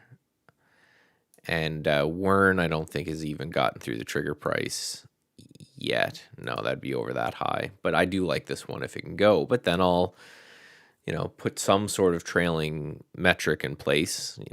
Pick a moving average or a trend line or, a candle or a bar by bar exit or something, and then exit when they come. It's one of those things that when you're back testing something, you have to kind of put a hard exit date in it. Otherwise, in theory, from the beginning of the back test to now, there'd be some that I'm still in, and I don't like to report on unrealized gains because unrealized gains doesn't feed anybody. And it's only realized gains that matter. So, we have to put an end date on these, but my management of them, and I'm setting up a portfolio now separate from everything, where on my own YouTube channel I'm going to start trading just these instruments only. And yeah, my plan is, right, if they're working, I'm going to stick with them, and if they're not working, I'm gonna get out. So you just have to develop some plan just to make sure that you have a system in place to say, hey, this is when I'm going to sell. For me, I just grab a 20-period moving average or something. It makes it a little bit easier. Again, we customize that based off your hold time, but pick a moving average and say, hey, as long as it's above this, and I'm in, and when it gets below this, I'm out. It's kind of the simple way to stay in it, right? I always like, no trailing stop is ever going to be perfect, right? You're never going to sell the top of anything that you're in. One thing I like about a moving average or a trend line exit is it makes your decision really, really easy. I do all of my swing trading, and I talk about this all the time at the end of the day, right? Everything I do for swing trading, I do in kind of that last hour of the day. I spend most of the day creating and scanning and, doing my YouTube and social medias and things for trade ideas and stuff like that. So my period to actually sit down and trade, I do all of that in the last hour of the day. So when it comes to these TI strength things, it makes, by using something like a trend line that you draw in or a moving average, it just makes the decision very quick and simple. Right? You scan through the list with your chart and you say, is it above the trend line or is it above the moving average? Yes, well, stay in. No, sell it and look for another one, right? Because we have both the ones that are picked every Monday, but then we also have the scan that you can see it's updating every few seconds, right? So GPK, for example, in this portfolio, I actually bought some of this today because it came back down to this prior support. You can see it's the highest ranked right now. It gapped up yesterday for some reason and sold off, and then today it looks like it's bouncing off this prior support or prior resistance, may become support. So I picked some up there, and then again I've got this moving average underneath. So my strategy is just, as long as we don't close below that moving average, I'm in. If we close below that moving average, I'm out, and I'll look for another one. Right? Just keep it simple. Again, it doesn't have to be a moving average. I know some people will use say like a weekly chart, and they'll say, okay, well, the first week maybe to make a prior low, that's when I'll get out. All kinds of ways you could do it, but just, I'm very much, when it comes to everything I do with trading, is just insanely chill and simple.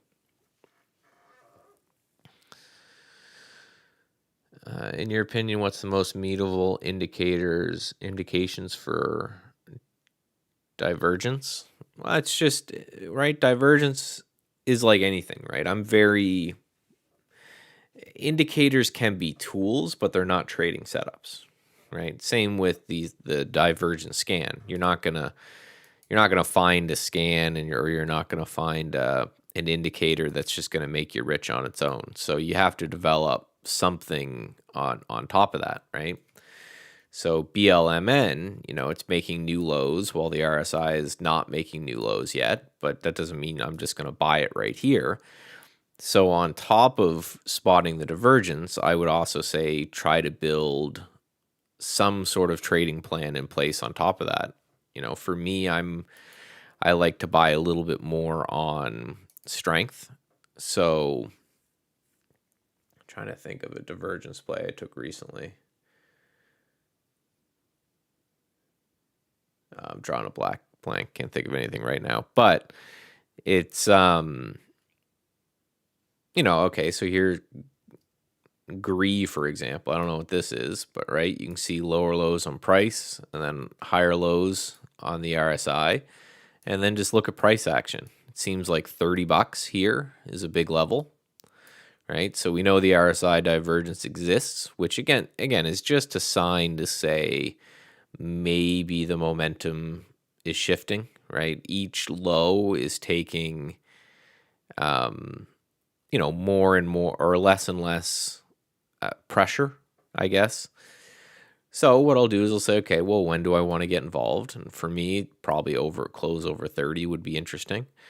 And then do your risk reward math, right? What's your risk and what's your reward? And is your reward twice as much of your risk? Then great. So everything has to be a trading plan.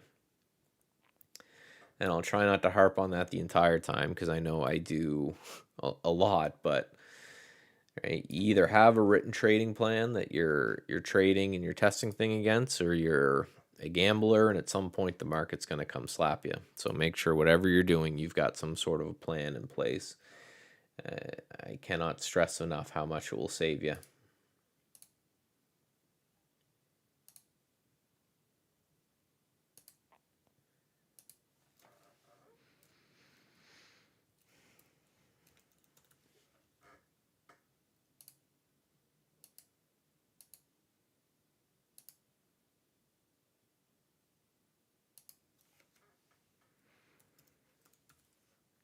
Sorry, just putting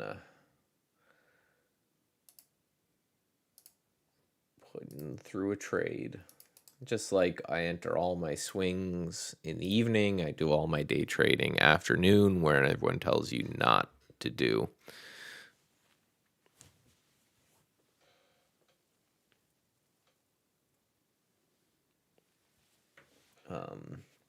I do all my day trading afternoon, where everyone tells you not to. Again, could you imagine making a reality show off of my trading? It's the most boring stuff imaginable, which I take as a positive. It should be boring. Yeah, I like the reason I built the divergence scanner is because I like them as setups. I need to go through and clean it up a little bit more. I've got some ideas for that. There's just a lot here.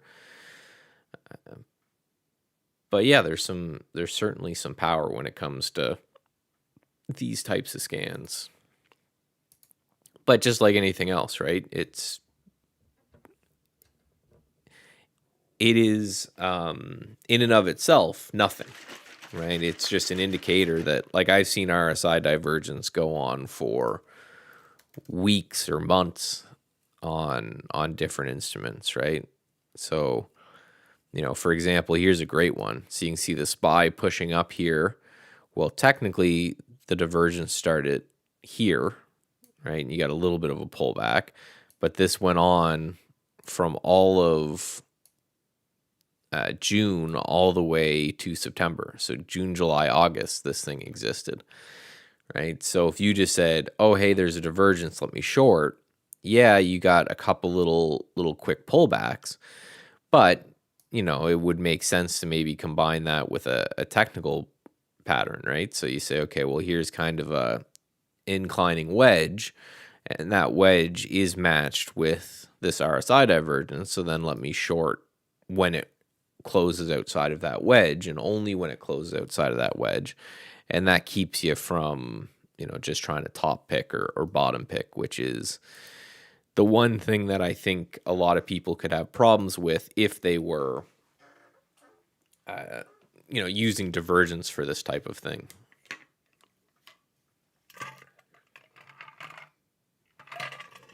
Like I've been watching Stitch Fix up here. And other than today, which may have broke it, if you look at all of this, it had a very strong divergence going on here, whereas price was making a new low. And then let's draw that in better. So RSI making new highs, and then price making new lows. So I was kind of looking at this to see if it could break above this area, and that's where I would take long, but it didn't, just sold off, so no trade there. So, it's how all good trading plans are built, is you have a reason to watch, you have a reason to notice the stock as opposed to all of the other stocks that are out there, and then you develop reasons to enter. And, for me, it's price, but, I could see maybe combining a divergence scanner with like a moving average crossover or something and say, okay, well, I need to first spot the divergence, and then I need to see a moving average crossover or something like that. And then, like you have to do with everything in trading, you have to test that a lot and then take it into paper and see if it works there. And then if it works, you're profitable in paper, then take that strategy live.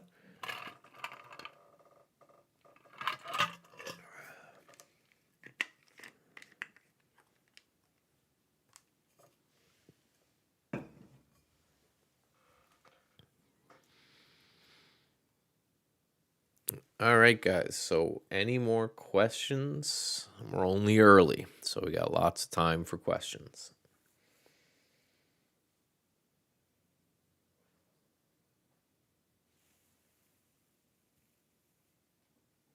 Walmart had earnings or something, didn't they? Yeesh. Oh, you're probably talking intraday. See if there's like a bear flag or something going on. Yeah, no, I don't. That's just a nice downtrend. Beaten down stock. 150 resistance and then just tanked off of that. So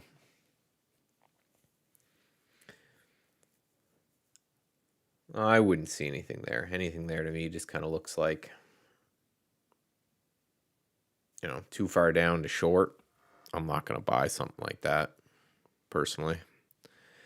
But again, if you've got a plan that you've tested that it's about that kind of stuff, go right ahead. I'm just more of a try to keep things simple. I notice the more complicated things get, the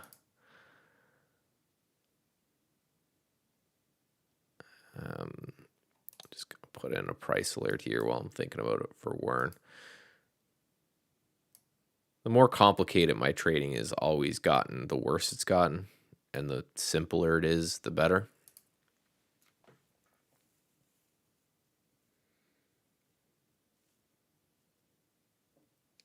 And I just find, things like bottom picking and stuff like that become problematic quickly.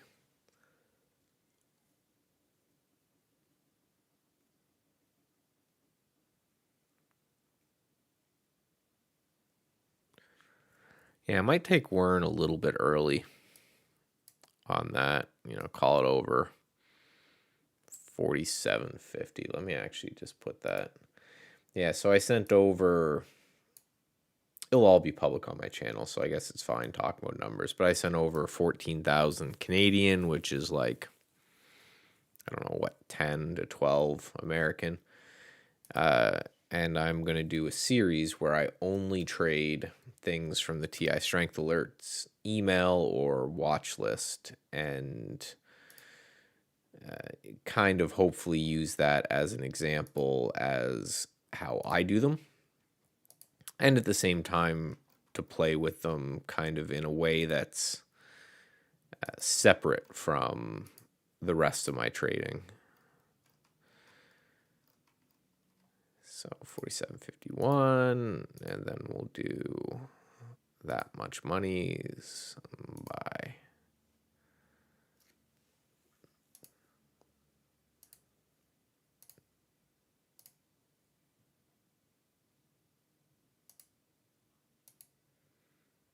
sweet.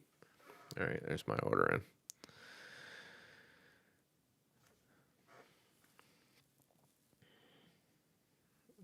On your scan for swing strategies, how many tickers do you have to go through each day to find setups you like, and how many make it to your watch list? I put a cap on my watch list for swings, and that cap's usually around like 15 will be the most that I'll watch. So then it really all depends. If, everything on my watch list is invalid and I have to scan through it again, that might take a couple hundred charts, 500-600 charts to do that.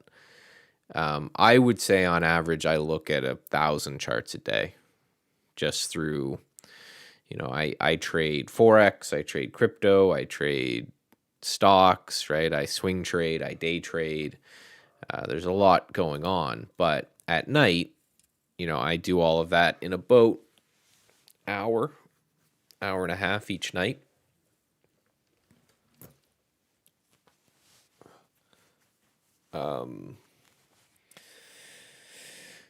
And yeah,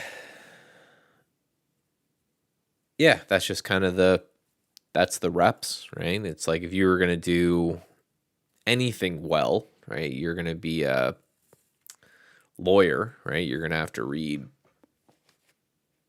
tons and tons of legal briefs and stuff every single day. And as a trader, we have to go through tons of charts every day. So, Trade Ideas certainly helps. It, takes me down from in the hundreds or in the thousands, which I sure would be without it, to in the hundreds. And,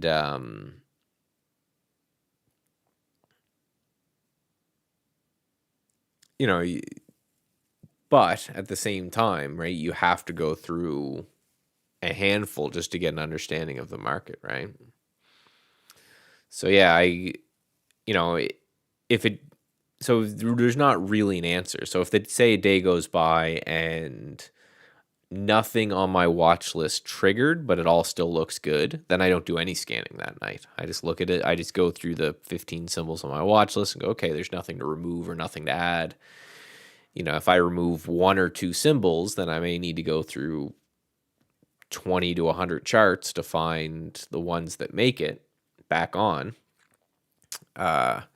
But again, usually, I start really working on my trading at 3 Eastern, and I'm usually done everything by 4:30 to 5 Eastern. So, 1,000 charts sounds like a lot until you realize that you just go through, you just click, right? And it's one of those things that it's like an eye, you train the eye, right? For example. Going back to the wide range large, can I do a wide range over the 20-day in an uptrend? Yep. So just follow the steps that I talked about. Look for whatever you consider wide range, right? So same steps. You go into search and you go moving average, right? So there's the 20 period moving average. That's on the daily, or you can do it on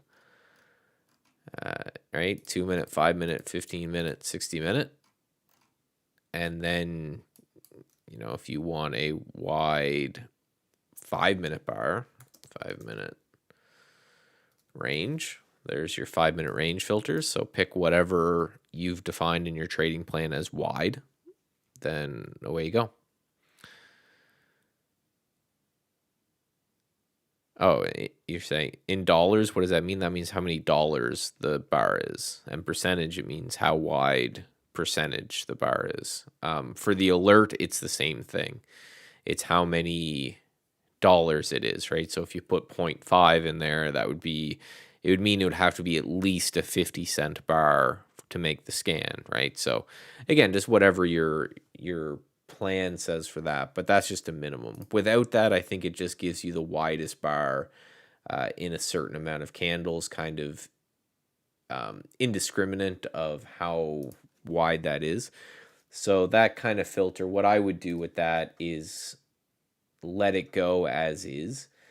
And then if you start to see a lot of junk, then it's probably time to go, okay, time to dial it in, right?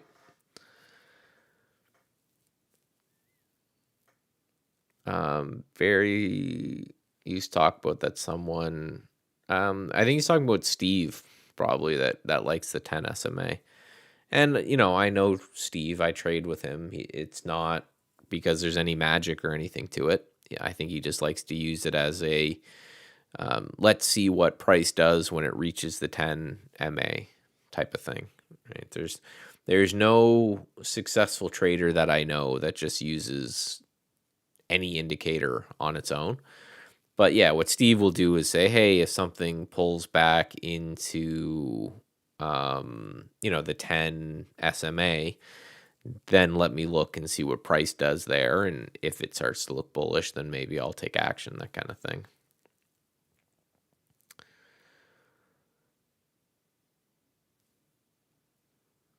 Seeing Ann. Well, Ann just made the TI Strength Alerts watch list, right? So I look at it, and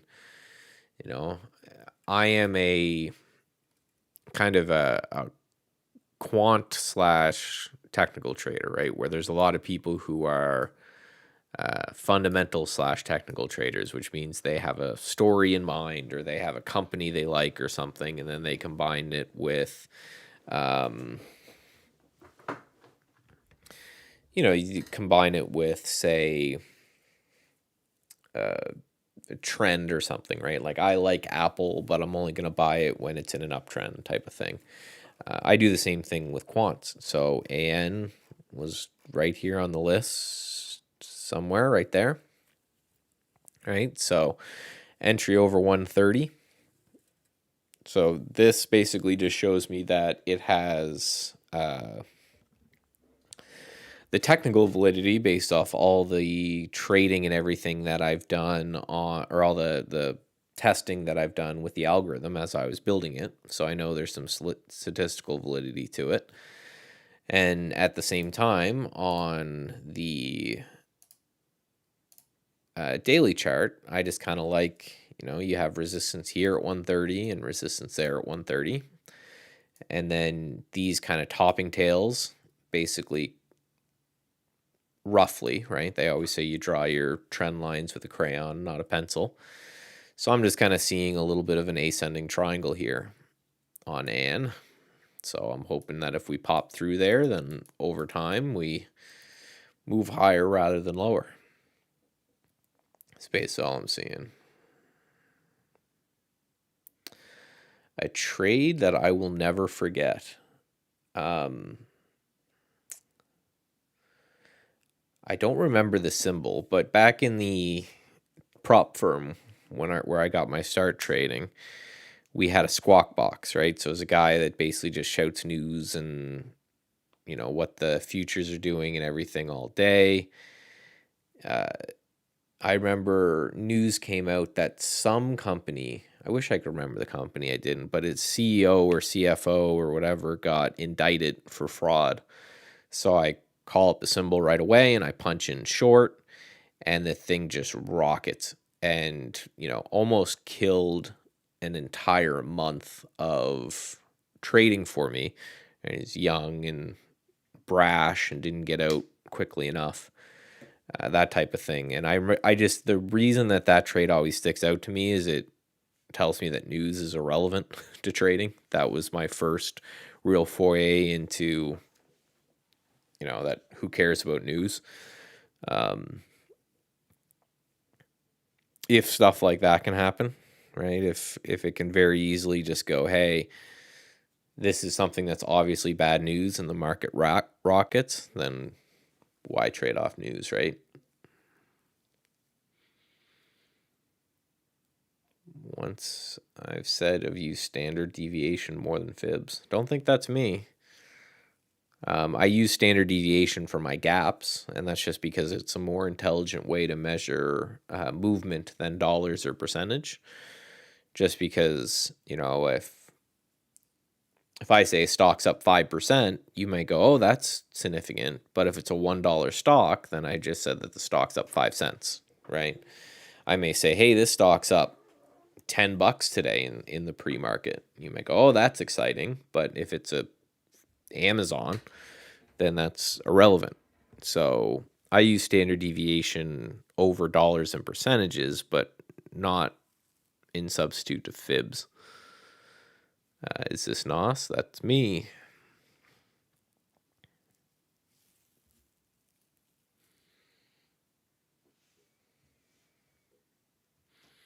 How's my Wern doing? Is it getting close? No, it's nowhere near.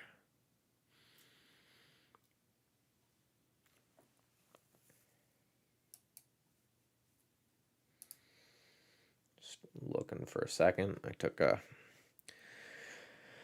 short over in Bitcoin yesterday, so I'm just keeping my eyes on that as well.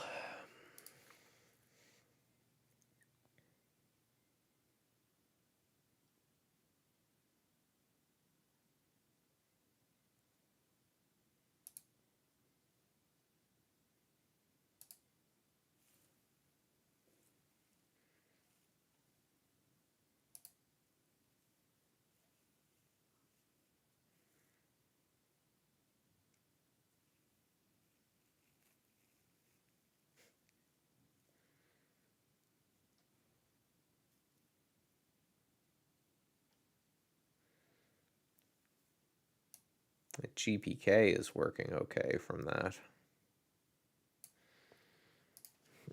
GPK. Mentioned that I got in this one because of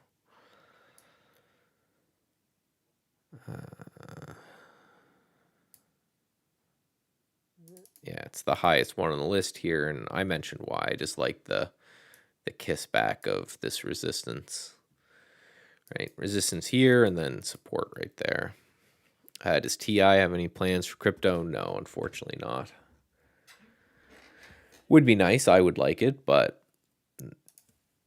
doesn't seem like it's something that's a priority right now.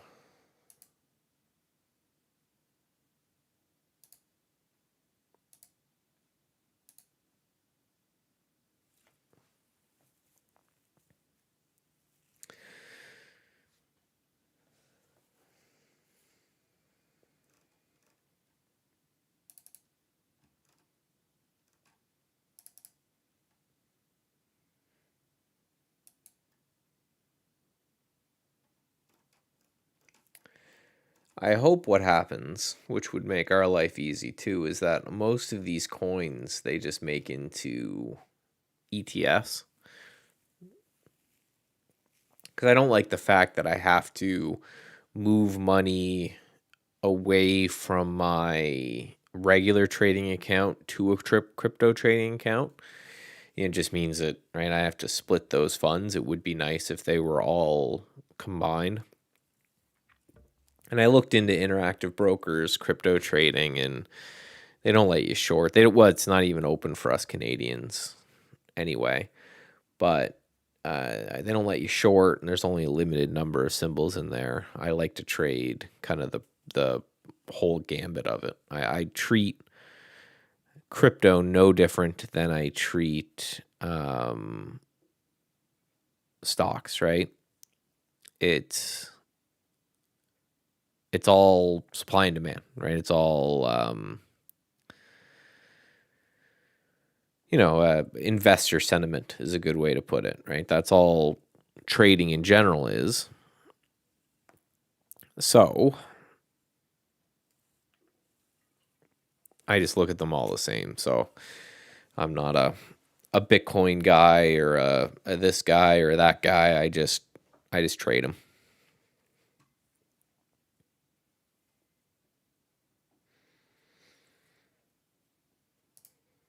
CGen.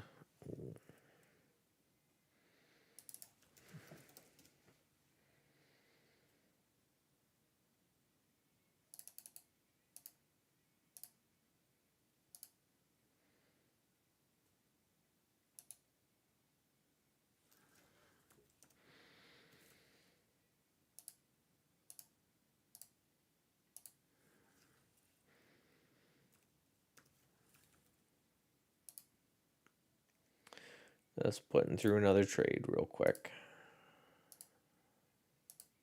There we go.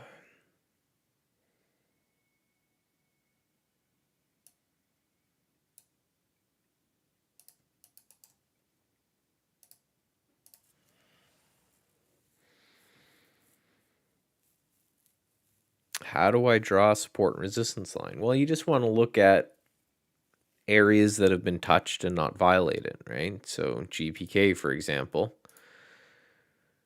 right? So you hit the little pencil and then hit the horizontal line, and then I just try to line it up with areas that, right? So we bounced off, that was a significant top, and then that was a pretty significant top.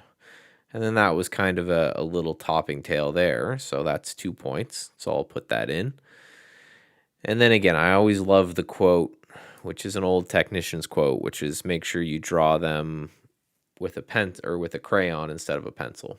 Essentially just meaning, there is no precision when it comes to trading, right? It's all kind of very loose. Golf Isn't a Game of Perfect is a great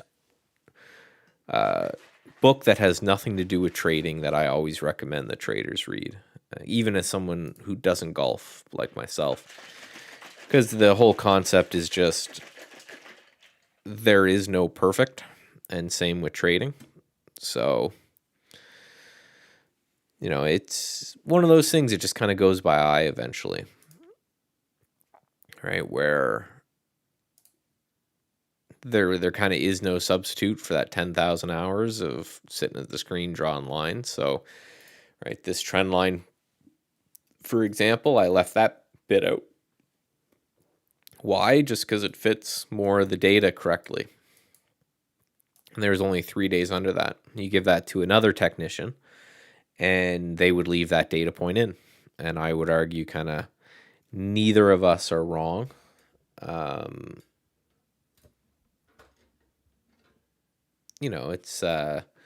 It's all just a personal preference thing.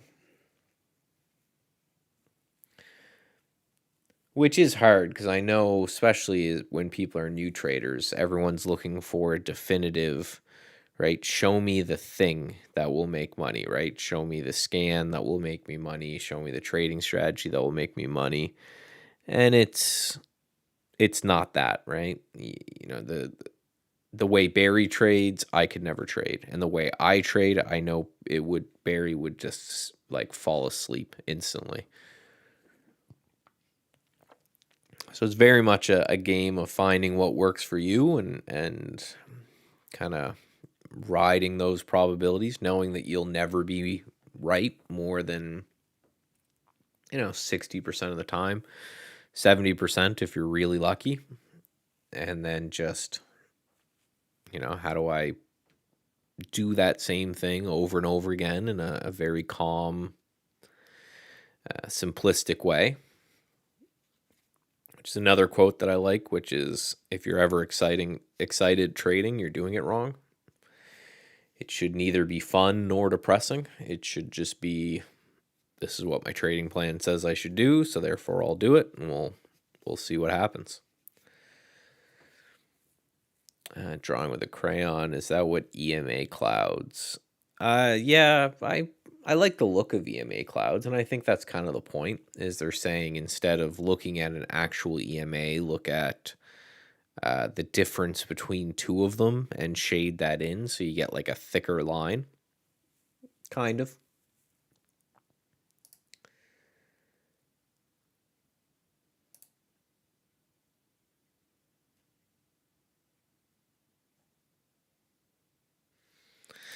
What's our trade of the week ASO doing here? This is a really good looking one. I like the look of this. Big, nice rounded kind of cup going on there. And then we've got this resistance overhead, and it looks like we might be breaking through that. And then just a pretty wild short float here at 27%.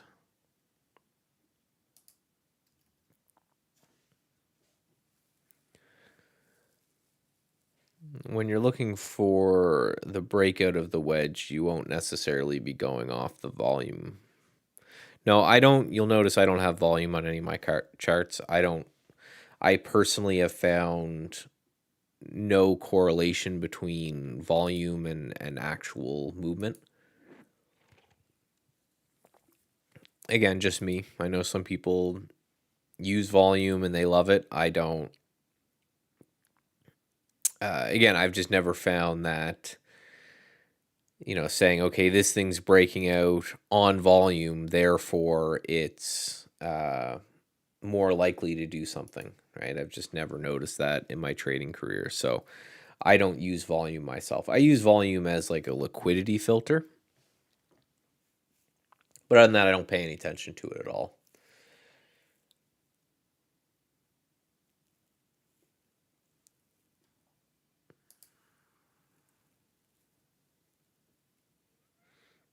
Right? It's just, I'll look at, like, I look at ASO and I said, okay, it did a million shares today, therefore I know it's a liquid enough instrument to trade. But I just I don't see any value of saying, oh, this candle has a lot of volume, therefore it matters, and this candle has less volume, therefore it doesn't matter. So a simple example would be, what if I always find thinking in extremes helps people with normal situations. So, for example, let's say every single offer on ASO canceled their offers.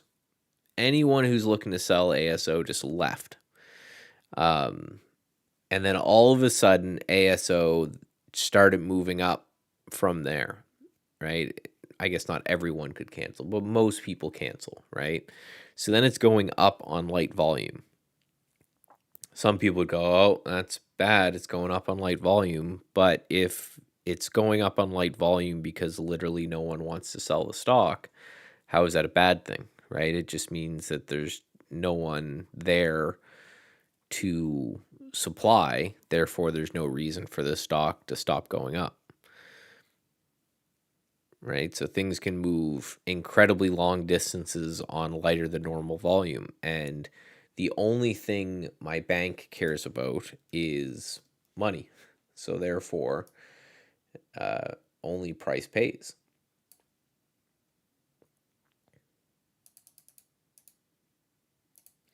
So if only price is the only thing that pays me, then that should probably be the thing that I focus on, right? A bank won't take an MACD cross, and the bank won't take they won't care if I did a high volume breakout or a low volume breakout or a no volume breakout. It's all the same to them, right? Money's money.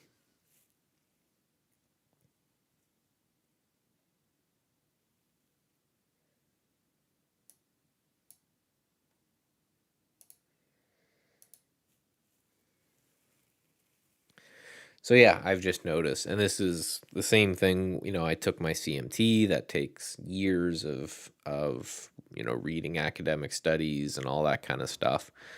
I'm not the only one in the CMT world that thinks that way. JC from All Star Charts, I've heard him talk about it as well. He believes the same thing. It's just kind of, who cares?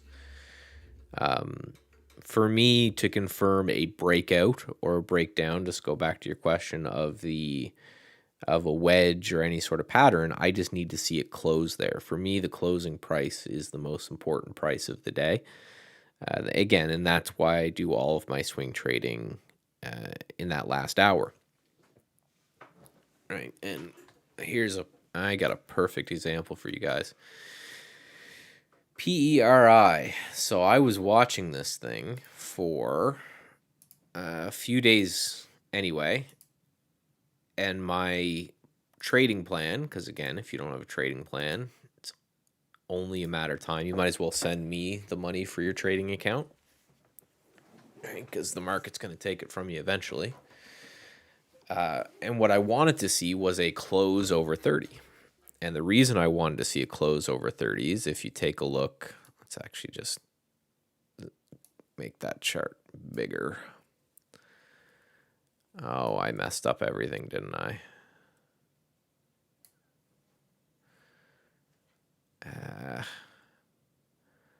shouldn't have done that. Undo.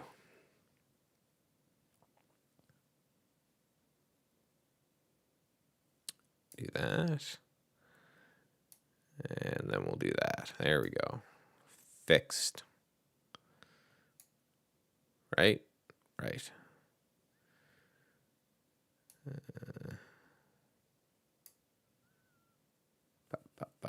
Okay.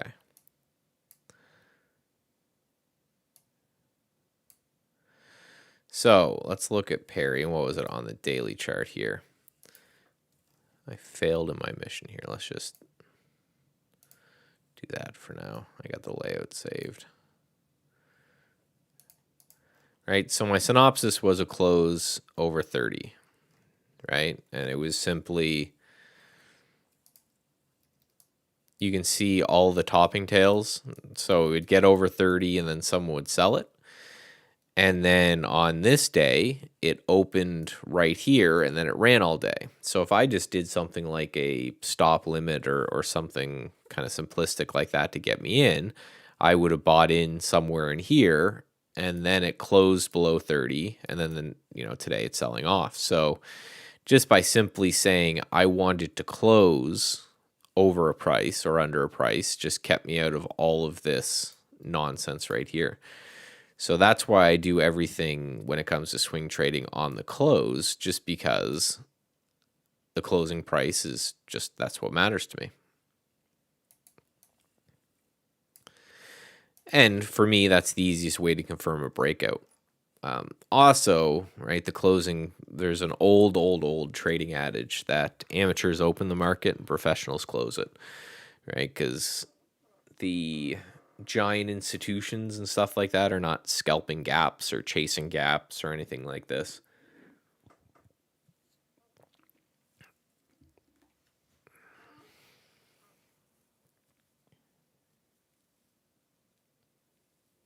In biotech land, we're told to be cautious when prices lies on low volume. Shouldn't matter the security.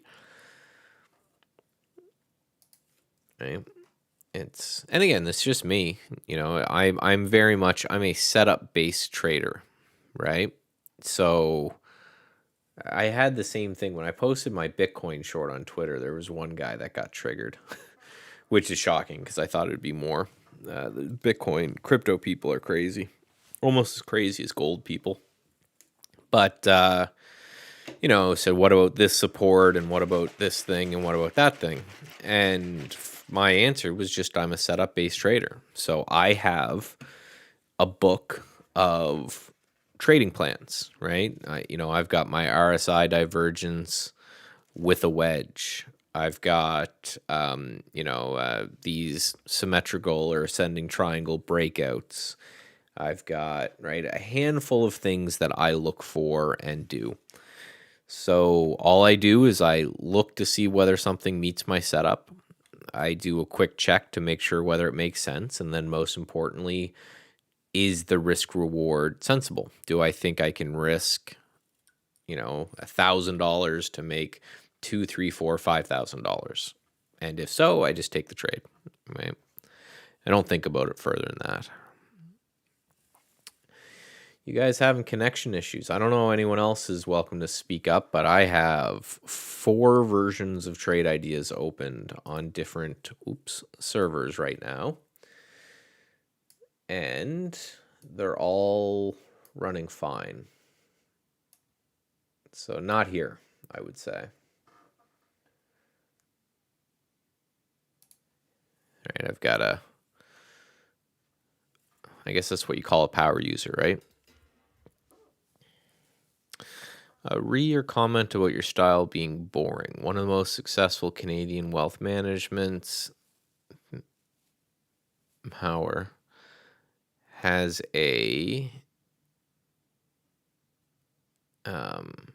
motto: "Be boring, make money." I like that, and I like that he's a Canadian because we're special people up here. Good old Canadian guy. But no, that's right. It's if you want.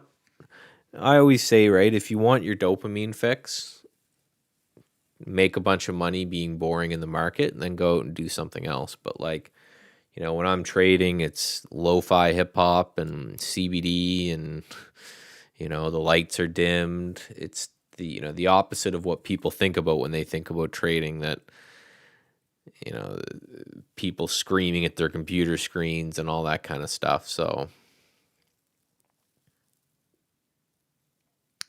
how do I have 4 versions? So I have 4 different trade ideas accounts, and then I've got virtual machines and VPSs, or virtual private system, VPS, cloud computers. So the way my dumbass should say it. So like what you guys are seeing here is just what I use. Like the only purpose of this VPS is it occupies a second monitor for me to look at charts during the day, and it's just to show to you guys, right? So there's nothing real going on here. Right, and then I've got another account, which is my real account, and then I've got a third account, which is the web version that I do some stuff on. Then I've got a fourth account, which is me building stuff for you. The only thing I'll say, Jay, is open up this bar, go account, and then reset connection. And there you go. And that should bring it up, because it seems to be working for everyone else. If not, just hit up our the support button at Trade Ideas. But I just looked over at our company Slack, and I'm sure there would be something there that, if people were having issues, and I don't see anything in the support. So it looks like it's just on your end for now. So try that reset connection and see if that works for you.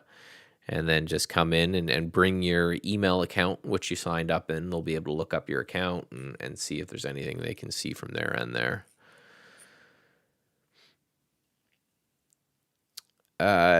Yeah, I'm a Mac user. I've got, I'm talking to you guys right now on one of the new M1 Mac Minis. Heavily debating one of those monster 16-inch MacBook Pros they just came out with. I just don't know if the power would be beyond me. But yeah, massive Mac nerd. I hate Windows, but I have to use it for trade ideas. So what you guys are looking at right now is a Parallels client, right? So that's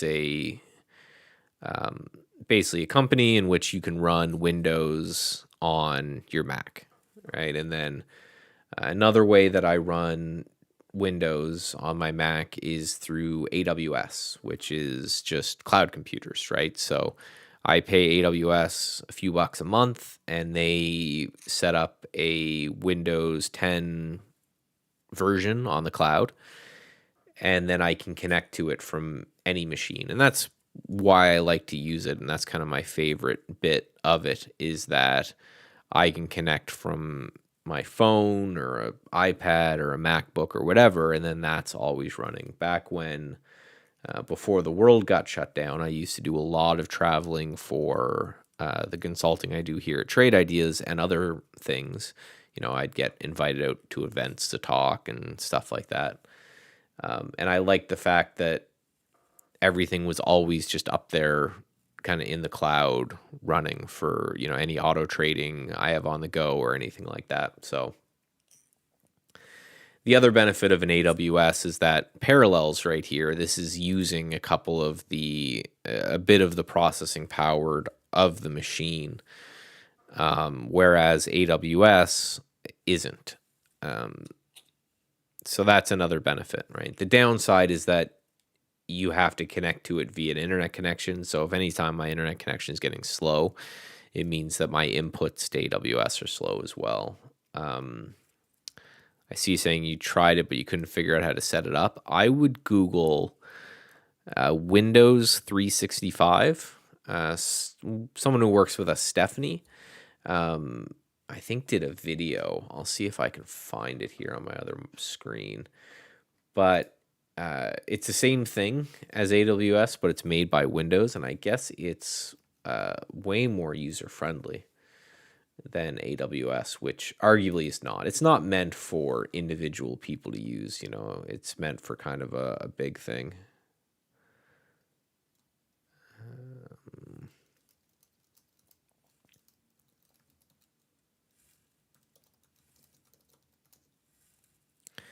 365. Just see if it comes up with a Google. Yeah, here we go. Try this.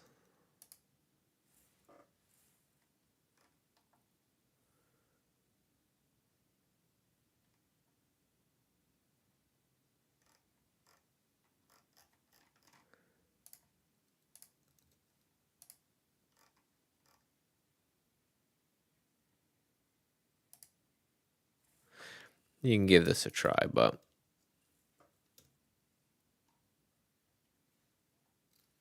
oh, no problem.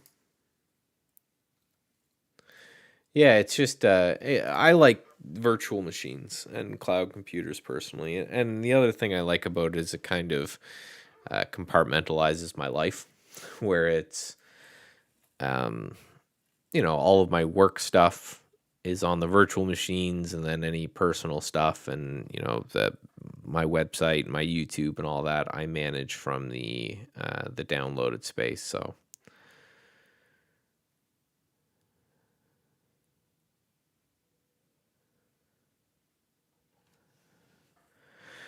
All right, guys. So I'm going to ping Barry here.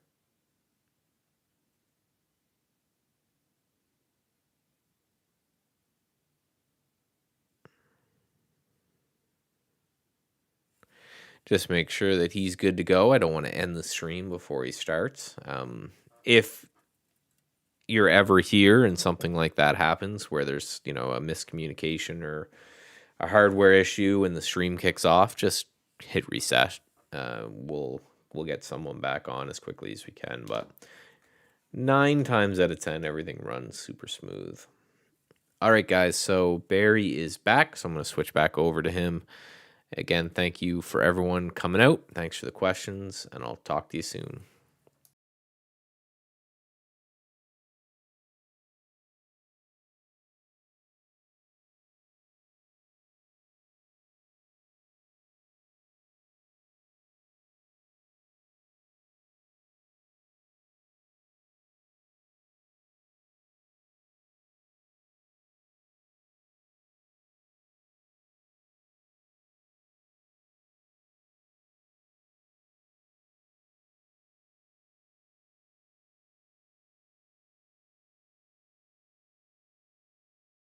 Sorry, I am muted. I am muted right now. Thank you. I was going to say, should I mute myself? Because those leaf blowers are right outside my window right now.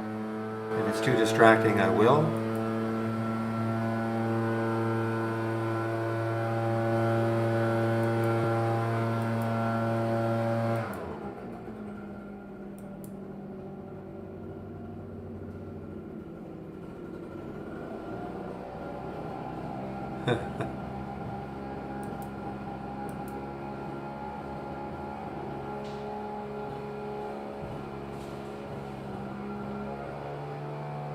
All right, guys, I'm waiting on this IONQ pullback to see if this gets. I'm out of the trade now completely. I just want to see if it pulls back or it gets back over 24 again and resumes.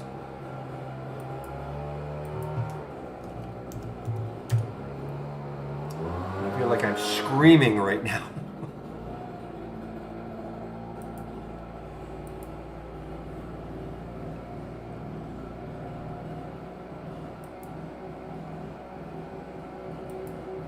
So perfect circle. Can you hear me? What did Michael say about your Williams question? I know you've asked it several times in our emails. What did he say? Did he answer you at all? I know we don't have Williams as an indicator, but did he say, well, you could try this or that?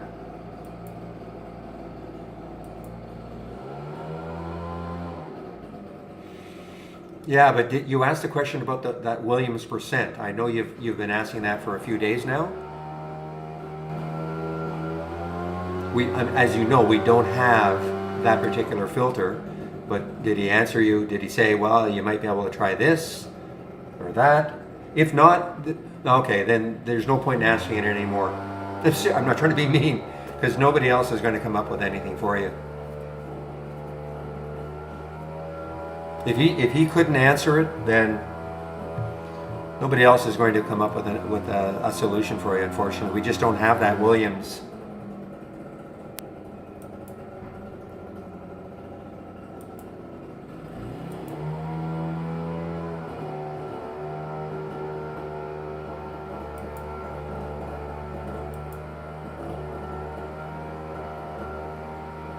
Oh, okay. He said he's going to work on it. Okay. Well,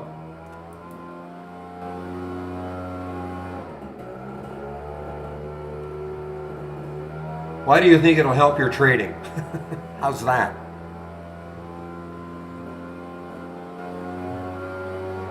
Meanwhile, guys, I mentioned this one before, the CMP.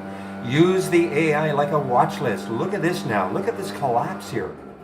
Okay, I mean, look at the collapse. I mean, it had the pull up here. I'm not in this one. I'm not going to say I'm in this one, but I said, you use the AI like a watch list.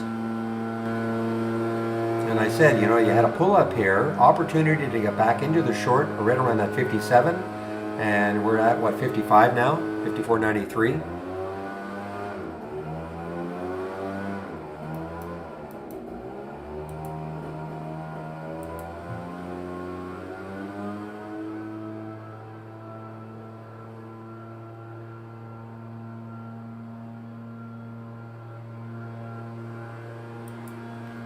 IMMR, so this is another, call this a meta play, right? IMMR, a meta play. Yeah, look at the volume. Looking left, what do we see? We see 743, we see 742, we see 750. So right in this little area here, maybe somewhere, what did it get up to? Got right to 737 into this area, and then it kind of, well, not kind of, it did stall. I'm sure you guys are looking to hammer that nail down.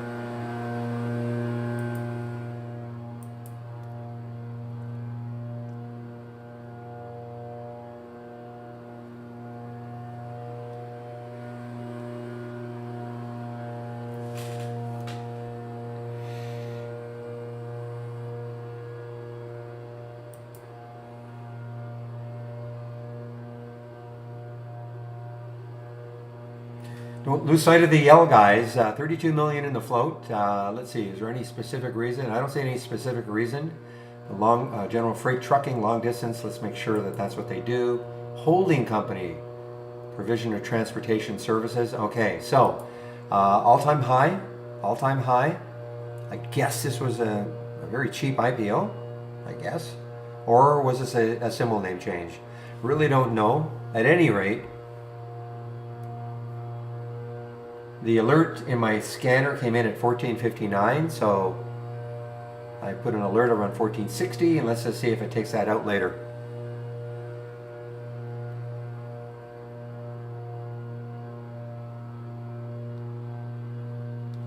Yeah, so did he go over this? I know we've got this new tool, but I think it's mainly for daily.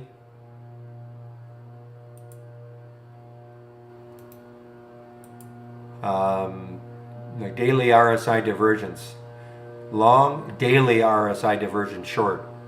I don't know if he went over that with you, but yeah, I can't add anything to it. I don't, because as you know, I don't really scan for anything like that. But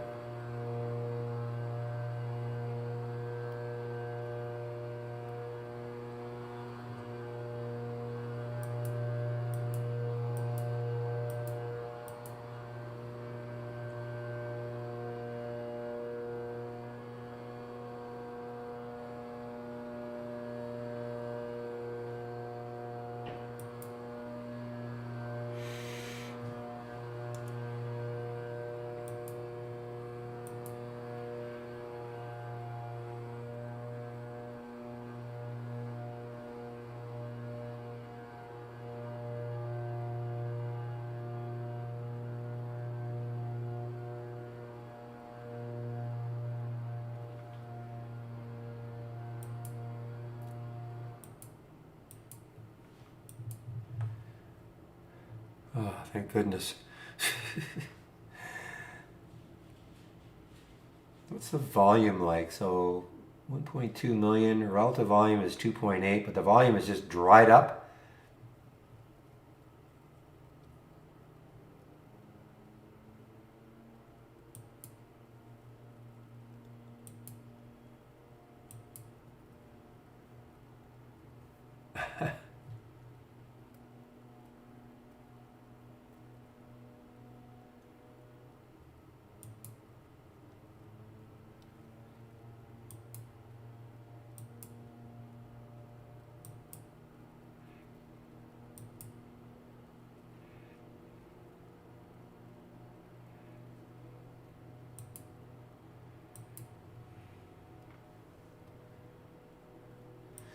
You guys are talking about Prague. Last time I looked, it was, it did finally bounce off that VWAP, 448.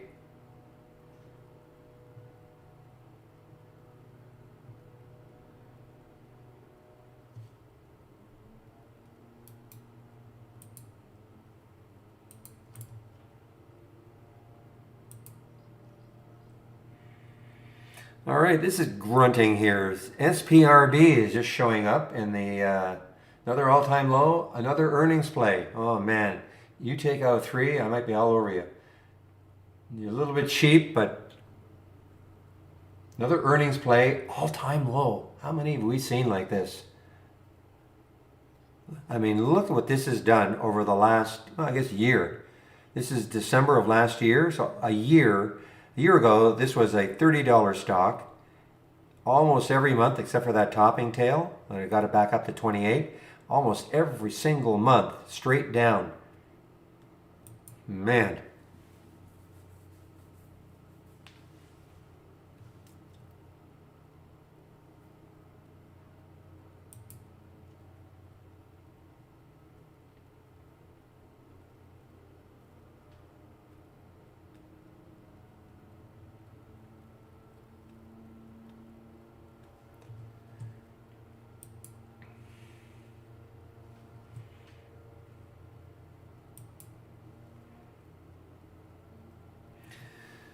Whoa, I know, Idra, you mentioned IMRA before. Look at this, got up to 438 and just collapsed.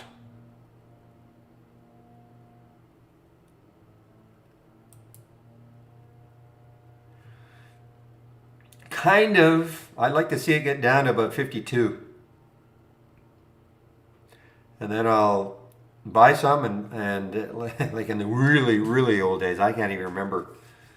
Not that I ever, but where you literally got the stock certificate and you had to, I don't know how many years ago, 50, 60 years ago, you had to, you had to get the stock certificate and then bring it into the broker. That's what I would need to do, lock it away in a desk.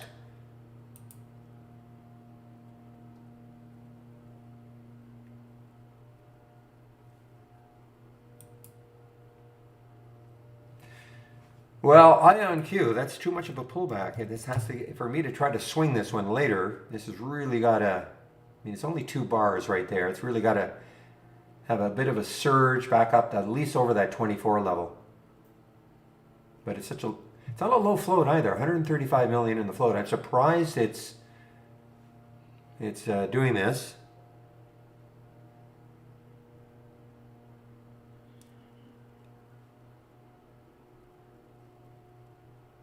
What's the market doing? No, not being affected by the market.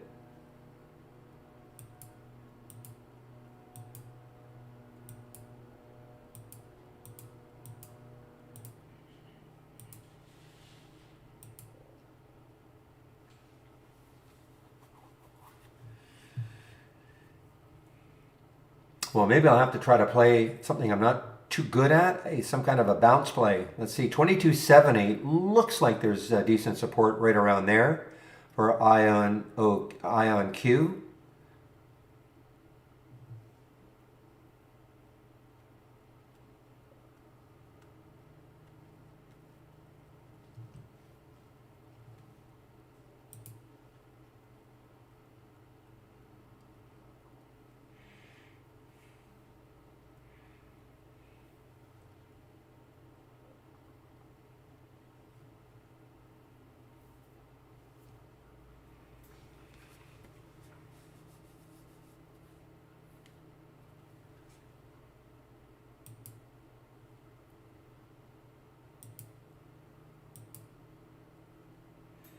Don't lose sight of the yell, guys. I mean, at any moment, just need some volume, pop through all this.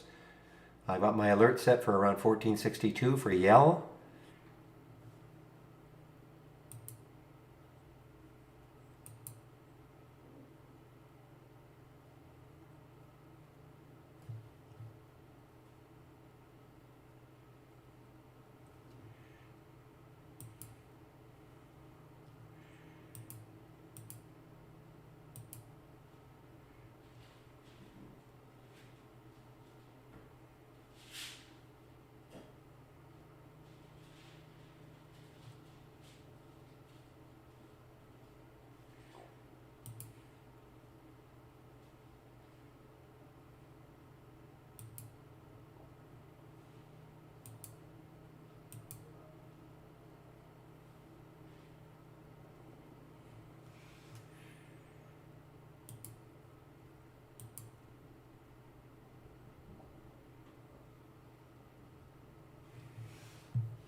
Scalp, well,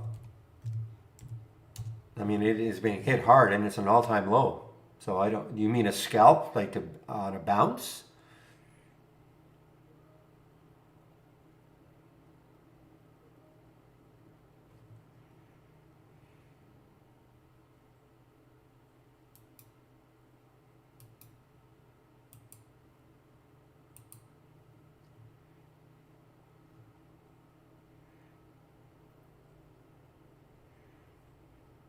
I mean, how would you swing this? I mean, I don't understand what you mean by that.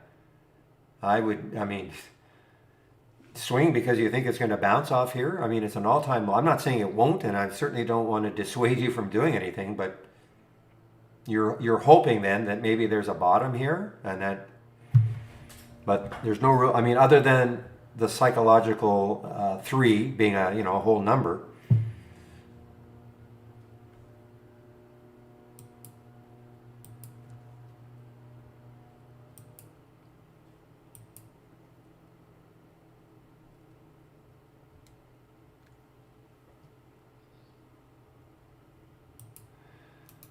All right, lock this away and throw away the key.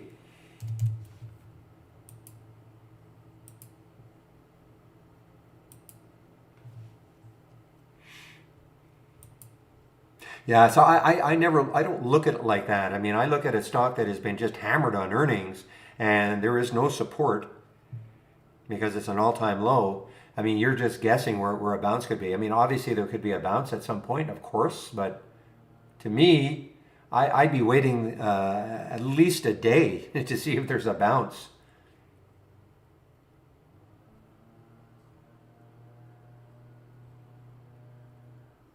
But it's up to you, of course.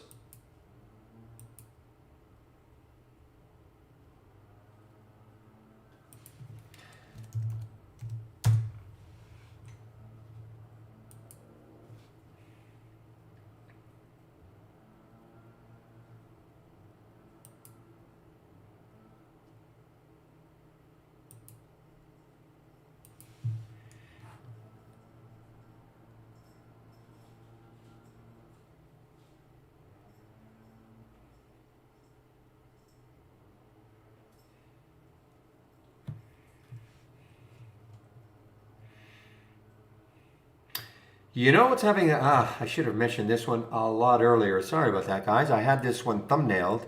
BTAI had this one thumbnailed, and I was watching it right. We're on the 15-minute shot. Yeah, right around here. And I saw this little move here. I thought, I wonder if this will get it going. And yeah, it's put on about $1 since then, and an actual cross up. ADMA crossing above the 20 SMA on the 15-minute chart at 26.90.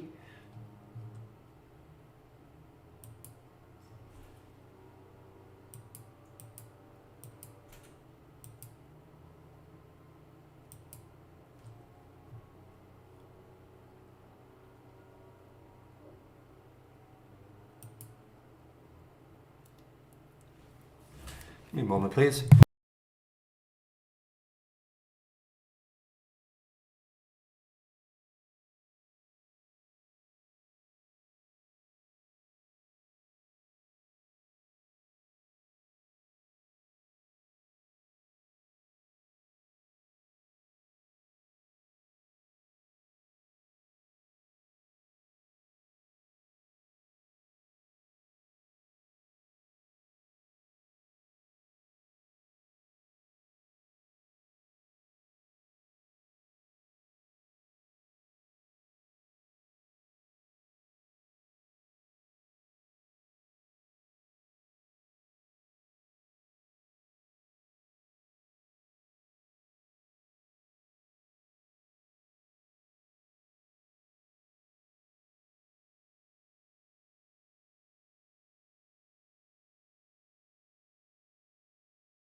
There! Thank you, Becca.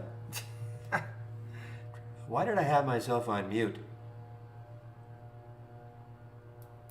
Now, if you can read my mind, Becca, then that'll help me. I have no idea. I can't remember why I had myself on mute.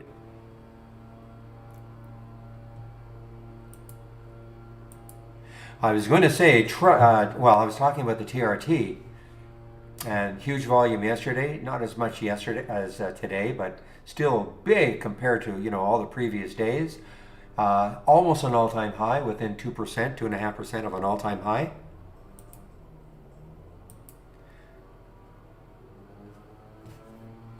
No, no, no. Might have fat fingered my mic.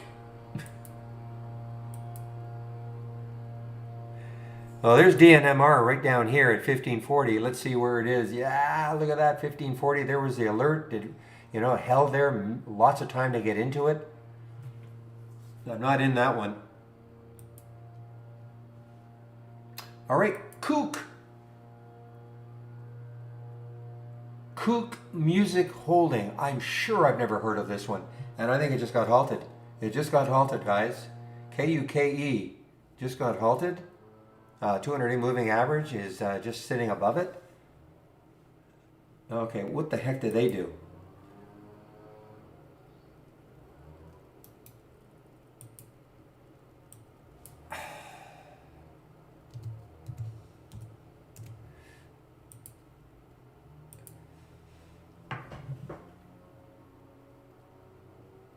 Well, okay, I'm reading. I still don't know really what they. I mean, I can read what they do, but I've never heard of them before. But anyway, KUKE, a lot of volume came in. The low float, 8.7 million in the float. It's only traded 560,000 shares, but that is actually 13 times normal. I mean, so that's how little it usually does. Okay.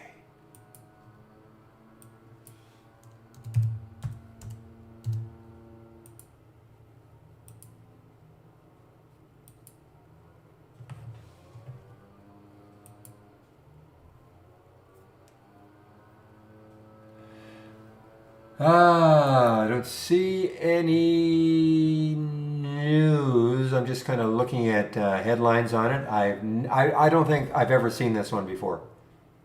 I don't think there's any news here. No. So this was an IPO back here. Okay, so it was an IPO, I guess.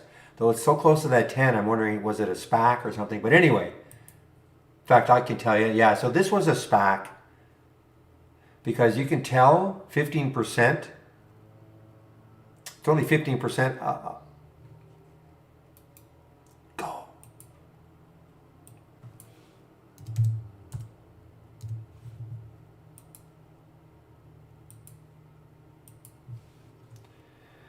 Anyway, I don't see any news on it, no.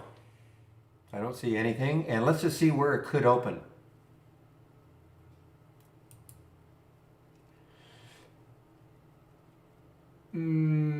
No, yeah, I mean, no big clue right now. I mean, it's 573. There's the halt.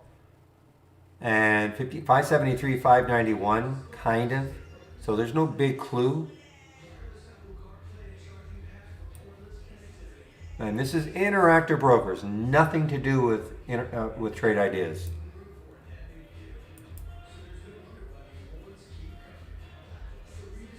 Give me a moment, please.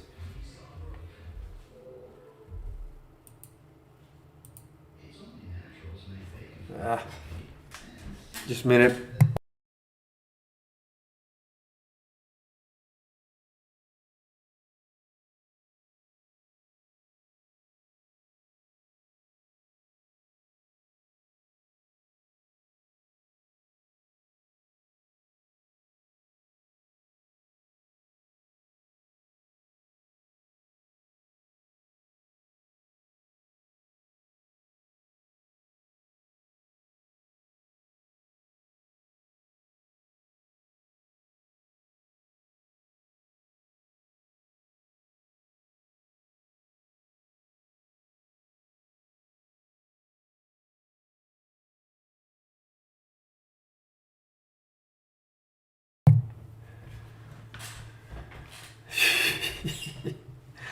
Yeah, I'll tell you why. My TV turns on its own sometimes.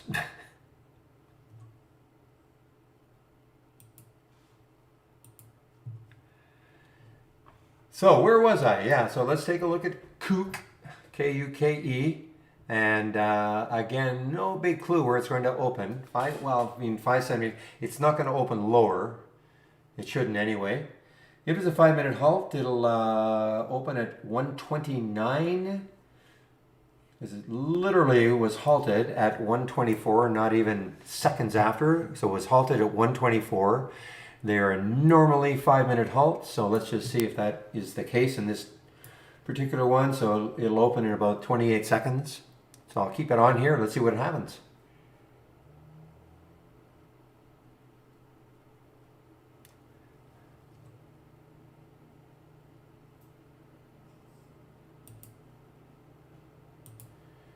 All right, we've got 10 seconds.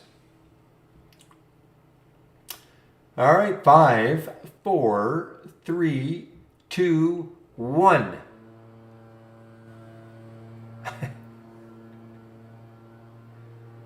All right, anticlimactic, as I always say. So it didn't open. So, oh, did it open? Okay, open a little bit later than 11 seconds after. Okay, and there was the open. It's not. So it got up to 6. And man, it is shortable for me at Interactive Brokers. Interesting. There are shorts available.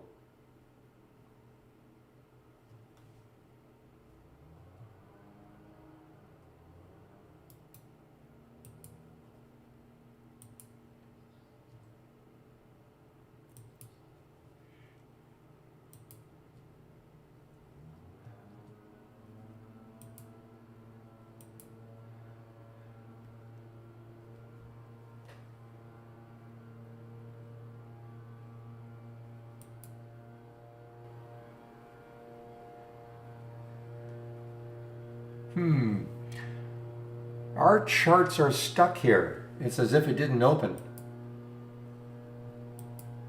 Something's going on here. Because I'm looking at my IB chart and it is moving. It's like this didn't open.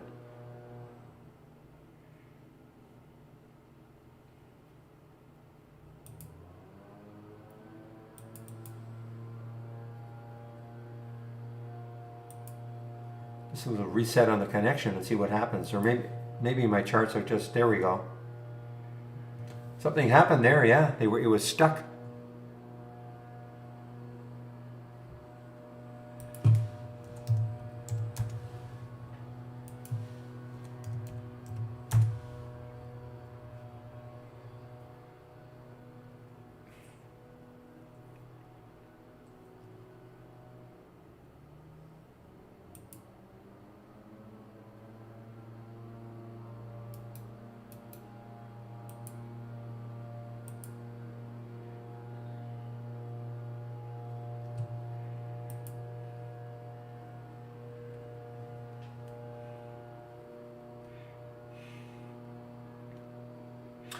All right, guys. So I on Q, it was a two pretty big one though, but a 2 bar pullback on the 15-minute chart.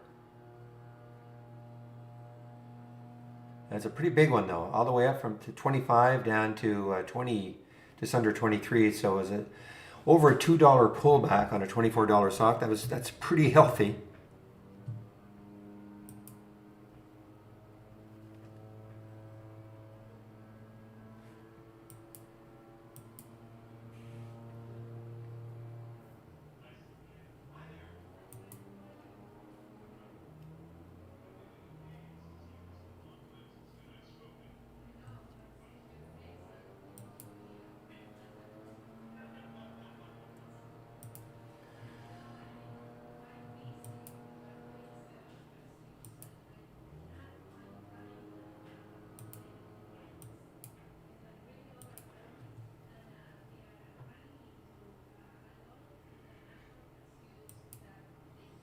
All right, guys. Well, let's see if this kook is on the way down.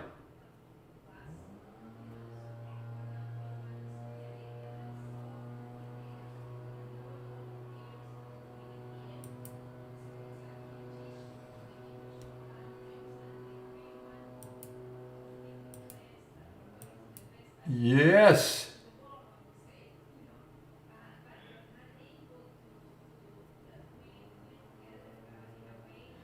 Scalping the heck out of, well, scalping. I mean, I don't want it to really pop on me, but underneath that 6 is where I took it, and now took some out just in case it pops back.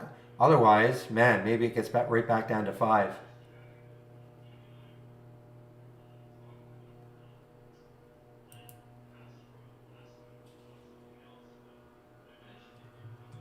I'm very surprised there were shorts available at Interactive Brokers.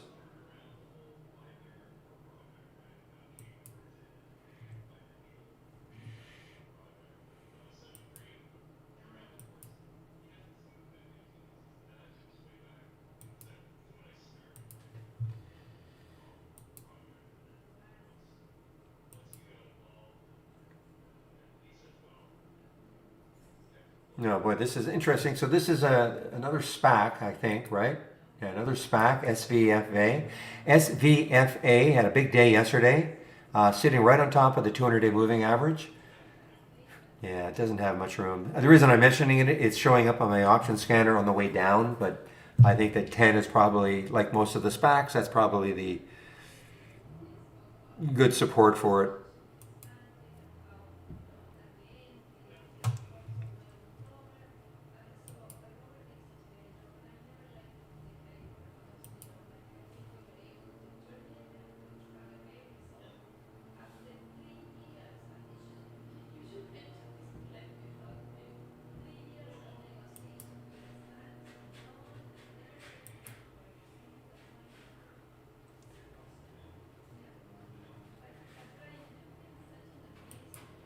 Yeah, I'm out of it now. I may take a look later on again. I'm out of it now. That was just, I thought it was just going to be a kind of a quick scalp for me. Now I'm going to watch this and see if it gets back up to this area and then break down through 6 again, and then I'll probably go in heavier if it did. If it did.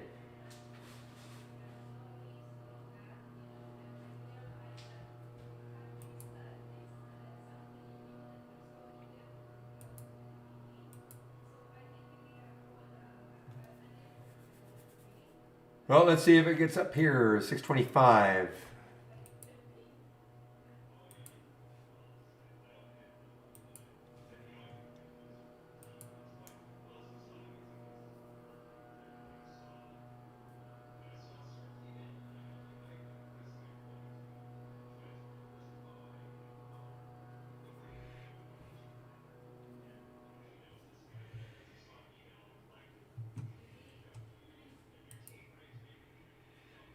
So, guys, I mean, the AI, there's that Camp, CMP, there's Playboy, there's Cook.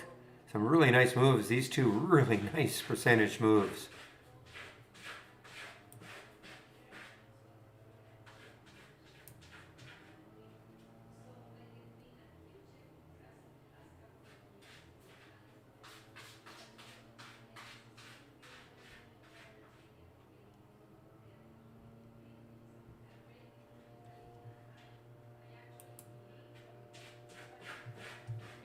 Ooh, Kook, guys. I mean, this might collapse, really collapse.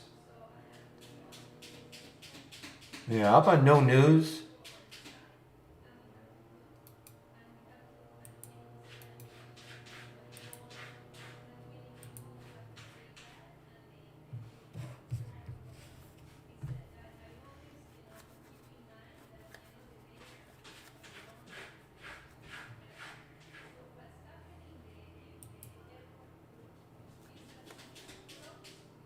Boy, I mean, if you're looking for a short, guys, watch this KUKE. If it gives this up this 570 area, I mean, this could just go all the way back down to that 5.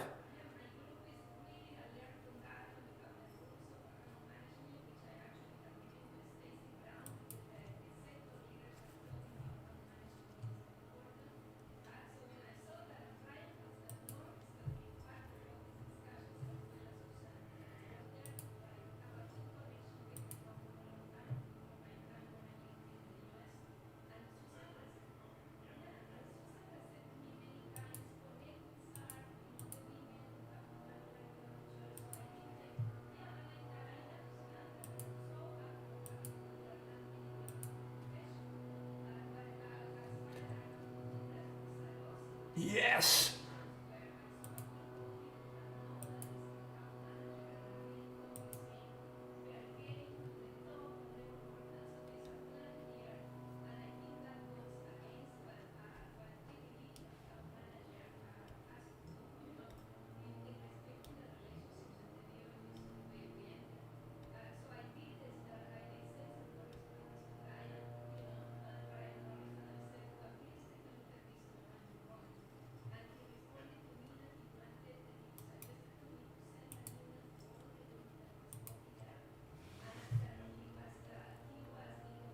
I didn't want to scalp it, but I am. But I would love to see a big takeout down here. That was too quick. Got down to 58 and it just popped right back up.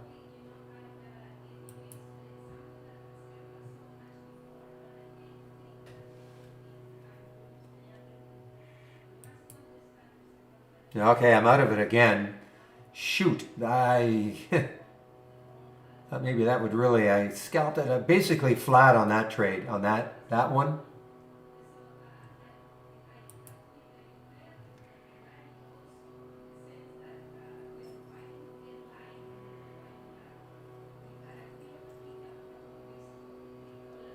Look at the volume that came in too. Well, let's see if six holds.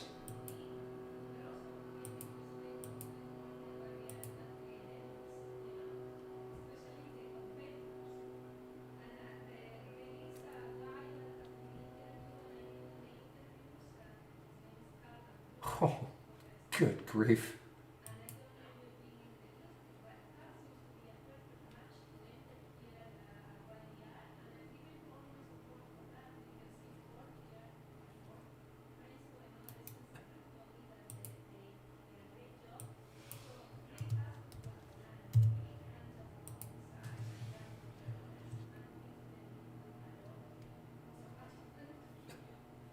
Boy, lots happening for me, guys.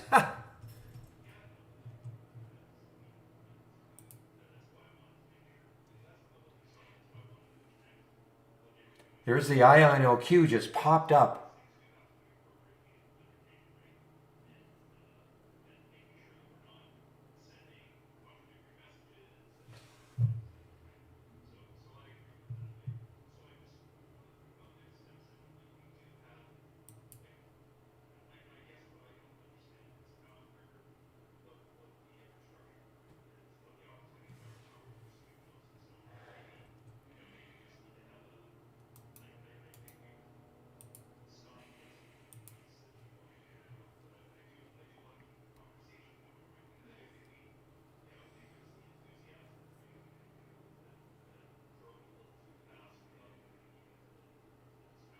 Sorry, guys. I'm trying to concentrate on this KUKE. I want this big collapse to come down here.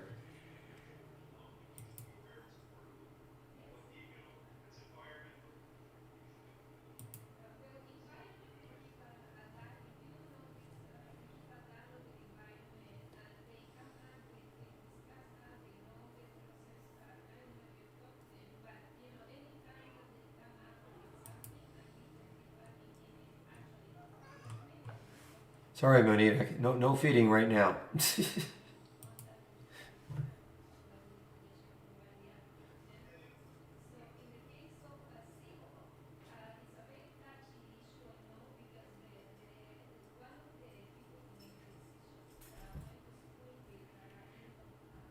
Okay, guys. I'm putting myself on mute. Okay.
All right, sorry guys, this is such a cat and mouse for me right here at that 570 level.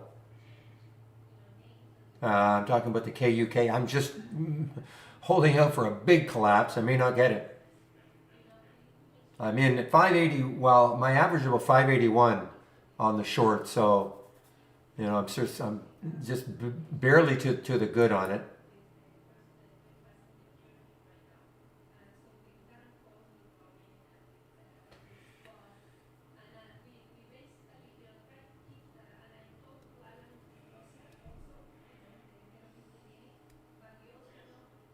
I have a marketing meeting in about 15 minutes also, so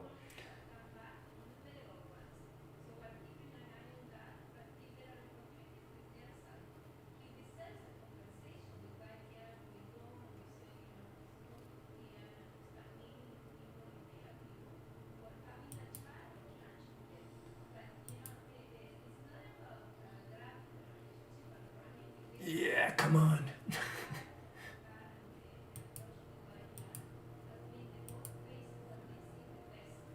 There we go. Okay, there we go. There we go.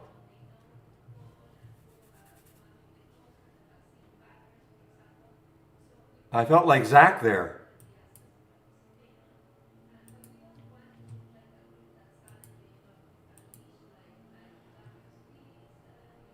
Okay.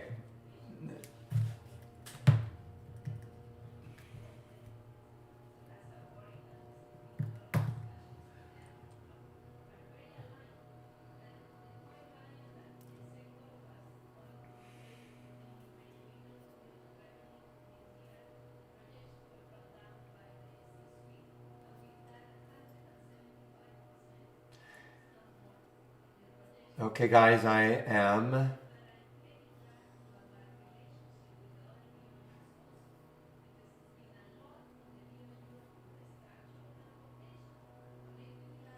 I don't know what your breath.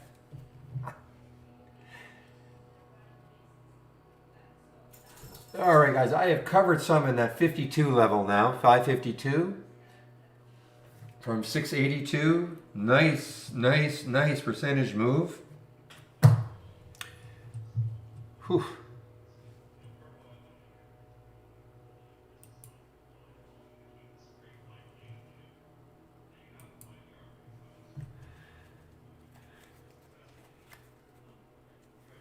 Meanwhile, look at Bitcoin. BITO, or the ETF. Look at BITO. Whew.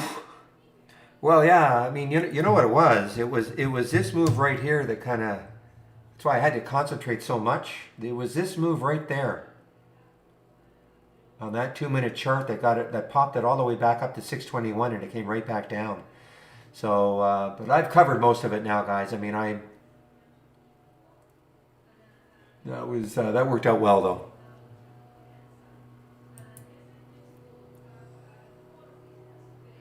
See it before the breaking news scan. I know that used to be one. Let me just see. That used to be one that we used to. What are the strategies? Let me just see if I can find it. Bullish strategy.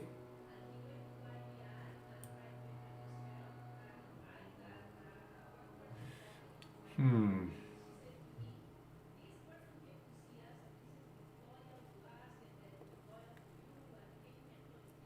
Hmm. Um. Where did you see that? I recognize the name, Riv. I recognize the name. I thought it was one of those ones that we had created. These are all a bunch of scans we created a long, long, long, long time ago. Was it from one of the traders, the other traders, seeing before?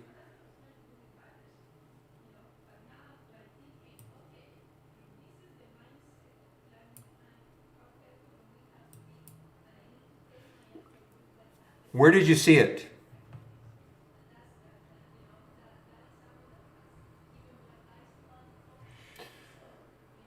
Whew.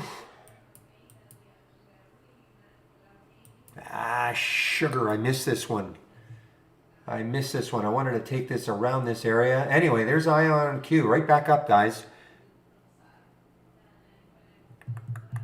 Yeah, so you might have to. I don't know. That was one that was created like years and years and years ago. Okay, so I'm not even sure that we still actually have it as a configuration anymore. I know what you're saying. If you do go if you do a Google search, but that link may not be relevant anymore. Okay, so well, let me see. Let me see if I can help. Happy about the Lucid, or not Lucid, but the Ion Q that I'm not back in it.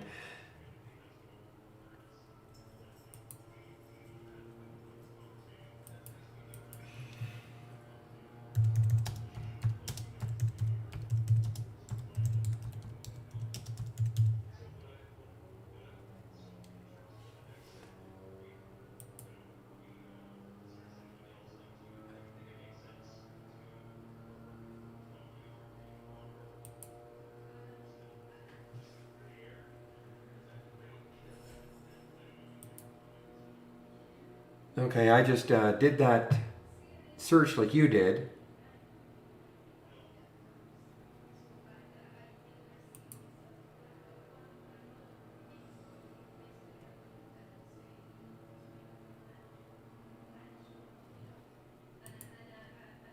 Yeah, I don't see a link for it though. You know what? You might maybe one of the other traders has it. Maybe just info at trade-ideas.com. Okay, I don't have it. I do recognize the name from many, many, many, many years ago. It's possible it doesn't exist anymore as a link.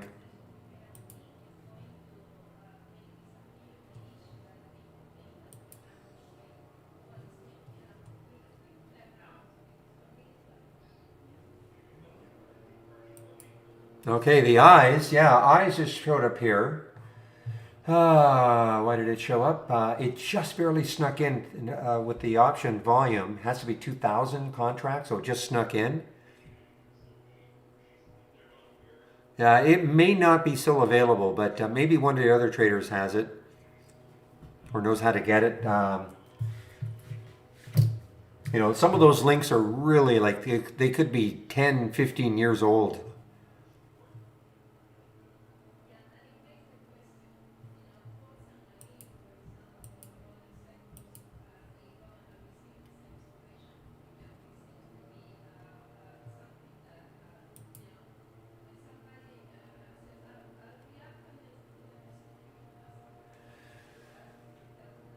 And Casper is another one that's, remember earlier on, we didn't get an alert until 10:29 from the option scanner, about an hour after the market opened.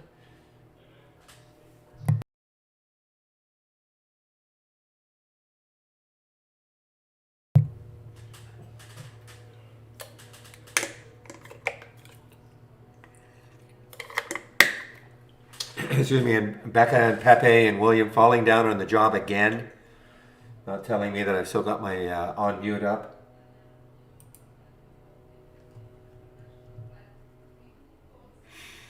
That's right, you're right. This was a takeover. You're absolutely right. It was an earnings play and takeover. You're absolutely right. So it's probably nothing to it.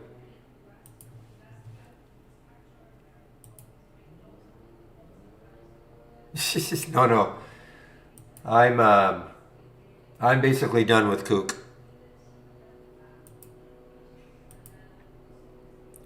That's probably the most fun trade I've had in a long time.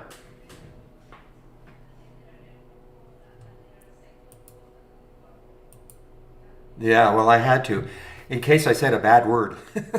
That was the main reason.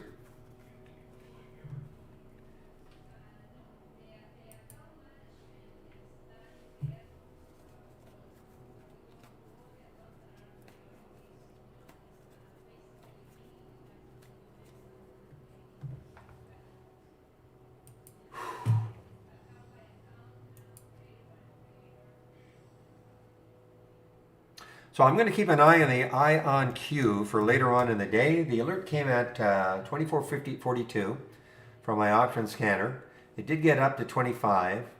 Big pullback though, pretty big, pretty stern pullback.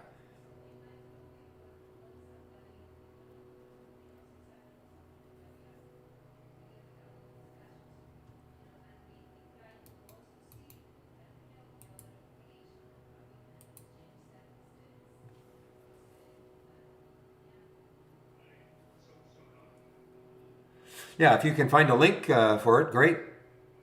Perfect circle. If you can find a link for it, I can't seem to find a link for it.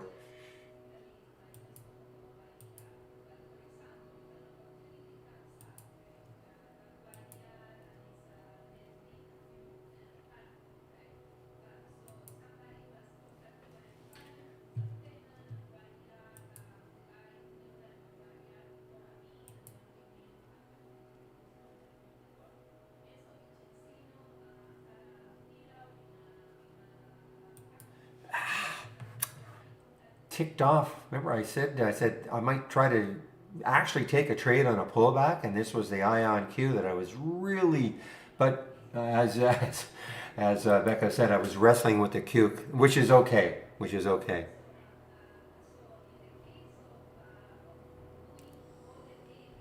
Yeah, I guess you can't post things in YouTube. So if you came over to the real trading room, you could post it there, and I could give it to him.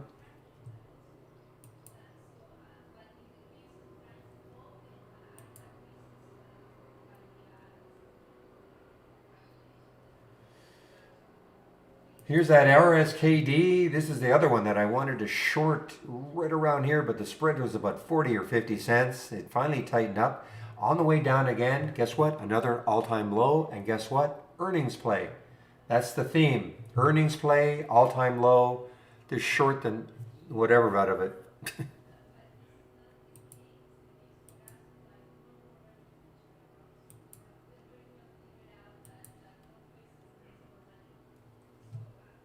You can always go back in.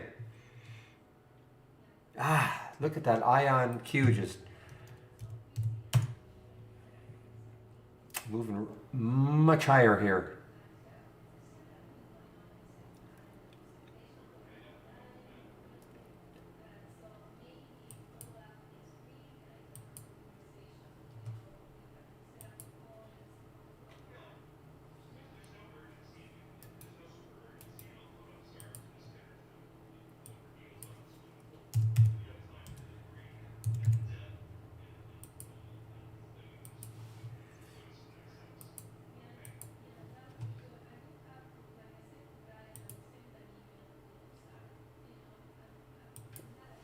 Okay. Fun with price alerts.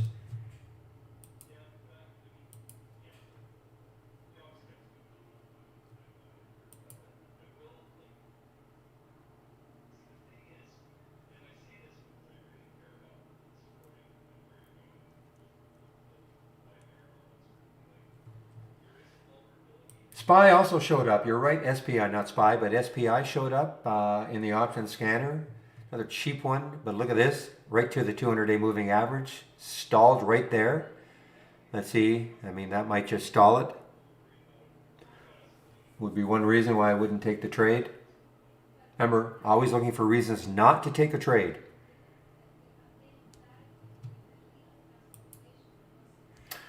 All right, guys, I'm going to put myself on mute now. We have a marketing meeting at 2 o'clock, so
All right, guys, I'm back. And, well, the Ion Q, I actually ended up taking it while I was in the meeting. And I'm really, really struggling with maybe trying to hold that thing. Why does it fill my orders if my price is higher than the stock? You really have to be a little more, I'm not sure I know what you mean.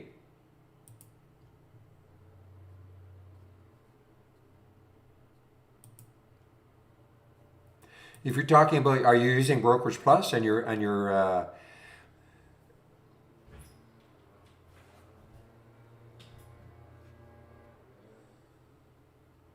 okay, so again, I'm not sure. Are you talking about connected to your, you have an IB or an E-Trade account, Joseph, and you're using Brokerage Plus?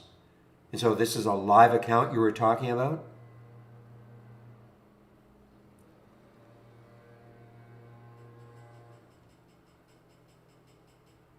So I mean, if you're, I don't quite get it. If you have a stop and it's below the current price, you're using the sim. Okay, give me an example. Give me an example, okay? And I'll do it along with you.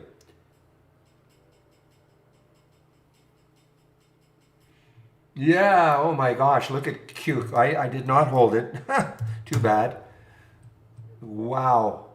Why didn't it do that when I was still in it?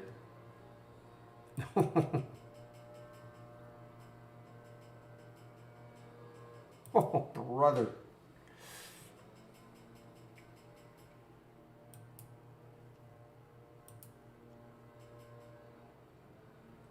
Okay, so RBLX. Okay, so RBLX.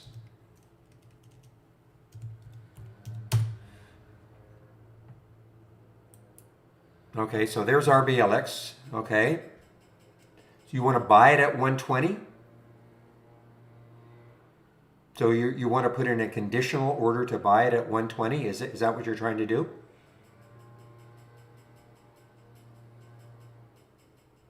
Okay. I know how I can help you. It doesn't make any sense, but this is what I do. We actually talked about this last week. If let's just say I want 100 shares and I want to get in at 120, you put it in both. Don't ask me why, okay? Don't ask me why. You put it in, oops.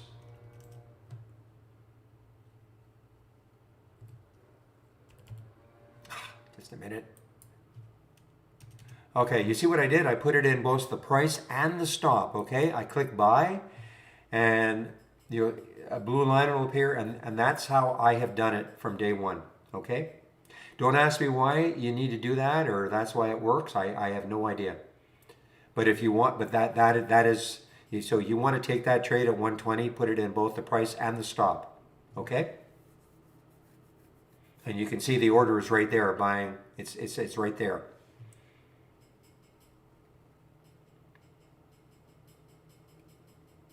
That I can't answer. You want a conditional, you see, that is more of a, how can I put it? More of a strategy then that you have to create, I believe. You can't do it manually because I can't put a stop in, obviously, until I have bought the stock, okay, right now. But if you created not even sure if you can do it in a strategy. You can't, yeah, you can't put a stop in until it's been executed. You can't put a stop in. Now, once you, how many trades are you in at the same time, Joseph? I mean, are you going to be able to monitor this?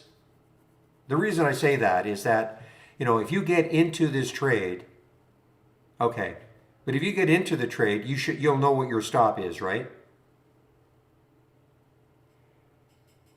So let's just say, for argument's sake, if it executed at 120, you know that if you executed at 120, my stop is 110.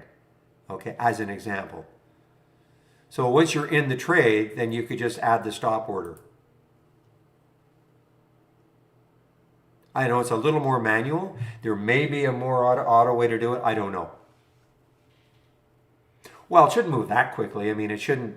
You know, I mean, it shouldn't be so. I mean, unless your stops are so tight. You know, it depends on the security too. I mean, the price of your security. I mean, you wouldn't be getting into a 120 stock and having a stop. I think at like $119.80 as an example. I mean, if you are, then this is not the right program.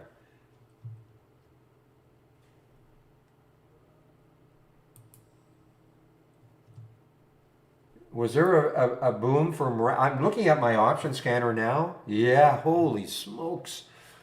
Some of these from the option scanner guys. I mean, delayed reaction, but wow, 1221. There was the alert. It moved up, a little pullback, and then boom.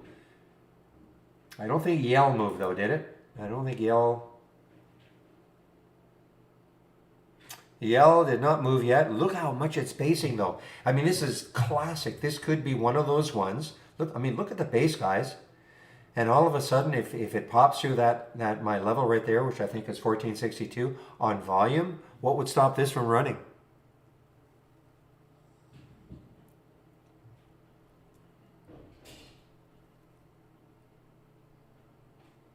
Yeah. You mean, are you talking about KUKE, John? I did. I didn't hold on. I'm back in though. Okay, I am back in. I wish I had held on from 45, but hey, it is what it is.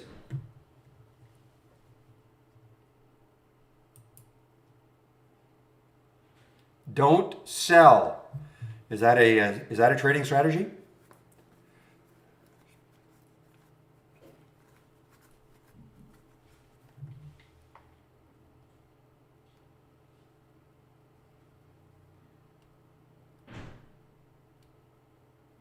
So, for instance, I want to try something here, Joseph. Bear with me. Um,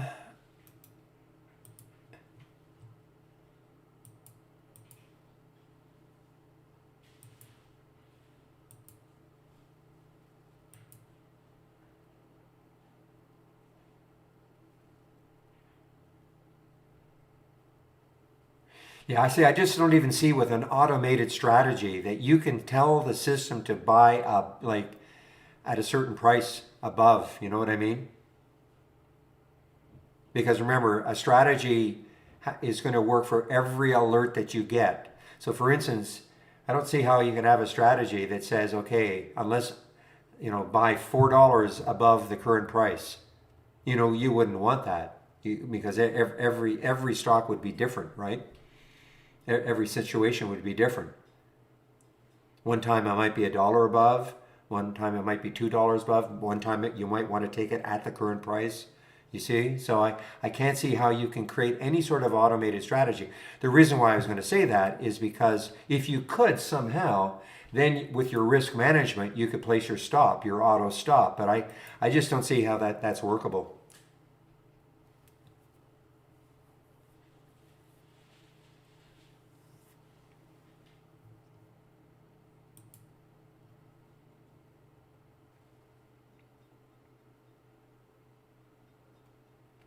There you go. You cannot create bracket orders automatically.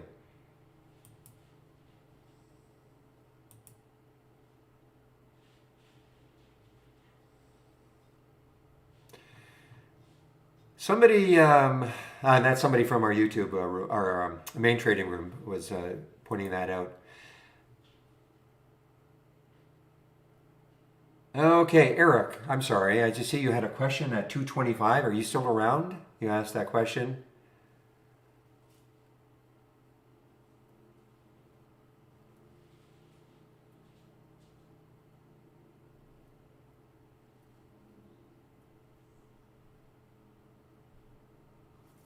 Are you still there? I'm just talking to somebody in our main room. Posted a question in tech support.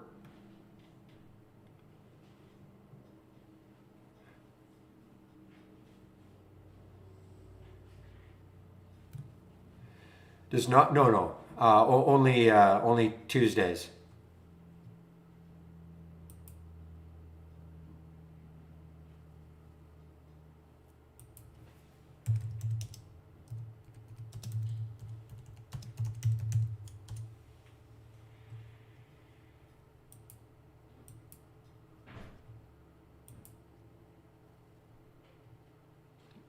We have 5 traders, so, and there are 5 days of the week.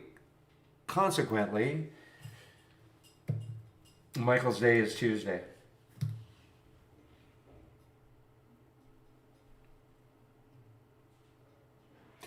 Yeah, really. I mean, I don't even know how much he completely auto trades. I think he still manages his exits on his own.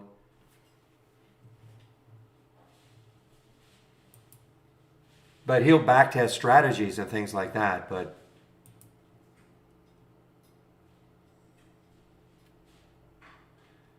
all right, if it is the next Tesla, you're absolutely right. I have enough shares that if it's the next Tesla, um, it will be fun.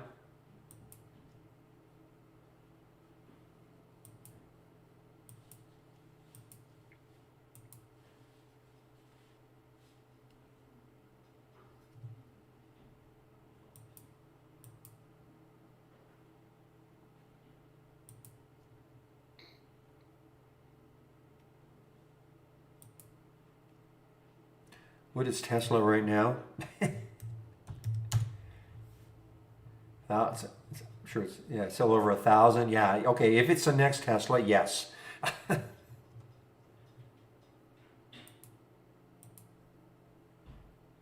Yeah, and I have a different philosophy on backtesting, and I mean, people ask me all the time, well, how does this backtest my unusually strong options volume? How does it backtest? Probably terrible, okay? But I don't care. What I want to know are I want to get the alerts, and then I can size it up on a chart quickly to see whether it makes sense to me. Okay, remember my rules all have to be. I have to go through a quick checklist.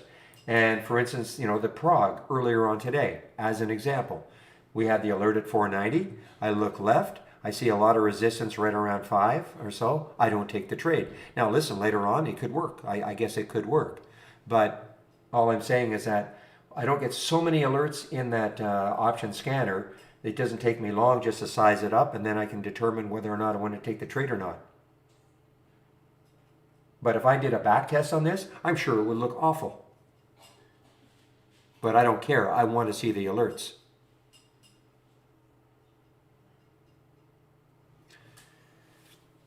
Yeah, it's 2:43, so actually it's a good segue. I can talk just a little bit about my homepage.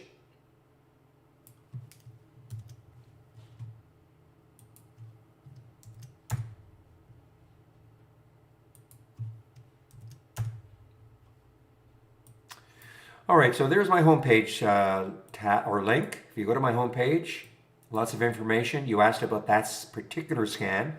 Here is the scan section right here.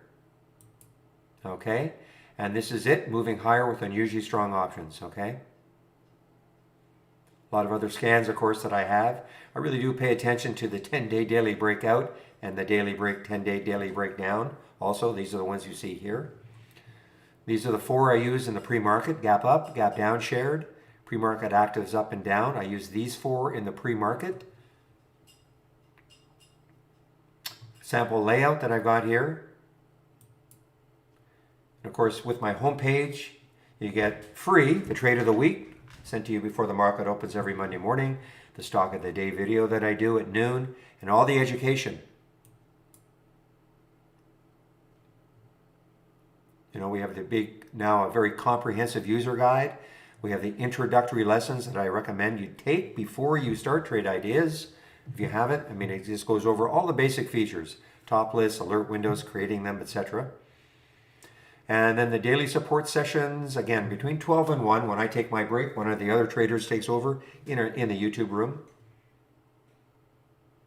And the daily webinars, today's Tuesday, so there's a webinar today. We're on the Tuesday-Thursday rotation this week. Next week, it's Monday, Wednesday, but you can sign up for them all right here.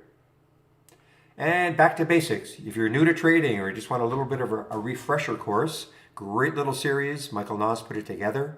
Okay, starting off with what is a stock. Okay, so I mean, it's a great little short video series.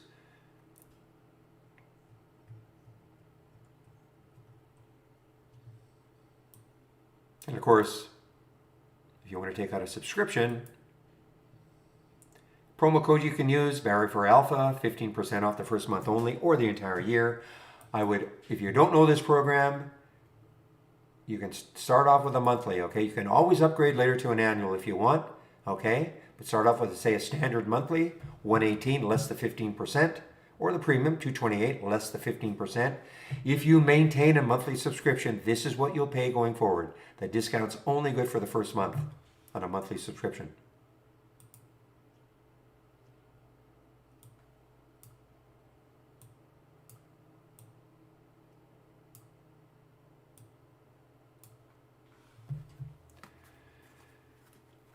So you're talking, yeah. Well, I know, Joseph. You understand. You know, I mean, we have alerts and filters. The filters are the ands, and the alerts are the ors.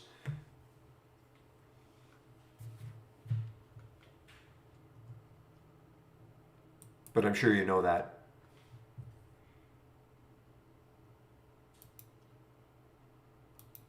So you would like to have two alerts, but they both have to be satisfied. Yeah, I mean, yeah, can't do it.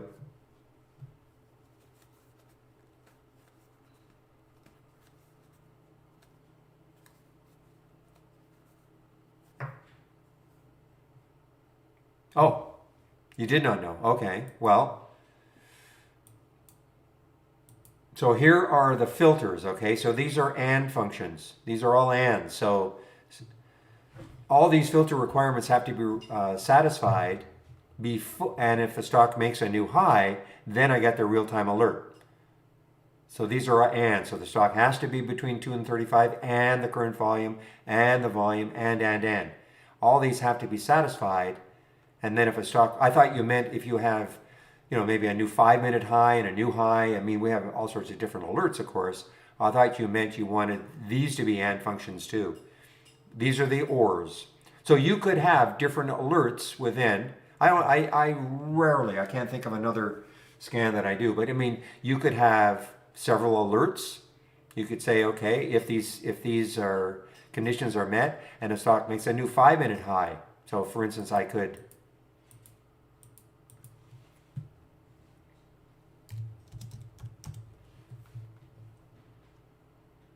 oops. Okay, 5-minute high. Okay, add the alert. So if I do this right now, what would happen is if these requirements are, if these filter criteria are met, and a stock makes a new high or a new 5-minute high, I'll get an alert as an example. So these are ORs.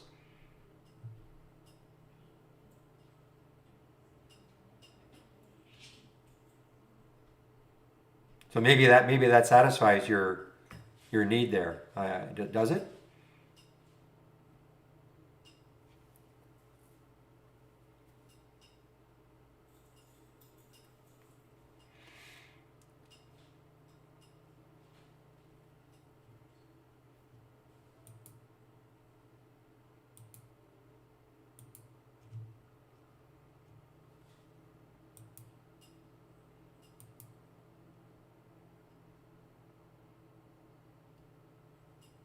Yeah, I mean, there are some filters that can be alerts, with very few.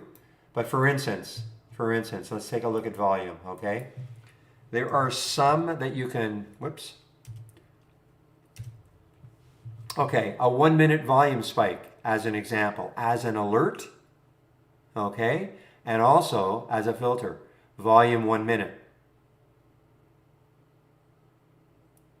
Okay?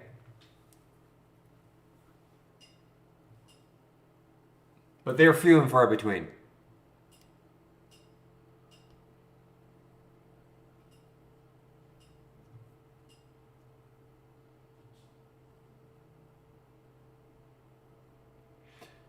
Yeah, the new high though, yeah, that is always just going to be there.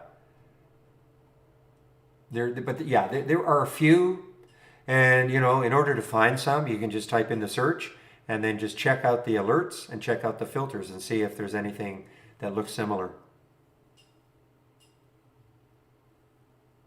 Wow, why? Who told me Somebody in the YouTube room told me I should just hold on to KUKE. Couldn't do it. I couldn't do it because I was in the marketing meeting and this was too. It could have got really crazy, but boy, I said the fantasy area would be down at 5, and there it went. Oh, baby. Look at Ion OQ. Swing trader that I am. Let's see if I'm going to hold this Ion OQ.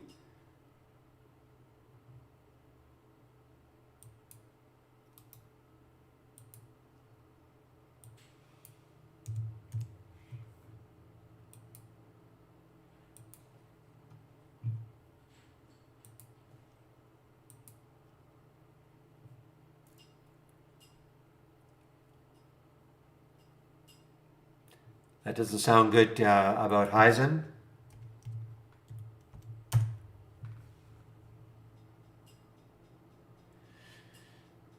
So I wonder if this is had a little pop with a lot of the other EVs, of course, but moving down. I don't know if this just came out.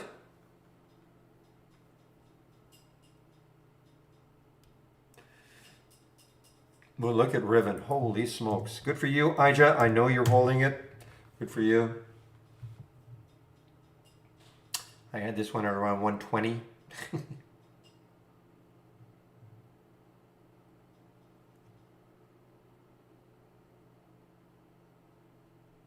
Yeah, I had it right around here. Right around here. The second day.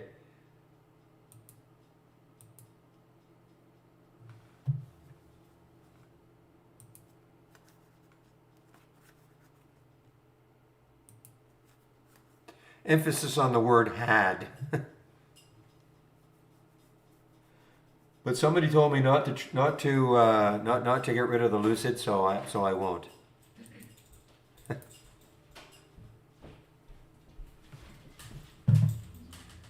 Just one moment, please.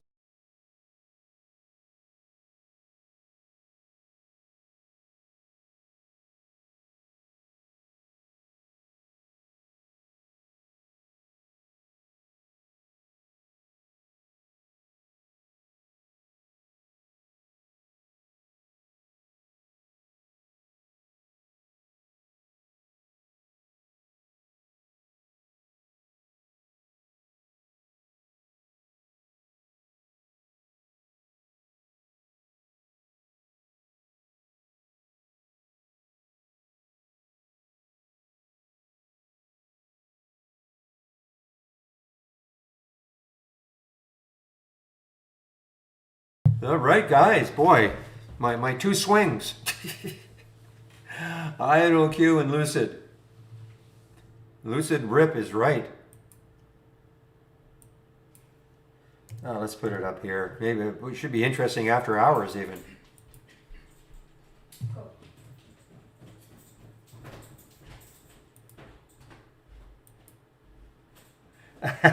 You're touche. I'm not a financial advisor. I like it.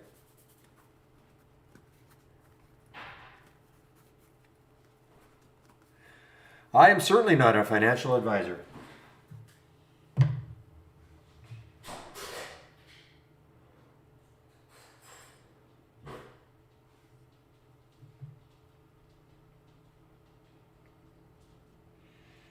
Oh man, I mean, if this, I mean, there's the, this is when it was CCIX, okay? And they got up to 65. They did the merger. And I mean, it really fell on hard times. I mean, this is down to $16 2 months ago. 2.5 months ago, this is a $16 stock.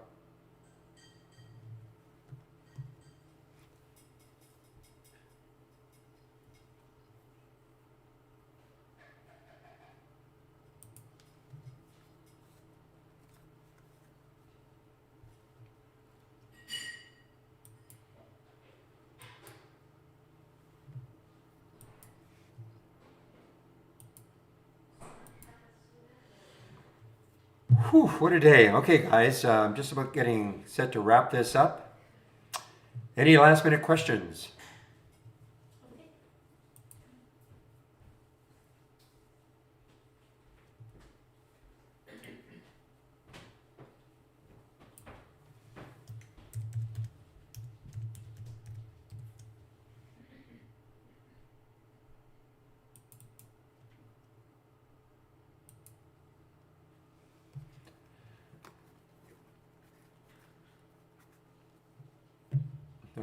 I don't know if that's a good thing or a bad thing. Casa.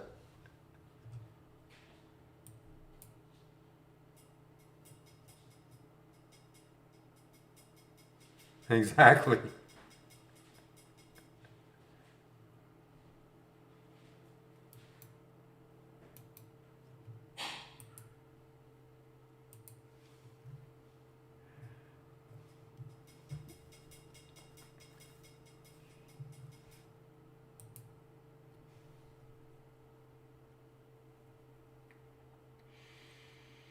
All right, guys, are there any questions before I shut down the room? Yeah, Peloton was an awesome reaction to its financing at 46.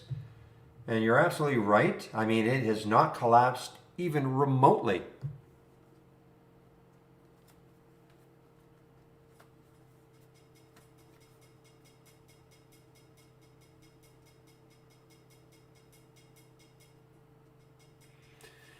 Man, that RSKD just kept. Well, tomorrow's another day. Tomorrow we'll have some more earnings plays. Hopefully, we'll see some more with big gap downs, all-time lows. Just, guys, when you're doing your pre-market work, scan for some earnings plays. This is what you can do. Before I leave, let me bring back my.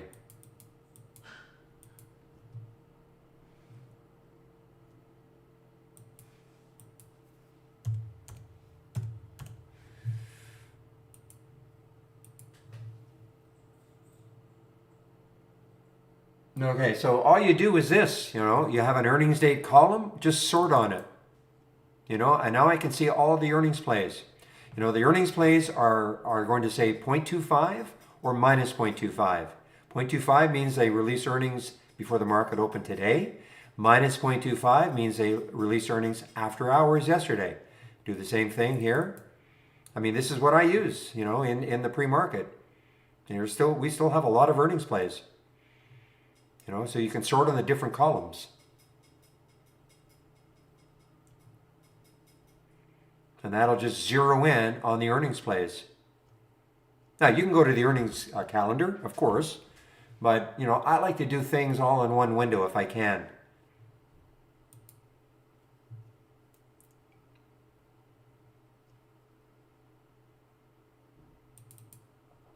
The most common thing, of course, is to sort on the change from the close to see, what are the big movers. But after that, you want to find the earnings plays, the ones that are most down, things like that. I mean, hey, you do a little bit of work in the pre-market, you can kind of set yourself up for what you might want to do during the day. That's all I'm doing.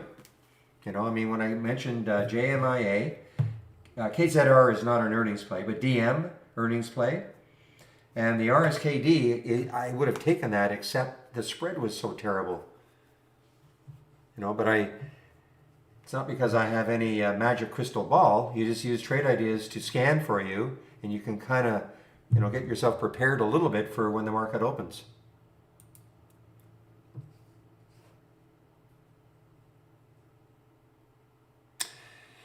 Yeah, you got to be careful in that all in, but you can. All you have to do is minimize it. Okay, so but if you have an alert window. So let me just do a free floating one. Oops.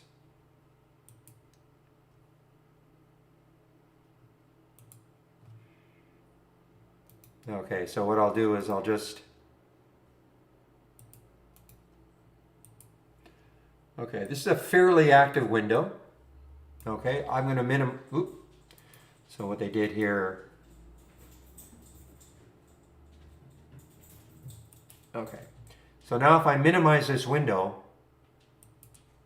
this will pop up on my screen when I get an alert. Now, you want to be careful because, I mean, if it's a very active window, you would not want to do that, right? But if it's on, but like my price alerts, my price alerts is classic, okay? This will pop up every time I get a price alert.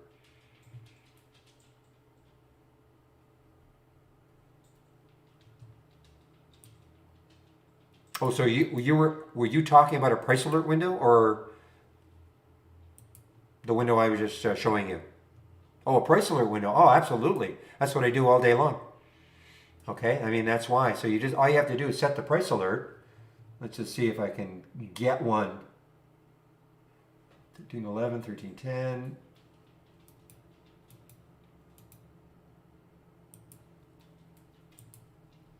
Well, okay.